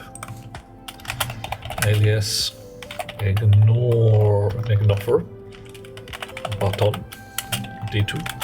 Alias reset button D3. Okay. Interlock memory, branch less than fine. La la la la. Ooh, do do do do. Load.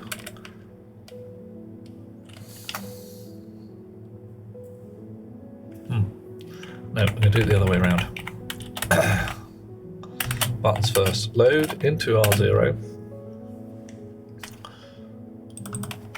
Ignore button. Setting.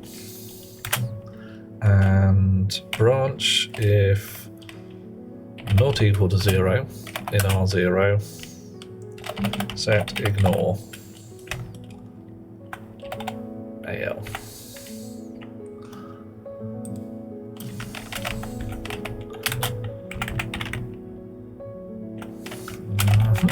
Set, reset. Okay, right, set, ignore. It's going to be very simple. Set interlock memory setting to -1.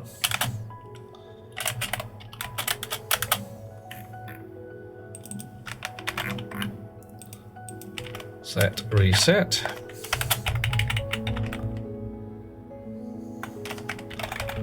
Set interlock setting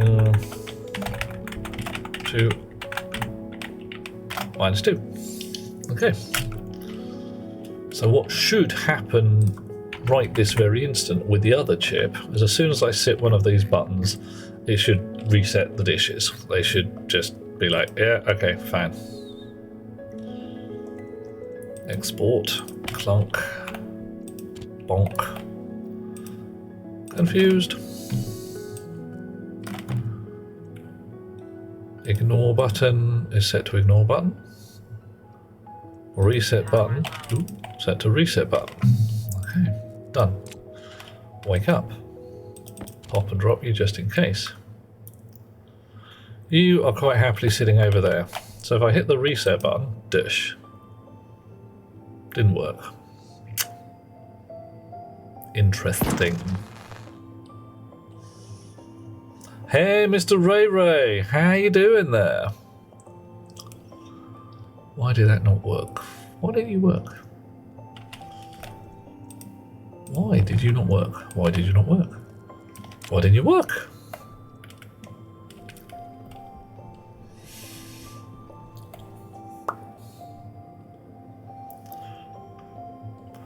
Set you to -1. You should have then read that. Ooh, I wonder. I bet there's a thing that's doing a yieldy loopy thing and doesn't read it until way too late.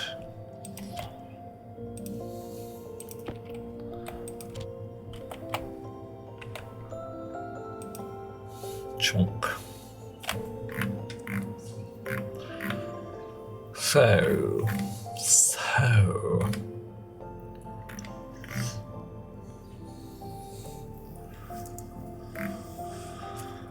Right, well, none of this reads the memory anyway. So that's got to be a thing. But then again, we don't have anybody we care about at this point, so that doesn't really matter. This should have read it. Unless there's a yield. There we go. So that doesn't need a yield there. So I'll bin that.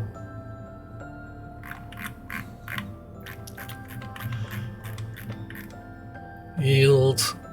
Get best matching signal, align dishes. Branch less than 0, max sig, seek loop. So this should be scampering round and round and round and round and round. Yeah. Oh, blimey.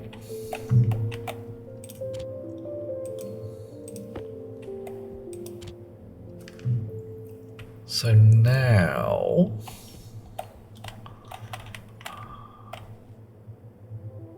Right, you haven't actually done anything yet.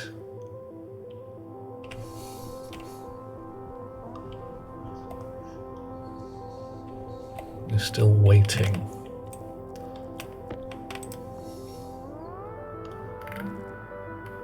Signal strength. Horizontal, vertical.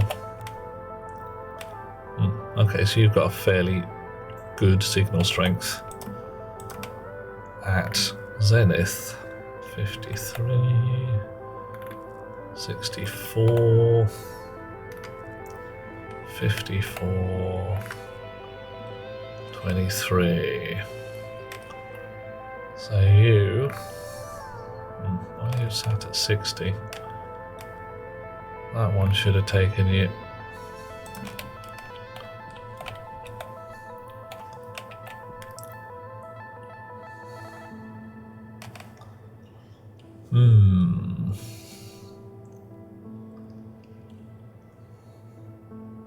Alright, I took a yield out.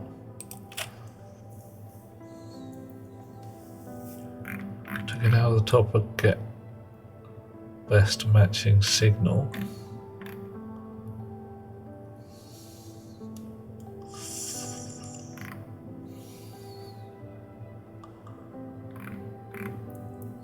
do it right out the top there.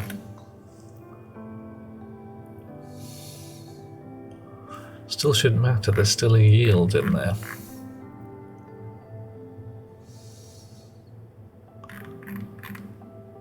Ah, we've called the line dishes since that point, so it would be a frame late, as 'twere. Shouldn't matter.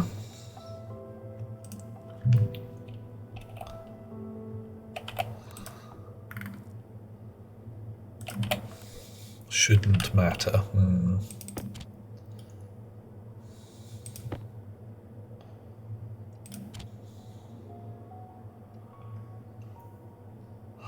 Right, could it be just that this takes bloody ages?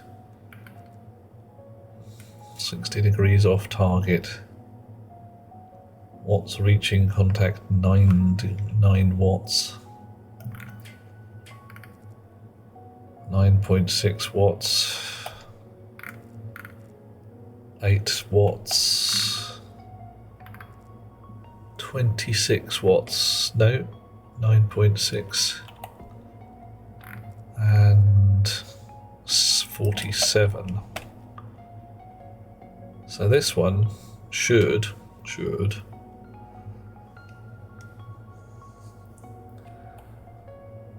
be moving at some point.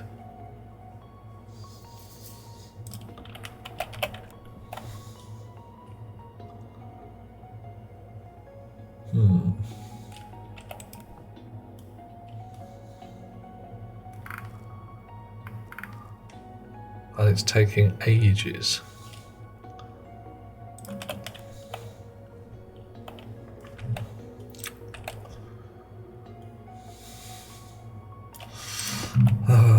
Debugging again. It seems to be really twitchy. I mean, really twitchy.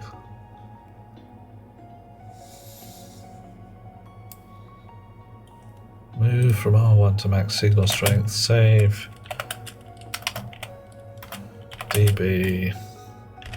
Setting R1. Confirm. Export. Drop. So why are you a 0? That's interesting.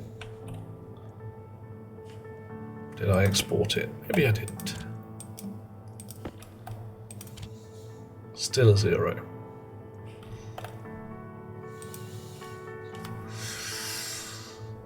La la la la la.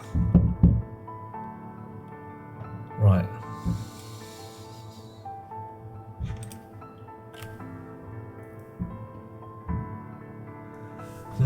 Okay, this is a bit of a... This might be a stopper.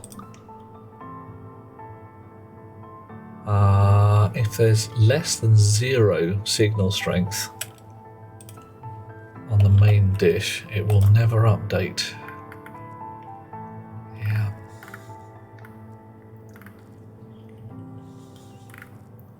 It's just going to sit there. Oh, hang on.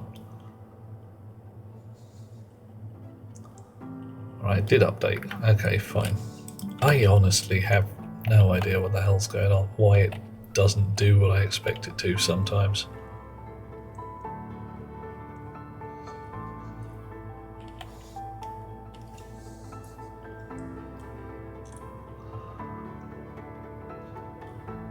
Right.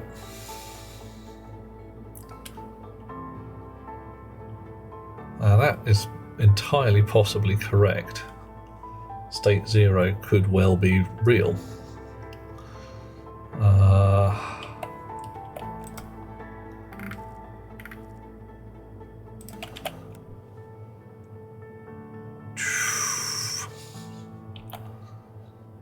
It shouldn't be though, because I should be getting a max signal strength in here.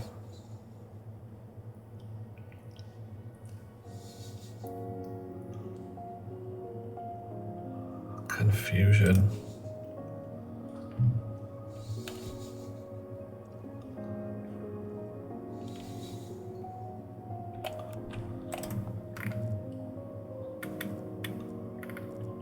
you're still sitting at -1 for some reason. And you tend to like just sit there for ages, waiting for something to happen.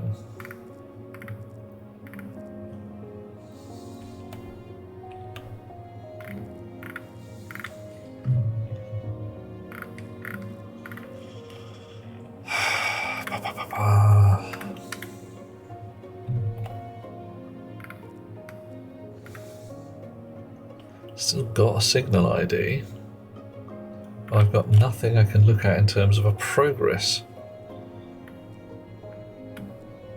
Target pad index, that might be fun.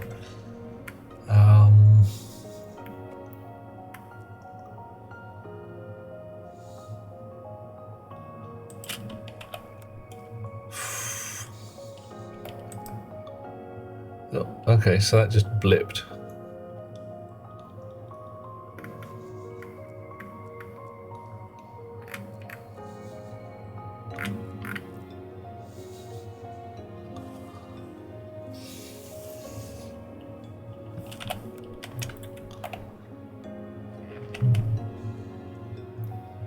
Watts reaching target. Okay, so that did actually do something.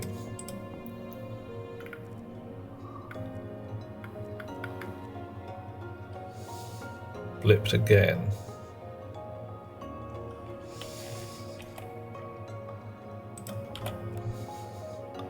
$18.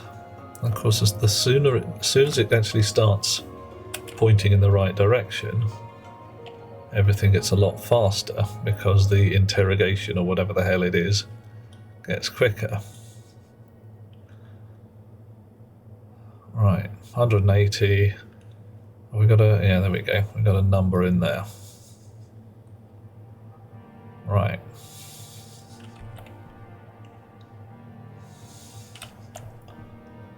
So 200 watts. That's maximum shizzle. If I poke this here button, ponk, no difference. Ponky, ponky, pooky.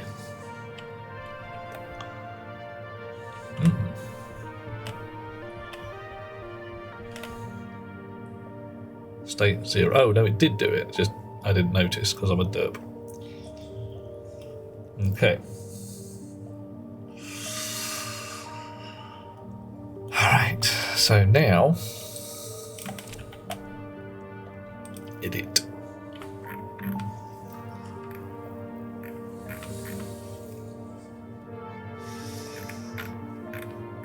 So la da da da da la da da da.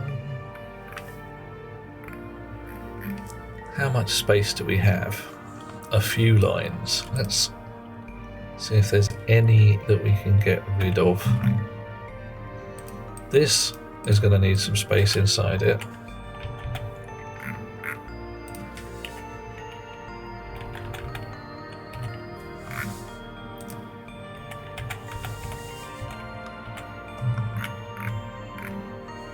That can go, because I never use it.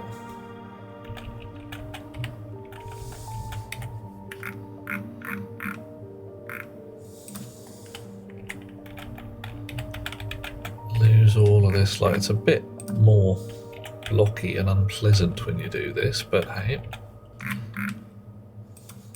gives me some space to play in. Alright, little more room.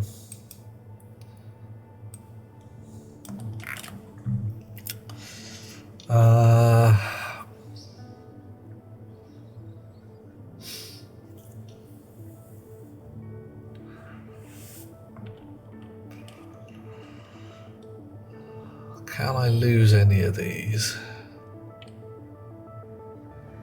How often do I use dish batch?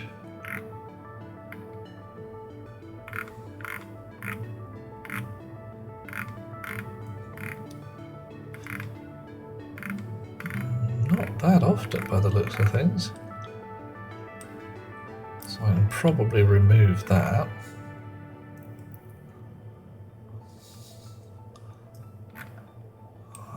You can go away. Okay, see what happens with that.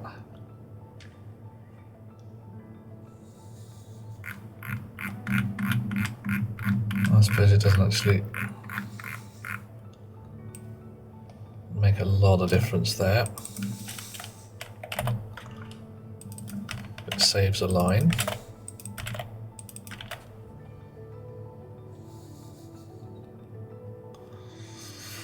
Right.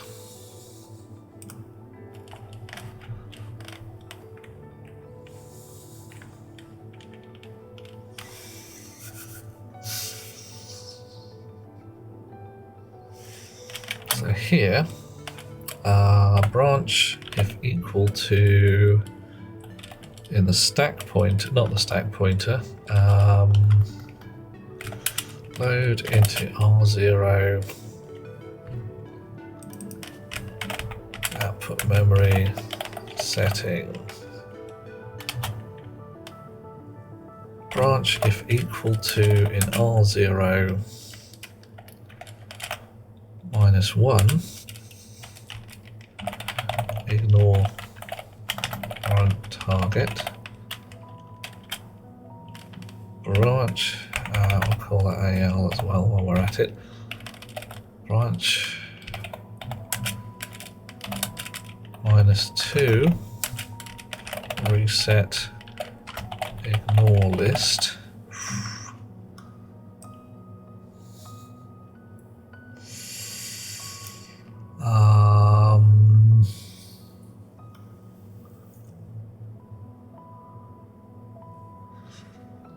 it's gonna be tight.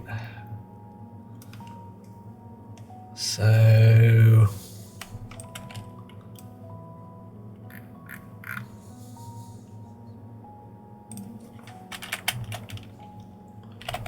JL check signal ID, and then we'll lose it.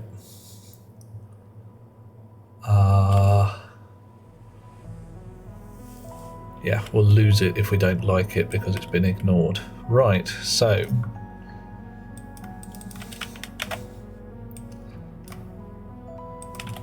ignore current target, reset ignore list,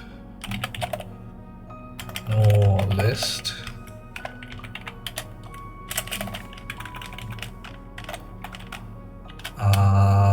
and what do I call it? Check signal ID. Check signal ID. Okay. Ignore current target is a relatively simple one. Push current signal ID. Set to signal ID.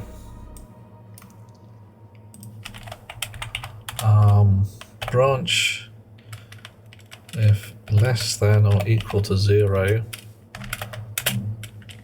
So don't bother ignoring it. Don't ignore, or if invalid. Reset ignore list is set stack pointer, move stack pointer to 0. Right, I've got all this room, oh my, to scamper through the stack.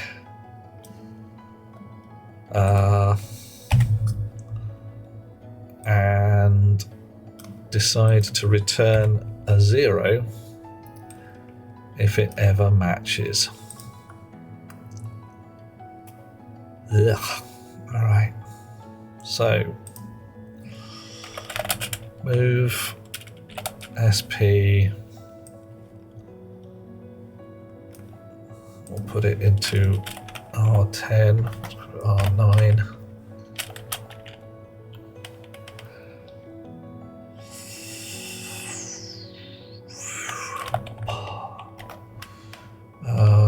Check loop pop into R0.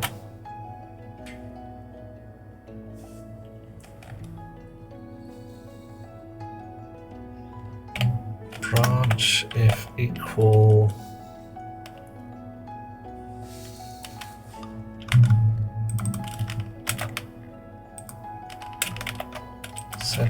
center signal ID and R0 to ignore. Otherwise, branch if greater than 0 in the stack pointer, check loop. If we hit 0, then the stack's empty.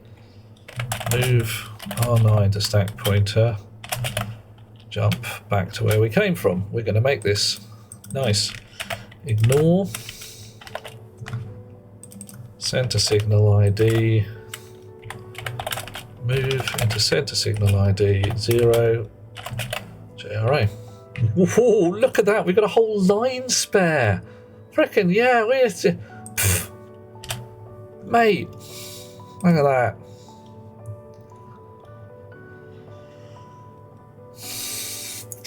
Oh man.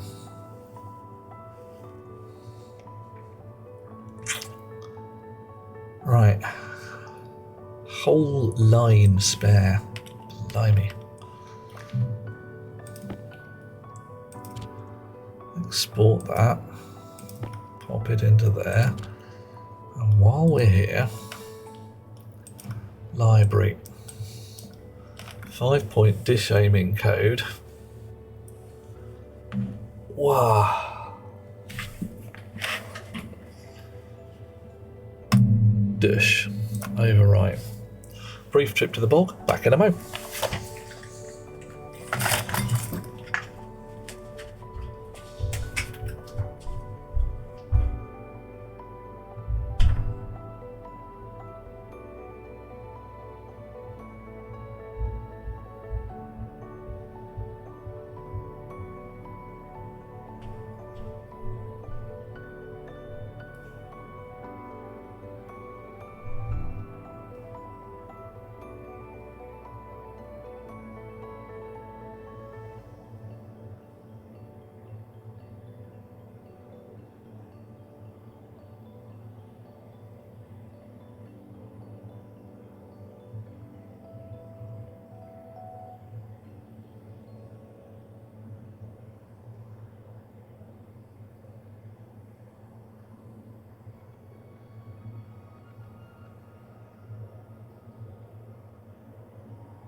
Okay, back in the room.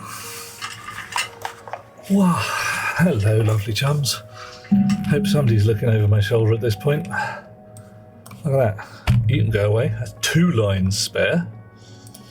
You can go away. That's 3 lines spare. Blimey. 4 lines.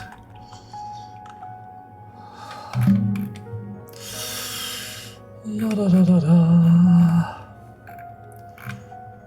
Right, this is even more fun. I can branch if greater than 0 in stack pointer. So there's no point doing this unless the stack is non-zero. So off we go. I have 3. I freaking shed loads of lines. I have plenty of code space. Yeah. I could fit a whole visual point recognition code into that. I couldn't, but you know, whatever.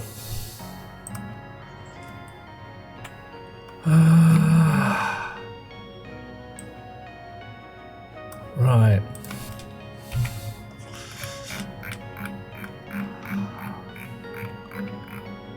God, look at that.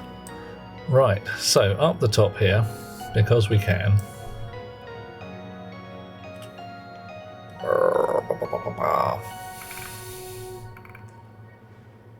Search loop's irrelevant because we don't have a signal ID. Seek loop in here.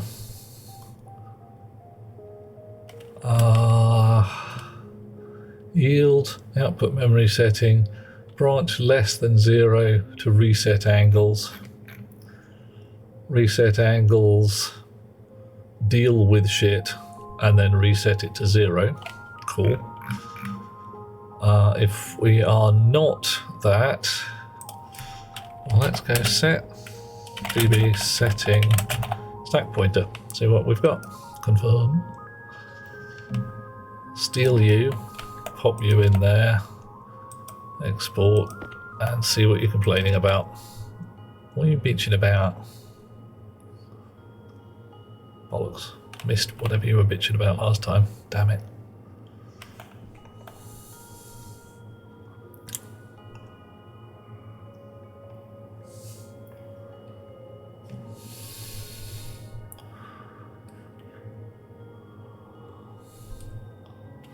Okay. Whatever it is you're doing it already.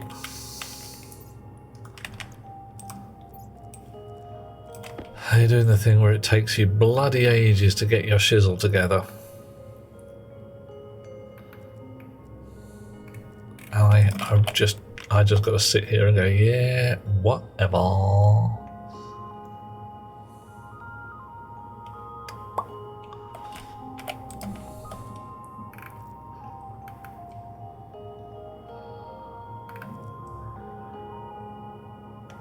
Doing a thing? Doing anything?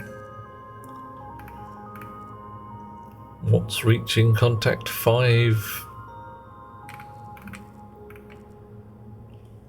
5.85. 5.8. Oh, blimey, everybody's exactly the same. You're all the same. Oh, no, you got 46. Alright, okay, cool. So you really shouldn't all be the same. That'd be weird.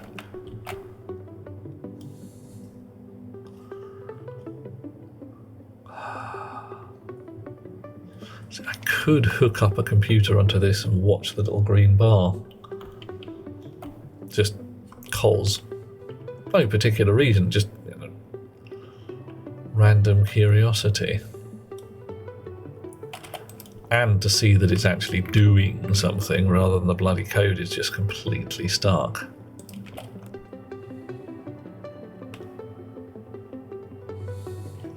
Fine, that's what we're going to do.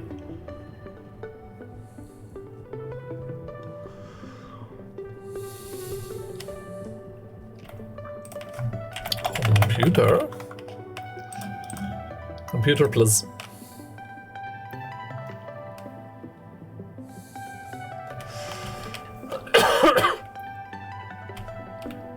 And some cable stack.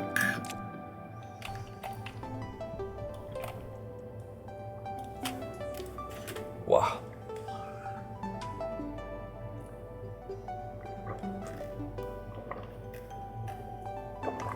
I suppose if I was feeling particularly saucy, I could run 2 different chips, one to do the seek loop and one to do the search loop, and hand off duties from one to the other. Communications motherboard. Oh, needs copper and silver. Okay, fine. All right.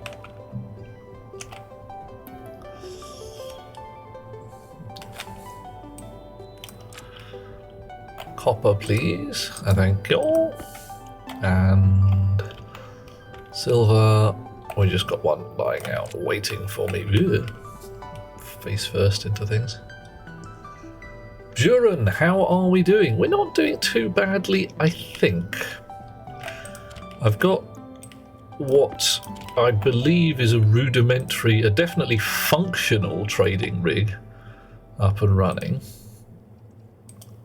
It's a bit lumpy around the edges, but it seems to work. So, well, okay, so it seems to work. Maybe it doesn't work as well as I thought.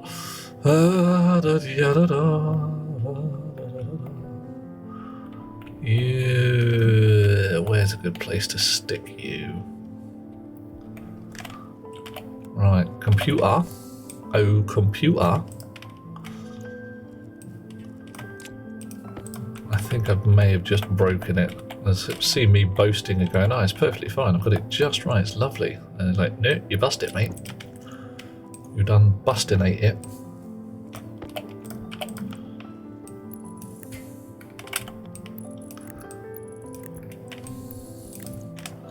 There were reasons why it was like that, and you done it wrong. Possibly.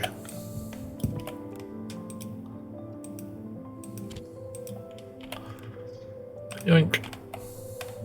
Okay. Oh, on the other hand, the reason it's not bothering moving is because it's bloody nearly on the bunny. On the bunny? On the money. On the button. Right, so the centre dish, less than 1 degree from contact. Nice. Okay, orbiting orchards. Frankly, sounds like a good possibility for getting me a potato. Potato? Shonk. Giztato. I don't want Orbit Ops hardware. Lots of dishes. Does it help with the hunger? Yeah. If I've got more dishes, I've got definitely got more to eat. That must be right, yeah? That's how it works. Out you come, Mr. Robot. Hello. Mushrooms. Oh, look at what this fella's got for me. Oh, switchgrass is $200. Bloody expensive. Right, what do you want? Anything I've got? No. But you'll give me $25 for a planter, but you only want 1. I like the new traders as well. There's a couple of bits in the trading rig that annoys me. Like, when I move the dishes, it then just sits there going, oh yeah, I've got no signal, for ages, and then suddenly a signal. And there's nothing I can read in the dish that says, I'm busy, mate. I'm just going to wait for it to either return a new signal or not. I've got no idea how. Alright, so if I buy 1, plus 1, buy, sold out. Tomato, buy, sold out. Right, so I've got to find a way of getting $200 more. I can only sell you 1 planter. I don't really fancy refueling your ship or any of that lot.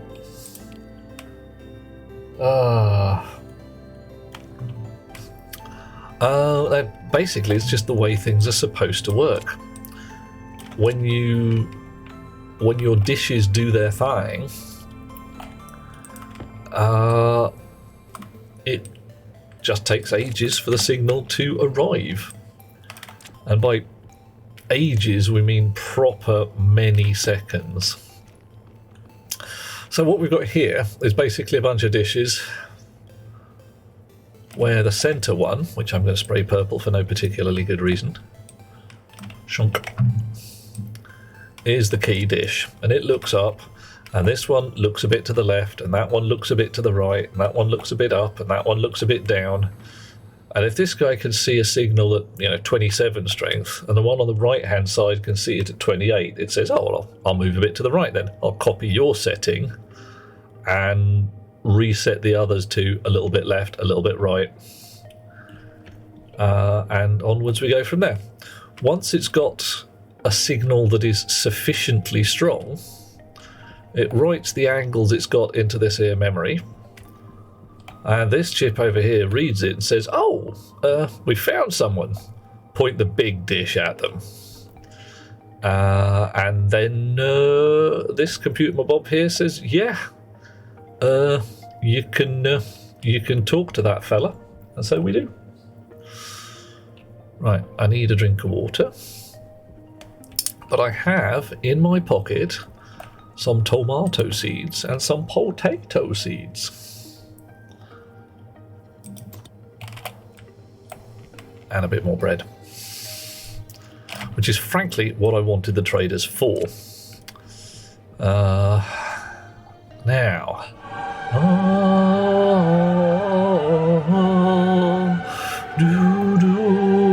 I thank you, Eliana Flynn. It's very lovely of you. Right. So, possibly, if I hit the red button, actually, you, so very much, off you go. If I hit the red button, it might reset all the gubbins here and then say, well, there's that bloke, but we don't want to bother with him.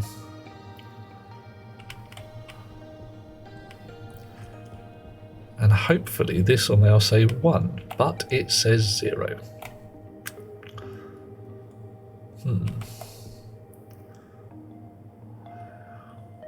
I've still got orbiting orchards.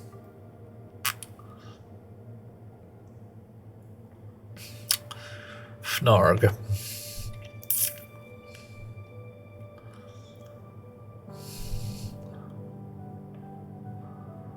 Her. Why would that not do what I want? Press that button. This is supposed to change the number. So the problem is I'm stood over here. I don't think I would be able to see any numbers on displays or anything like that. How far away can I see it?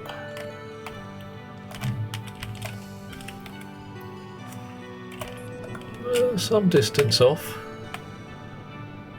Not so bad. Alright. Logic chips.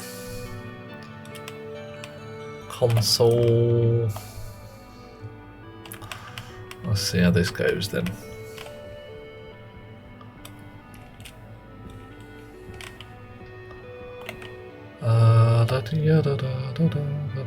Actually, I can hook that up right here, can't I? I really can.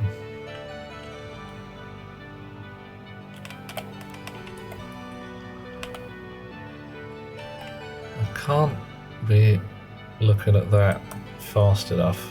State 0. Okay, so it did do the thing briefly. Interesting.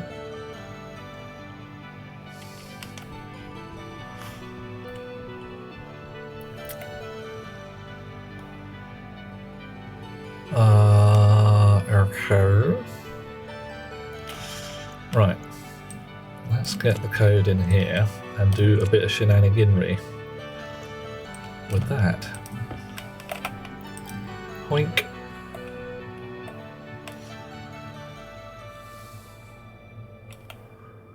You come here. Actually, you can wait there for a bit. Edit. Now, how many down the bottom? Right. Ignore current target. I've got a few lines down the bottom.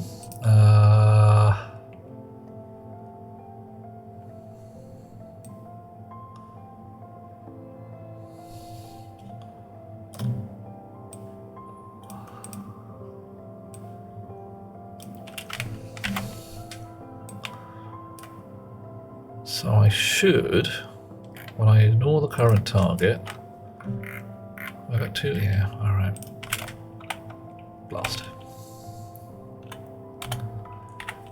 1, 2, 3, 4. Sleep 5 seconds.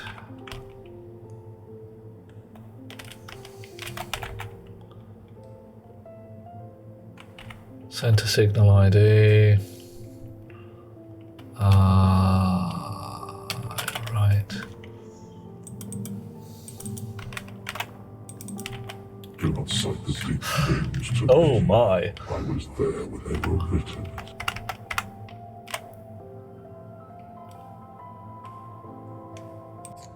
For you, Bajoran, anything. Almost anything. I mean, I'm not going to give you my cheesecake. It's my bloody cheesecake and you can't have it.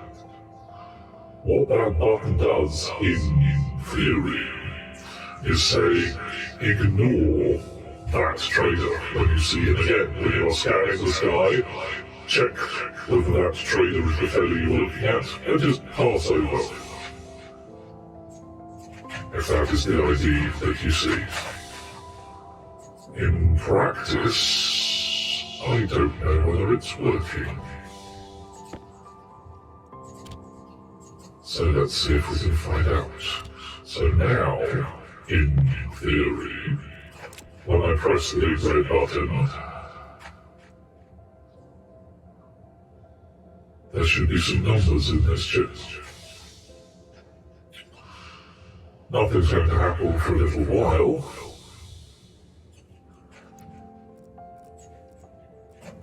Because this needs to get its acts together, and it takes bloody ages, absolutely bloody ages, for it to do its first contact.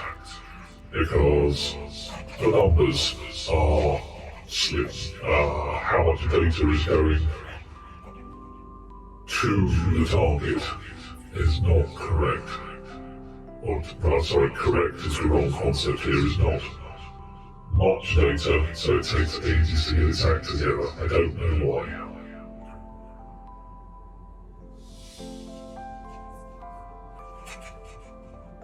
It may become confused because we've already spoken to that particular target.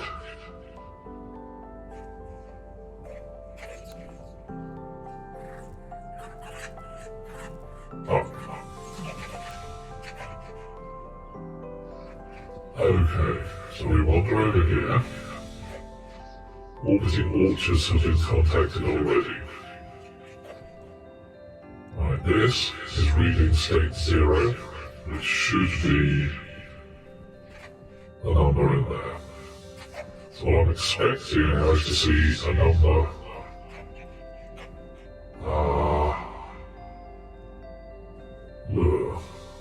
Yeah, I'm expecting to see some numbers in here change, but nothing is changing. Right.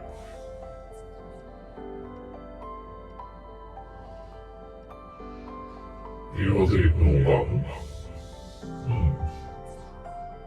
Max is doing the work. Catch you later, dear fellow.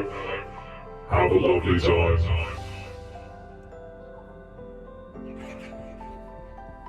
What is wrong? Is it just not working? Maybe it's not working at this end.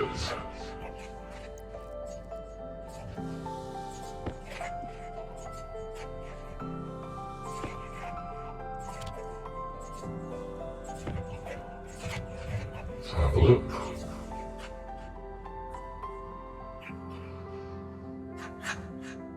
Very small amount of code in here. Right. Not sure if it upset your code, you haven't read what you have. You've been able to reset the signals by turning off all the power, changing the angle of the dish just a little as you turn the power backward. Oh, if your traders are modded, then anything is possible. Anything at all. It has mostly worked okay. My problem appears to be more local, shall we say. Right. Southwest set. Setting 1, 2, 3, 4, 5.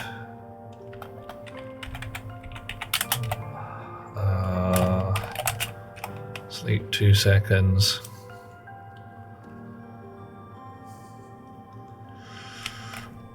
Grab that, press that, export that. Right, so what's supposed to happen here as I go boop, 1, 2, 3, 4, 5. 2 seconds. 1, 2, 3, 4. Number. Okay, no idea, because that's exactly what I was expecting last time. Voodoo. Right.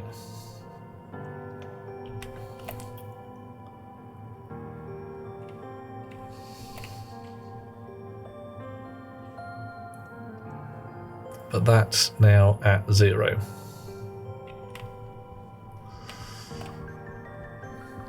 This is complaining. Aha! Stack underflow at line 119. Ah, now I see the violence inherent in the system.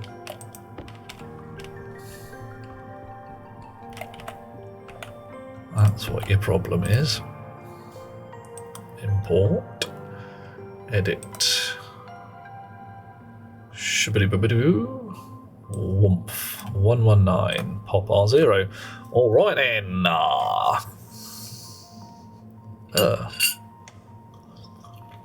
Right.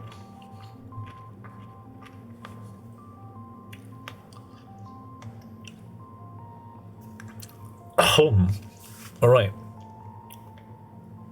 Check loop.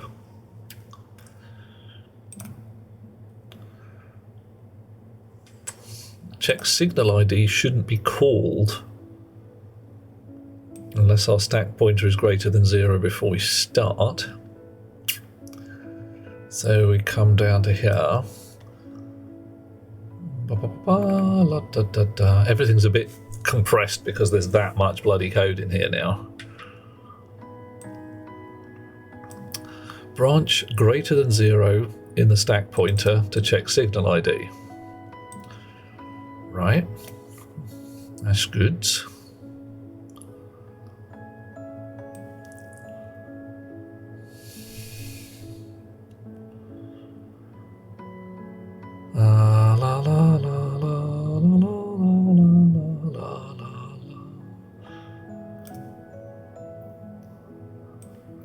So let's pop that out of there. Put it here.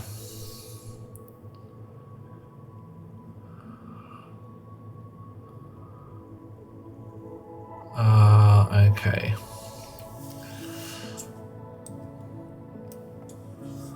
Pop R0. Bath because stack underflow. Branch if greater than 0 into check loop. What's going on? Oh yeah, that'll be it. Yeah, look at that. I've got these the wrong way around. Oh dear. Destination. Source, innit? Move stack pointer into R9. Yeah, there we are. There's your problem.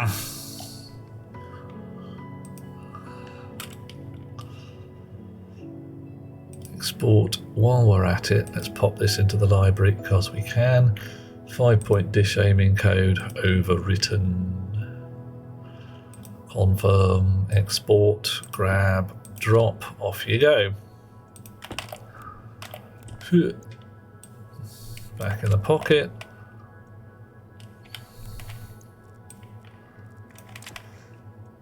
Right.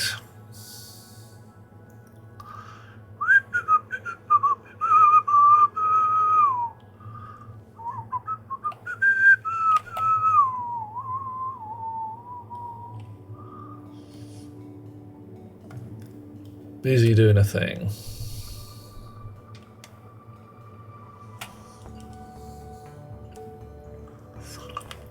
Right.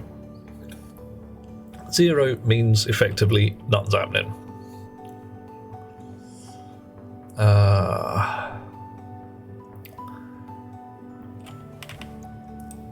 You are track. Oh, okay, you did something there. Signal ID was 0, right?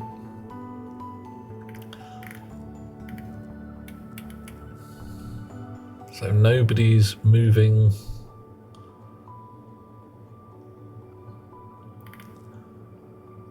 Interrogation. Right. Are you still doing?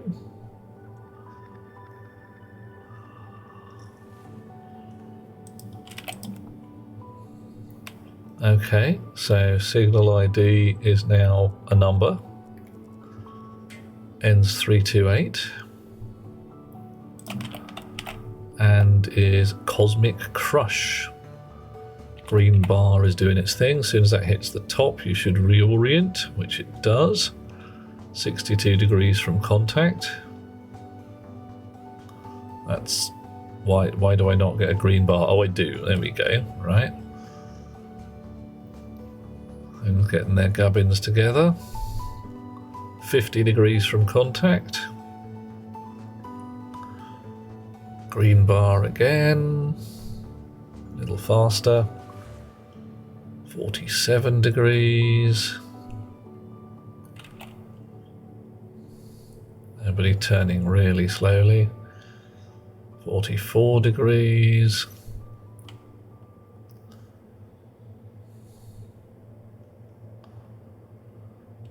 One. Let's make sure I've got all these hooked up right. Center, east, west, north, south. Yeah, okay.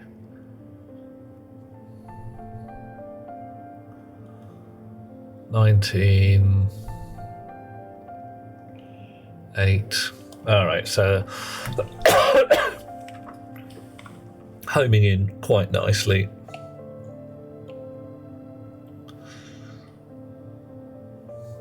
And by now, yeah, we've got an angle to put the big dish at. 31 by 211, which is 211 and 31.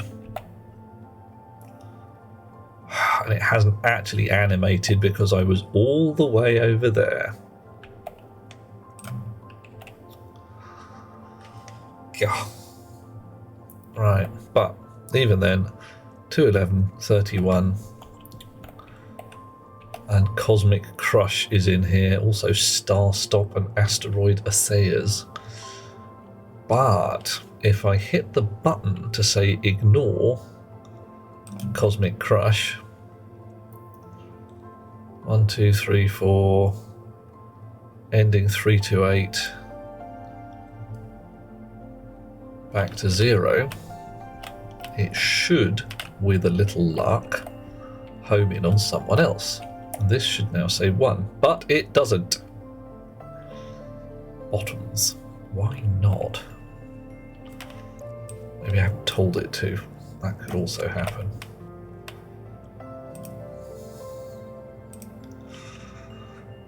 Right.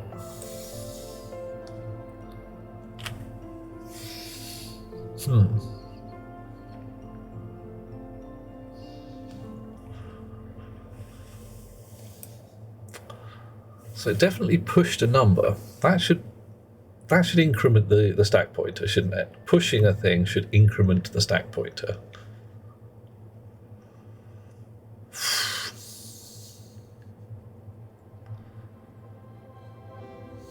Resetting the ignore list should flatten the stack pointer, but I didn't do that. Ignore current target, reset ignore list. Ignore current target is -1, reset ignore list is -2.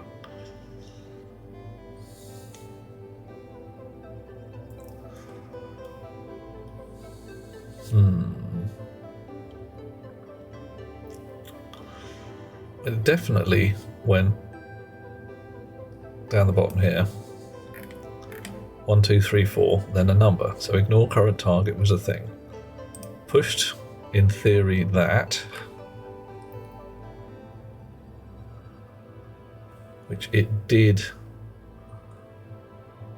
and then did 5 seconds of sleep, and then back to the top up here.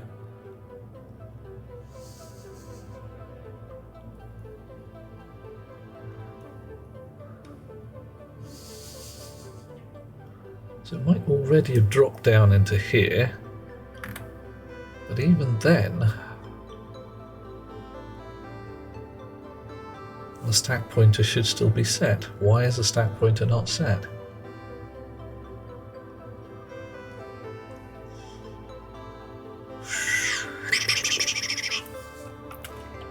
twisting my melon.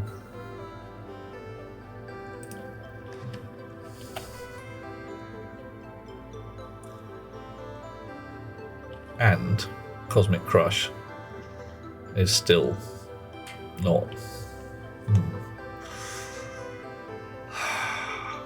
not being ignored because the stack pointer appears to be 0.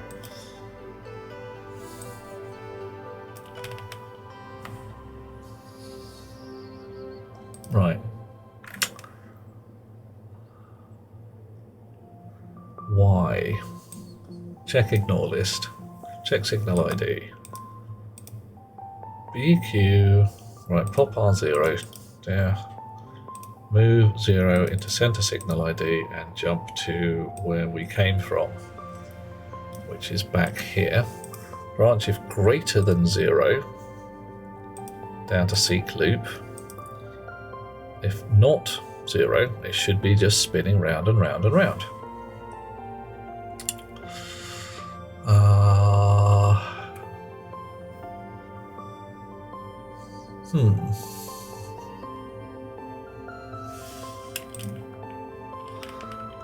So what is our number now? Shouldn't end in 328, but it does.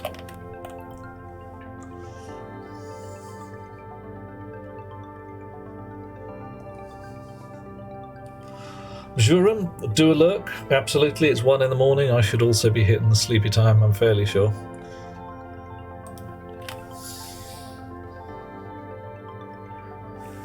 Let's get rid of some of this debug here.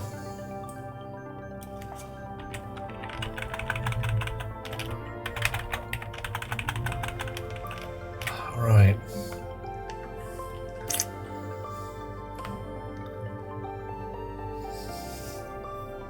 One hour ahead. Oh my. Yep. Definitely time for sleepy time, isn't it?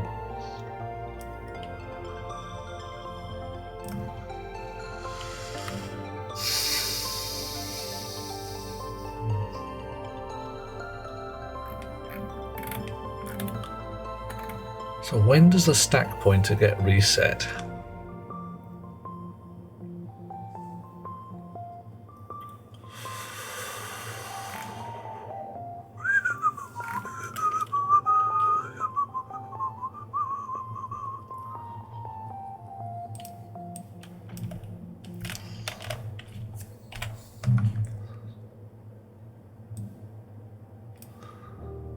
When I push something in here,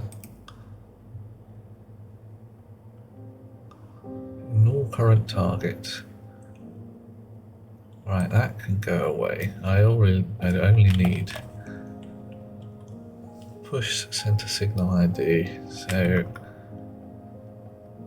if it's less than or equal to 0, bang out. Otherwise, push it. And increment the stack pointer, one would hope. If the stack pointer gets zeroed when I drop the chip like that, which is quite possible,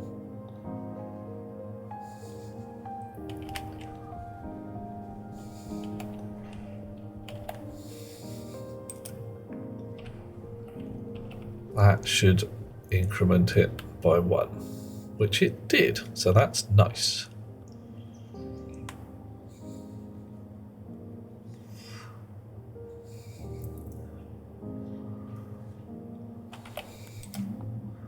Still picking up 328, but this is now turning. All right, Alvy's still here. Yay for Alvy. Hello, mate.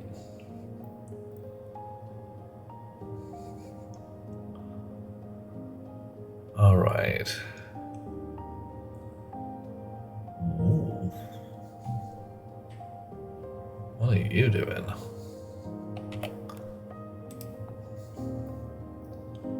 Still looking for 328. Is that the only one you can see? You shouldn't be looking for it because it should be on your ignore list.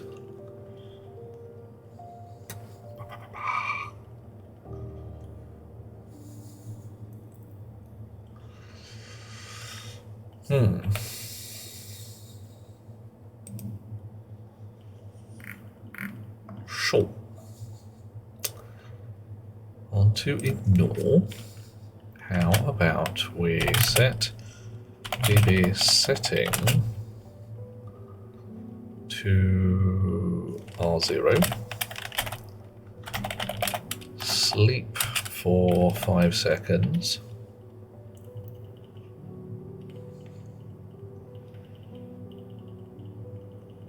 Oh. Yeah, look at that. That's what I didn't do. I did not restore the stack pointer after each check. So if we caught one, it would just ruin it. Ruined. Ruined. There we go.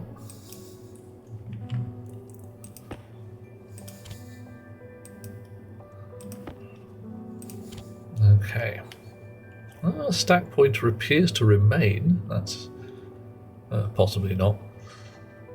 Settings remain. Right. Ends 328 is still here.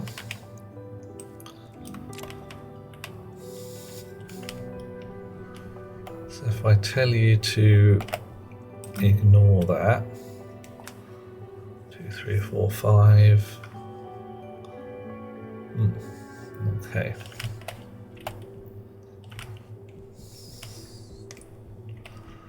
That might now be...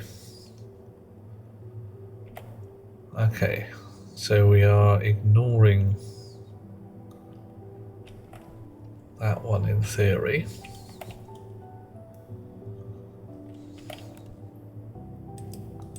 But we're still not doing what I want us to do here.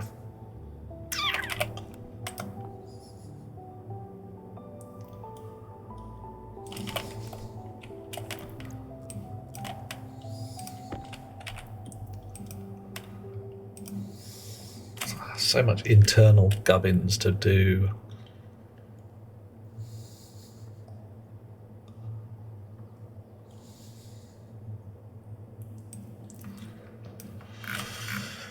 La da da da da, la da da da da da, la da da da da da.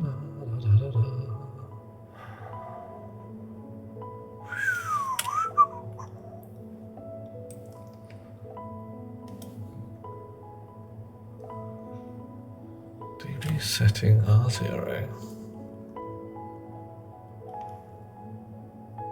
5. Move center signal light 0 into center signal ID, which should then come back up to here. Here. Branch greater than or equal to 0. Branch if greater than 0, center signal ID to seek loop, which it shouldn't be because it's just been zeroed by the check signal.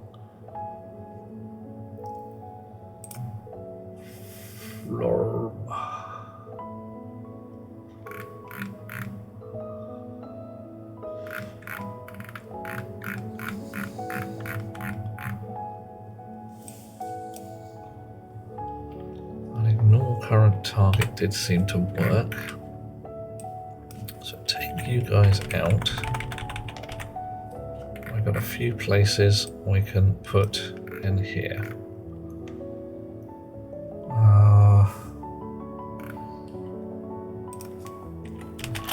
Set DB setting 1, 2, 3.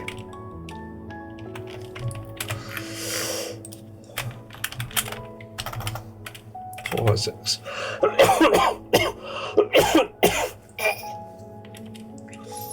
Oh.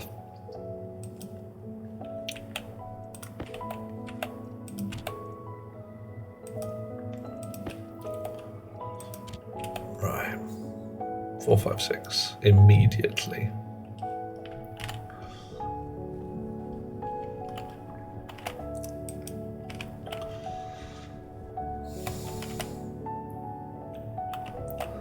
That's a surprise.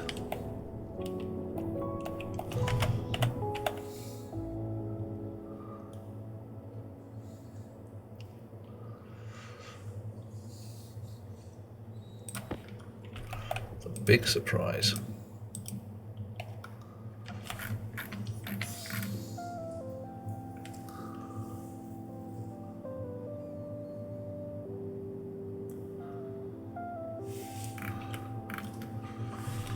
Reset angles.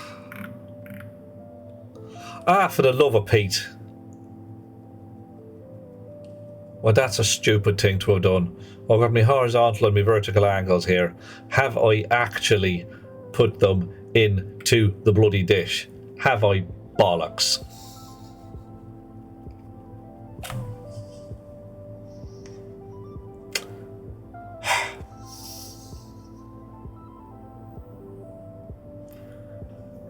Well... Cognition low. Yeah.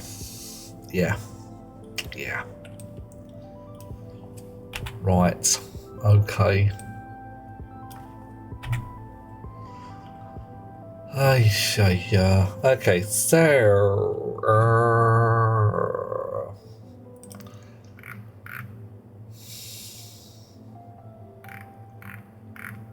Yep.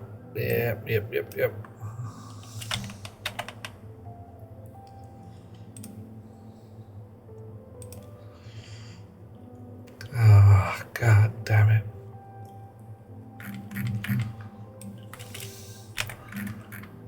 So carefully doing a whole bunch of sums going how many, but not actually moving the dish in any way. I mean, clearly something is wrong with the ignoring code because it's not properly doing an ignore, but you know, some things you gotta do. Set dish center horizontal angle. Set dish center vertical angle. Do a yield. There's no way to tell whether it's moving or not. It's got to cross your fingers, basically.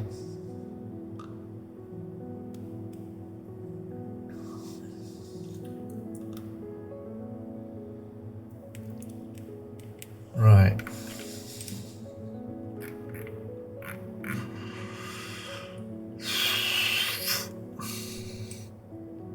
Call check signal ID.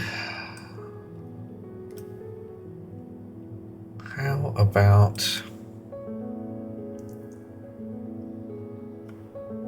check signal ID? Move the stack pointer into R9. Nice.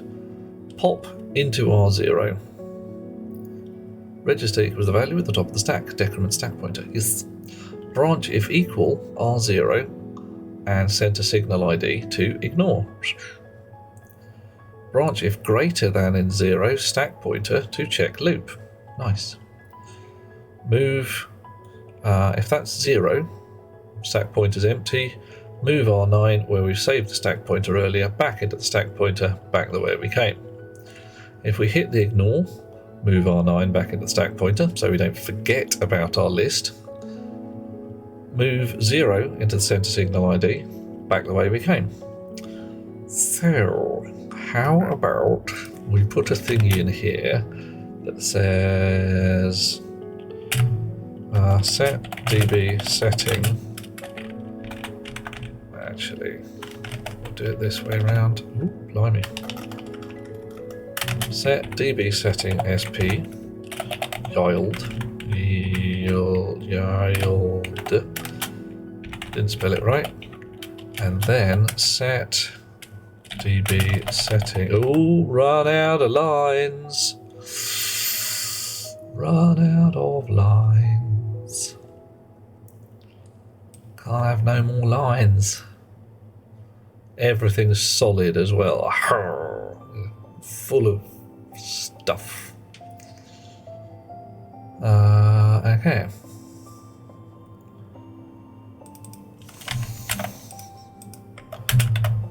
Right, so where's this going to turn up? Here. So if I move that to there very carefully.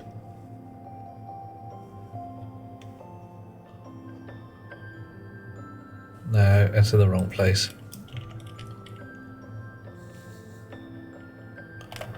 does actually want to be there. Damn it. However, it would get a yield before it gets overwritten again, so we might even get to see it. 1,000,000 to 1 shot just might work. Right. Nothing's happening. 4, 5, 6 is pretty much as expected, I suppose. Ignore the current thingy. What did you do? 1, 1. Okay, that's doing. So 731 is the thing it's ignoring. And you are doing a thing. Nice. Right, looking for somebody who is not 731. I think we can probably increment this stuff a little more than 10 degrees at a time. Certainly on the vertical.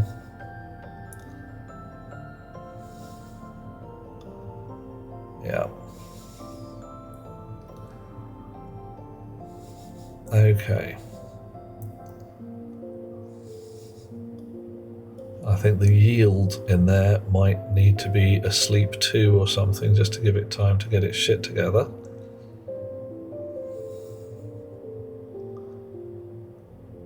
But we're definitely running a search pattern.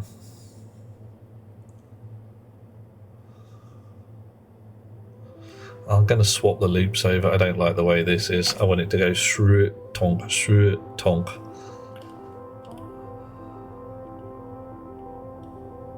Yeah. Okay. So now everything seems to be working fairly close to how it should be. If I reset the ignore list, purple button, things should get their shit together. Okay, didn't work. Interesting.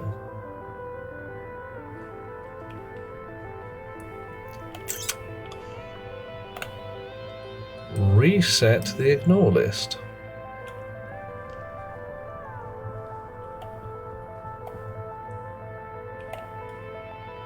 Didn't work. Bit of a confuse. All right.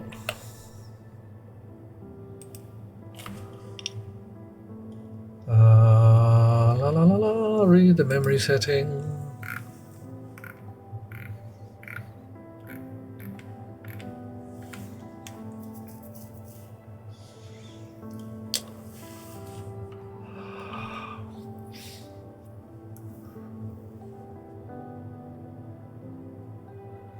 So where are we looking for memories? Oh, we're not, because it's sitting in here and not checking. Oh. So you can't reset the ignore list until it's actively seeking for something. And I need another 2 lines of code, which I can get by binning this lot, fortunately. 2 lines of functional code, fun times. Oh, got 3 left. Right, blimey. It's getting a little squeaky. Getting a smidge on a squeaker side. So, however, what we want to do is move some of this around. Oh, we don't really care what that is at that point. So that's fine. We can lose a line. Oh, nice.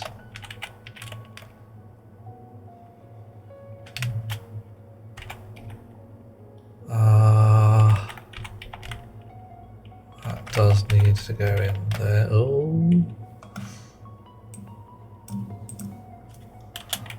Oh no. Careful. Careful. Oh, still good. Still good. Right. So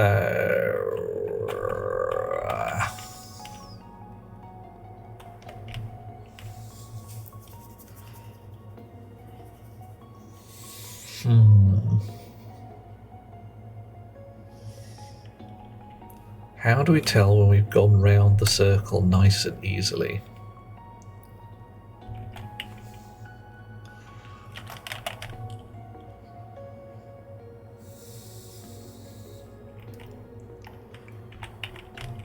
Because that one's easy. You just go like, have you gone round again?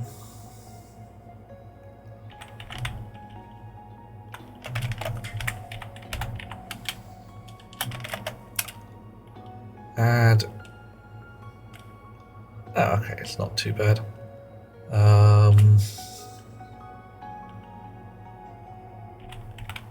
Add 10 degrees.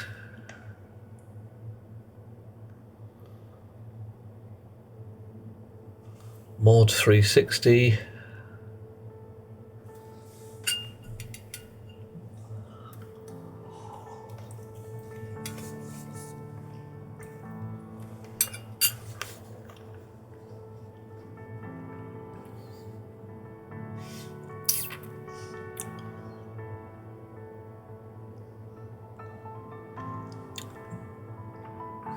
If you're less than 10 degrees, less than or equal 10 degrees, you must have gone round.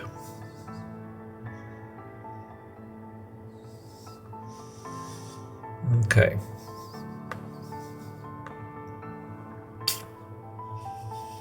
Yeah, that'll be it. Branch.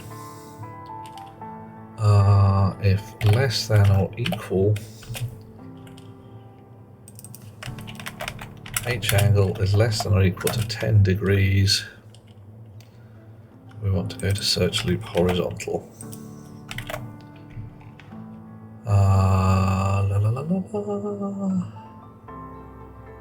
that's going to go around there, around and around and around. There's actually a reason why I did it that way around, but hey, add angle. And we do need a reset.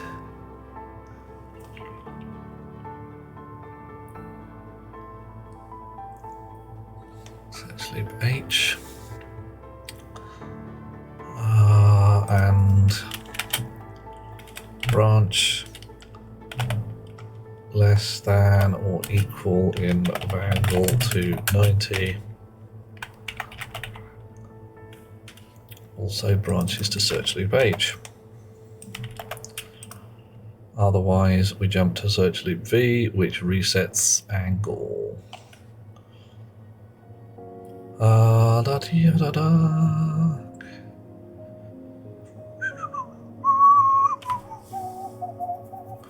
Could we do this with a select? So we add V angle plus 5.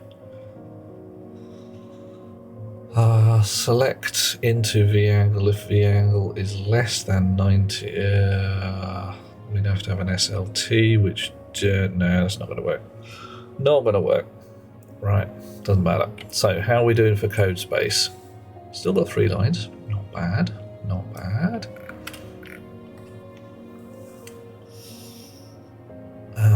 I wanted to check what was going on with the reset ignore list. It wasn't actually scanning in here, was it? No, that was the problem.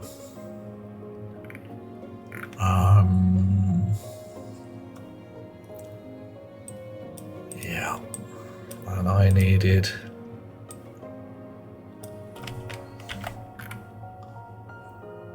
to load the memory setting and reset the angles accordingly. I need to do that in here. Again, don't like repeating code, but has to be done. Now down to 1 spare line. Ooh. Oh, matron. Confirm that. Export that. Off we go. Chunk.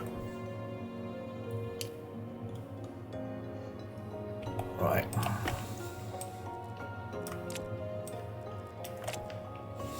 Okay. So we've got nothing resetting on the database at the moment, which which isn't totally surprising, I suppose. Database, you know what I mean, the debug.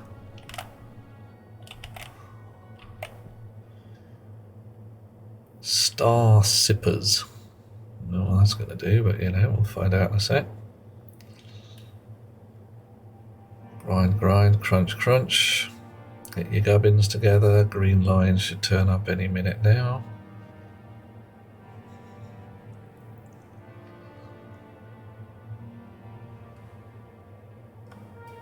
Chunk, chunk, chunk, chunk.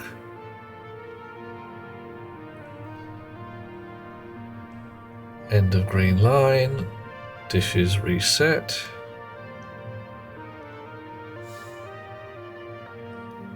Green line goes up faster, although not by much. Dishes reset.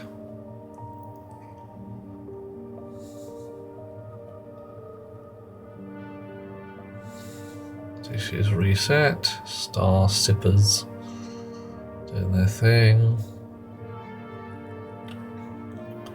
9 degrees from contact.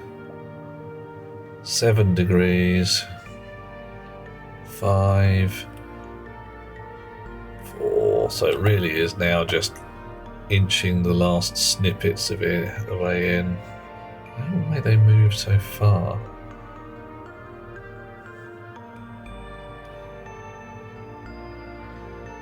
Okay. 2 degrees from contact. So there's definitely a bit of an oops in there because they go so I might want to be looking at my aligned dishes code. I think there's something in there that's not quite right. What do we got here? 52124 124 52. 42 goes back to 52. 124, well, yeah, fine, goes straight back. And star sippers 0 degrees from contact. Oh, nice. So, bog. That should now, in one, oh, I didn't tell it to, did I? Right, so you're setting yourself up again to way too fast. That is not quite doing what we want. Yeah, look at that. It just can't keep up. So those numbers are not, they're not right. They're not right at all.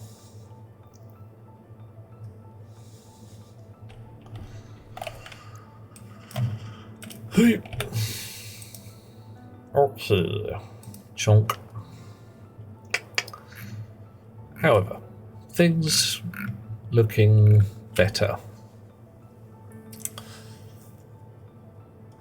So, how do we do this?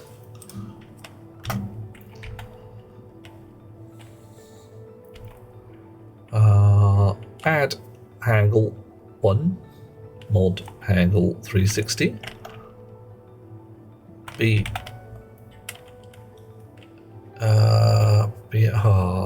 Damn it, that's nearly right. BNE angle BNE 0.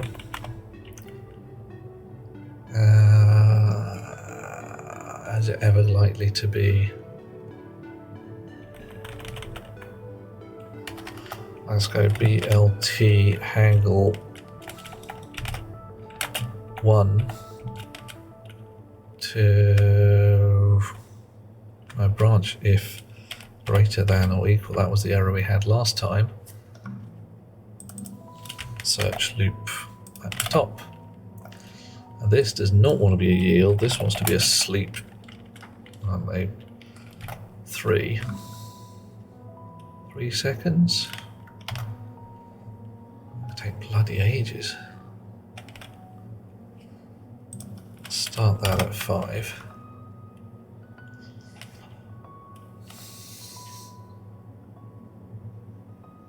Yeah, and we'll add 5 onto the. We'll add 10 onto that. Branch greater than or equal 10. So actually, that's what it should have been last time. If it's greater than, we go round. It's only drop into this one when you've gone round. When you hit a less than or equal to 10, less than 10.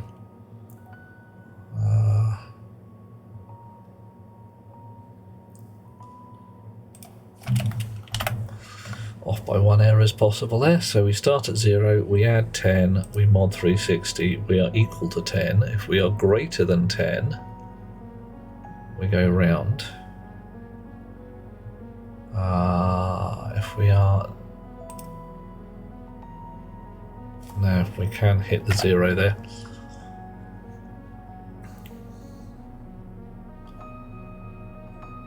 If we come in 350, add 10, 360, we'll be at 0.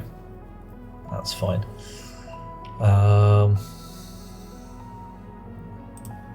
Add 5, branch less than or equal to 90 up to here. Otherwise, drop through and go back to 5 because we never want to sit exactly at 0.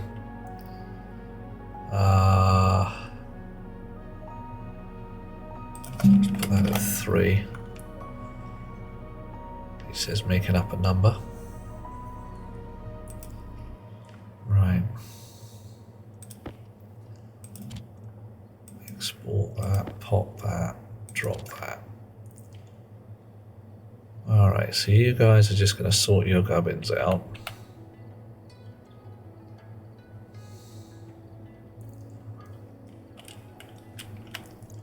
And the number we've got in here is 731. We don't like 731. So we'll reset that and tell it to ignore 731.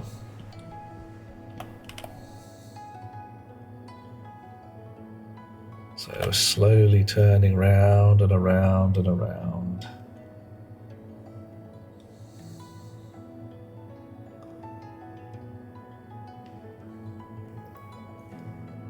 And then it should drop down when it reaches north again. Like that, yeah, and spin it round till it finds something that isn't 731.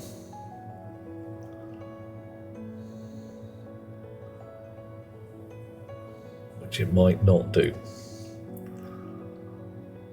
But it's definitely scanning the sky. So that's not too bad.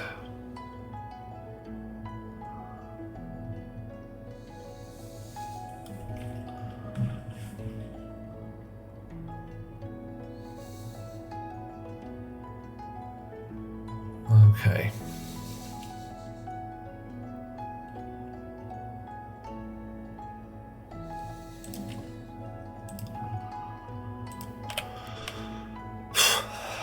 Right. So that's looking good. Edit that. And we will save that to our library.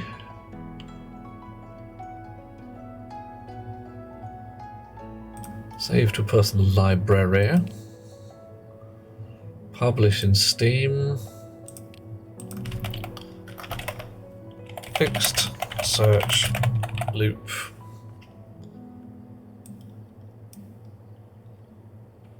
Okay.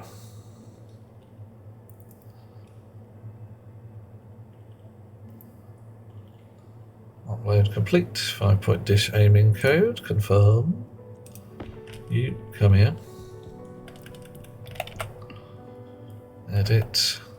Grab. Import. Edit again.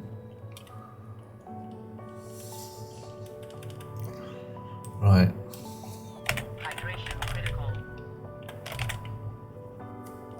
Okay. Very simple business here.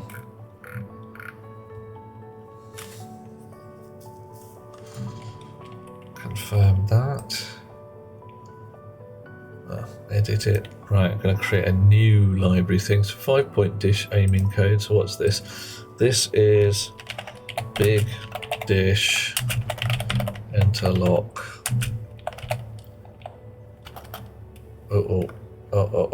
Cancel. That's not good. Create new. Big dish. Pick up code.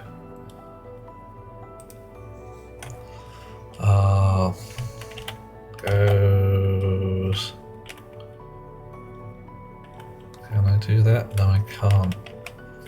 Just can't do it because if you hit delete, it runs through to the window below, which is just rancid. Guys, really? That's awful. That could really go bad. Big dish pickup code goes with 5-point dish aiming code. Adds ignore and reset buttons.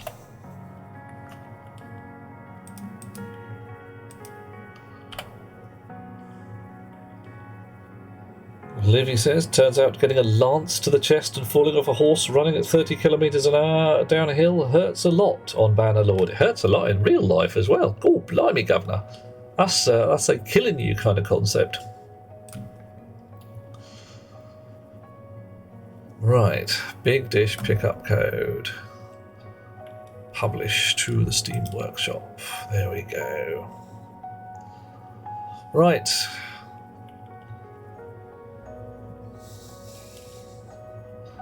For the moment, done. Lovely people.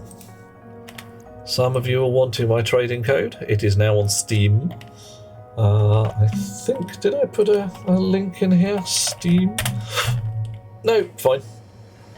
But it's attached to the data about who I am. If you click the Duke Euphoria thing underneath the stream data, it will have an About section with my Stream Workshop link in it.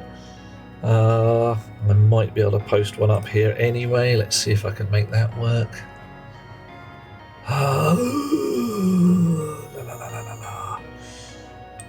Stationeers, huh? Stationeers. Workshop. La da da. My files. Files I have posted. Copy page URL, and we'll put it in the bottom of the chat so that people can find it. So we have big dish pickup code, 5-point dish aiming code, talking weather station, printer distributions, printer stock checks, printer switch off with queue, which does work because I checked it yesterday. Dispense silos, all manner of joyous fun stuff on the workshop, which I must remember to make.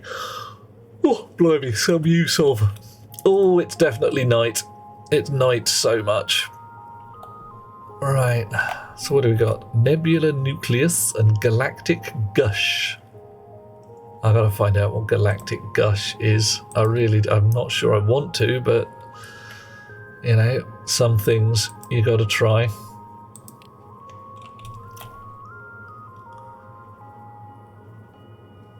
Whee!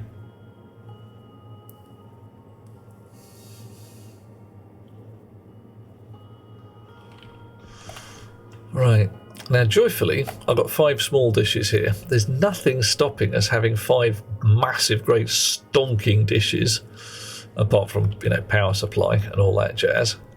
So we could really solidly have 5 medium dishes doing the search work and a big fat dish to talk to people. Okay, so you carry water, mainly liquids, little bulk liquid nitrogen, liquid oxygen, liquid volatiles. Okay. Yeah, I don't want it. So very much. And nebula nucleus. Well, maybe you'll buy my uraniums. Who will buy my terrible melons? Turns out trying to stop the main empire in Mount and Blade from their silly civil war is very hard. People are often very attached to their wars. They get really, I was having a war, I wanted a war. They get all upset if you take their favourite war away from them. Contacted. Land.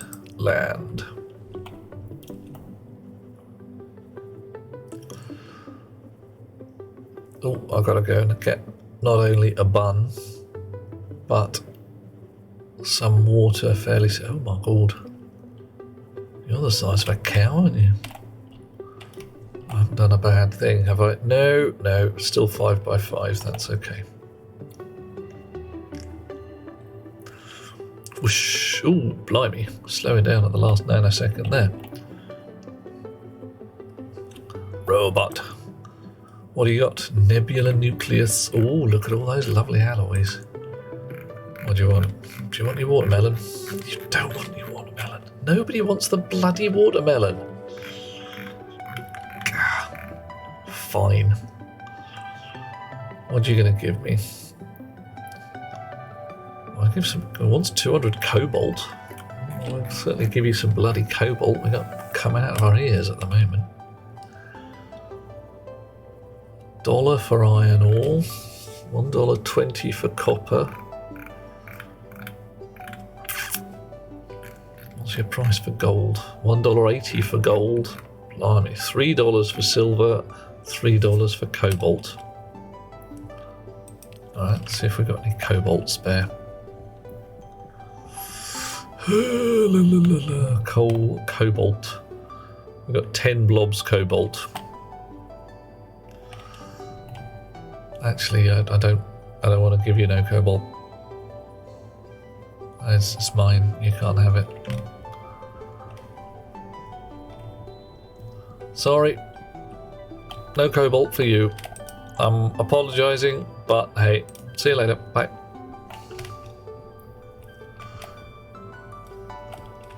And we don't like you anymore.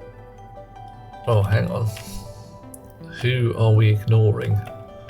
Galactic Gush. We're definitely ignoring Galactic Gush. We don't just no. No more Galactic Gush. Find me someone else to talk to.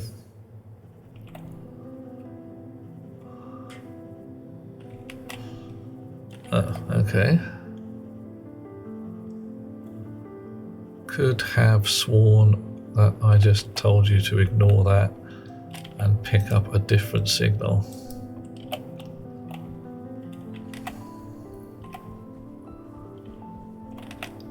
Ignore.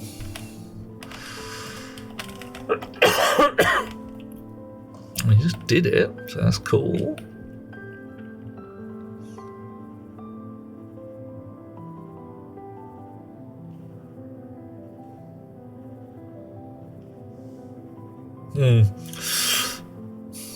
I may have to look at this again another day, possibly tomorrow.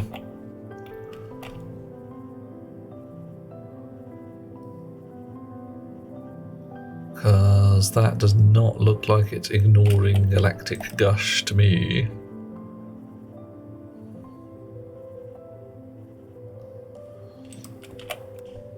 Fine. However, I've got the thing I wanted. I got some potato seeds and some tomato seeds, and I've re-rigged my air rig, so I think that everything. Oh, right, fine. I'll vac out my waste tank. In fact, I'll just get a fresh one. Fresh waste tank. Yeah. Going indoors.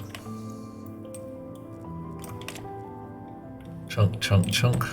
Big jug of water. Om nom nom. Drink of water before bed. Fresh battery in my suit. It's not a nuclear battery, is it? That's one of the medium-sized ones. Automatic lights come on because I'm that kind of guy these days. Ah, yeah. Bread is in my pocket. I can eat the last of my bread.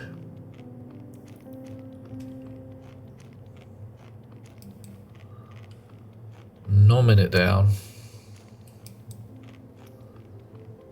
Okay, not that much bread, fine.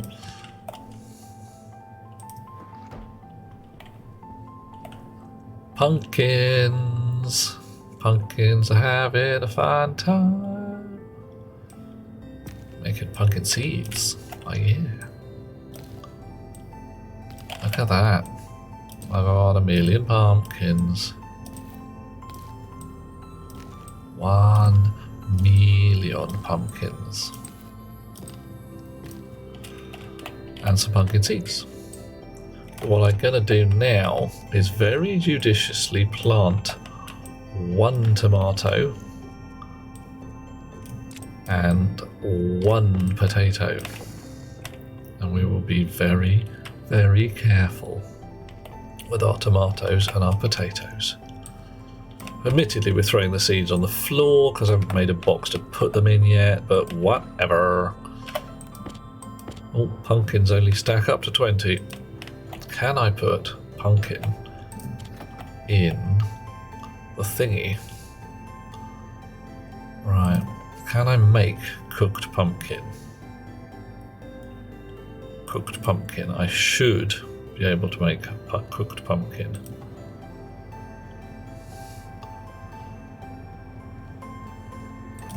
And I did. Nice. And I can eat it. So that implies that then I can make pumpkin soup as well. Right. Okay. Things to do.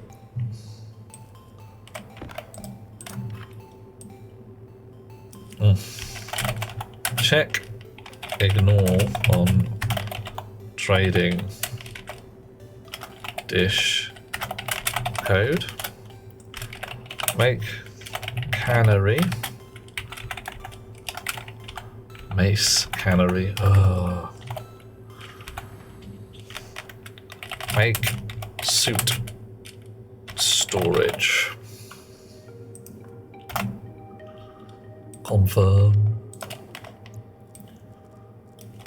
List of things to do for next time.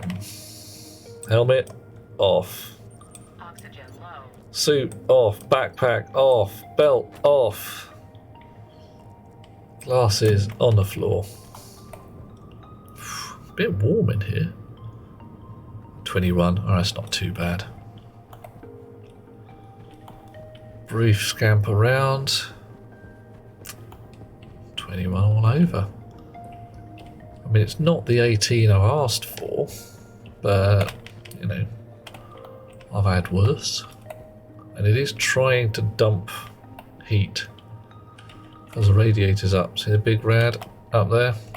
Trying to dump heat into the darkness. So, right.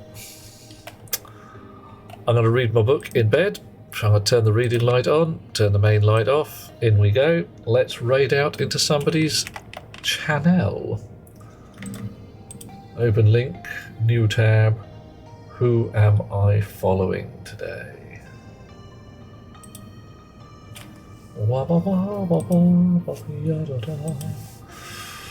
Who is doing fun things? Pumpkin Pie is playing Quarry. Shredder is playing the Idle MMO, whatever that is. Idle on, okay, fine. I see what they did there. Barbaric playing Pacific Drive. Darmada is playing Stationeers. Everybody up for a bit more of the old stationeering? I reckon it's a fine idea. Oh, blimey, and Mighty Goose. 260 people looking over the shoulder of Mighty Goose as they play Hunt Showdown. However, we're going with Darmada because why the heck not?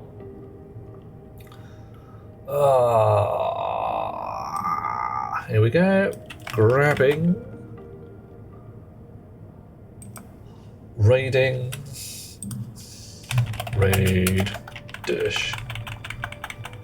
Hold on to your accoutrements. We're going out. The channel is intended for mature audiences, so act like adults if you would. If you're going to act childishly, make it funny. I will catch you lovely people later, maybe here tomorrow night, may not, depends. And one way or t'other, I shall have a fine time. I hope you guys do too. Sweet dreams all. Bye.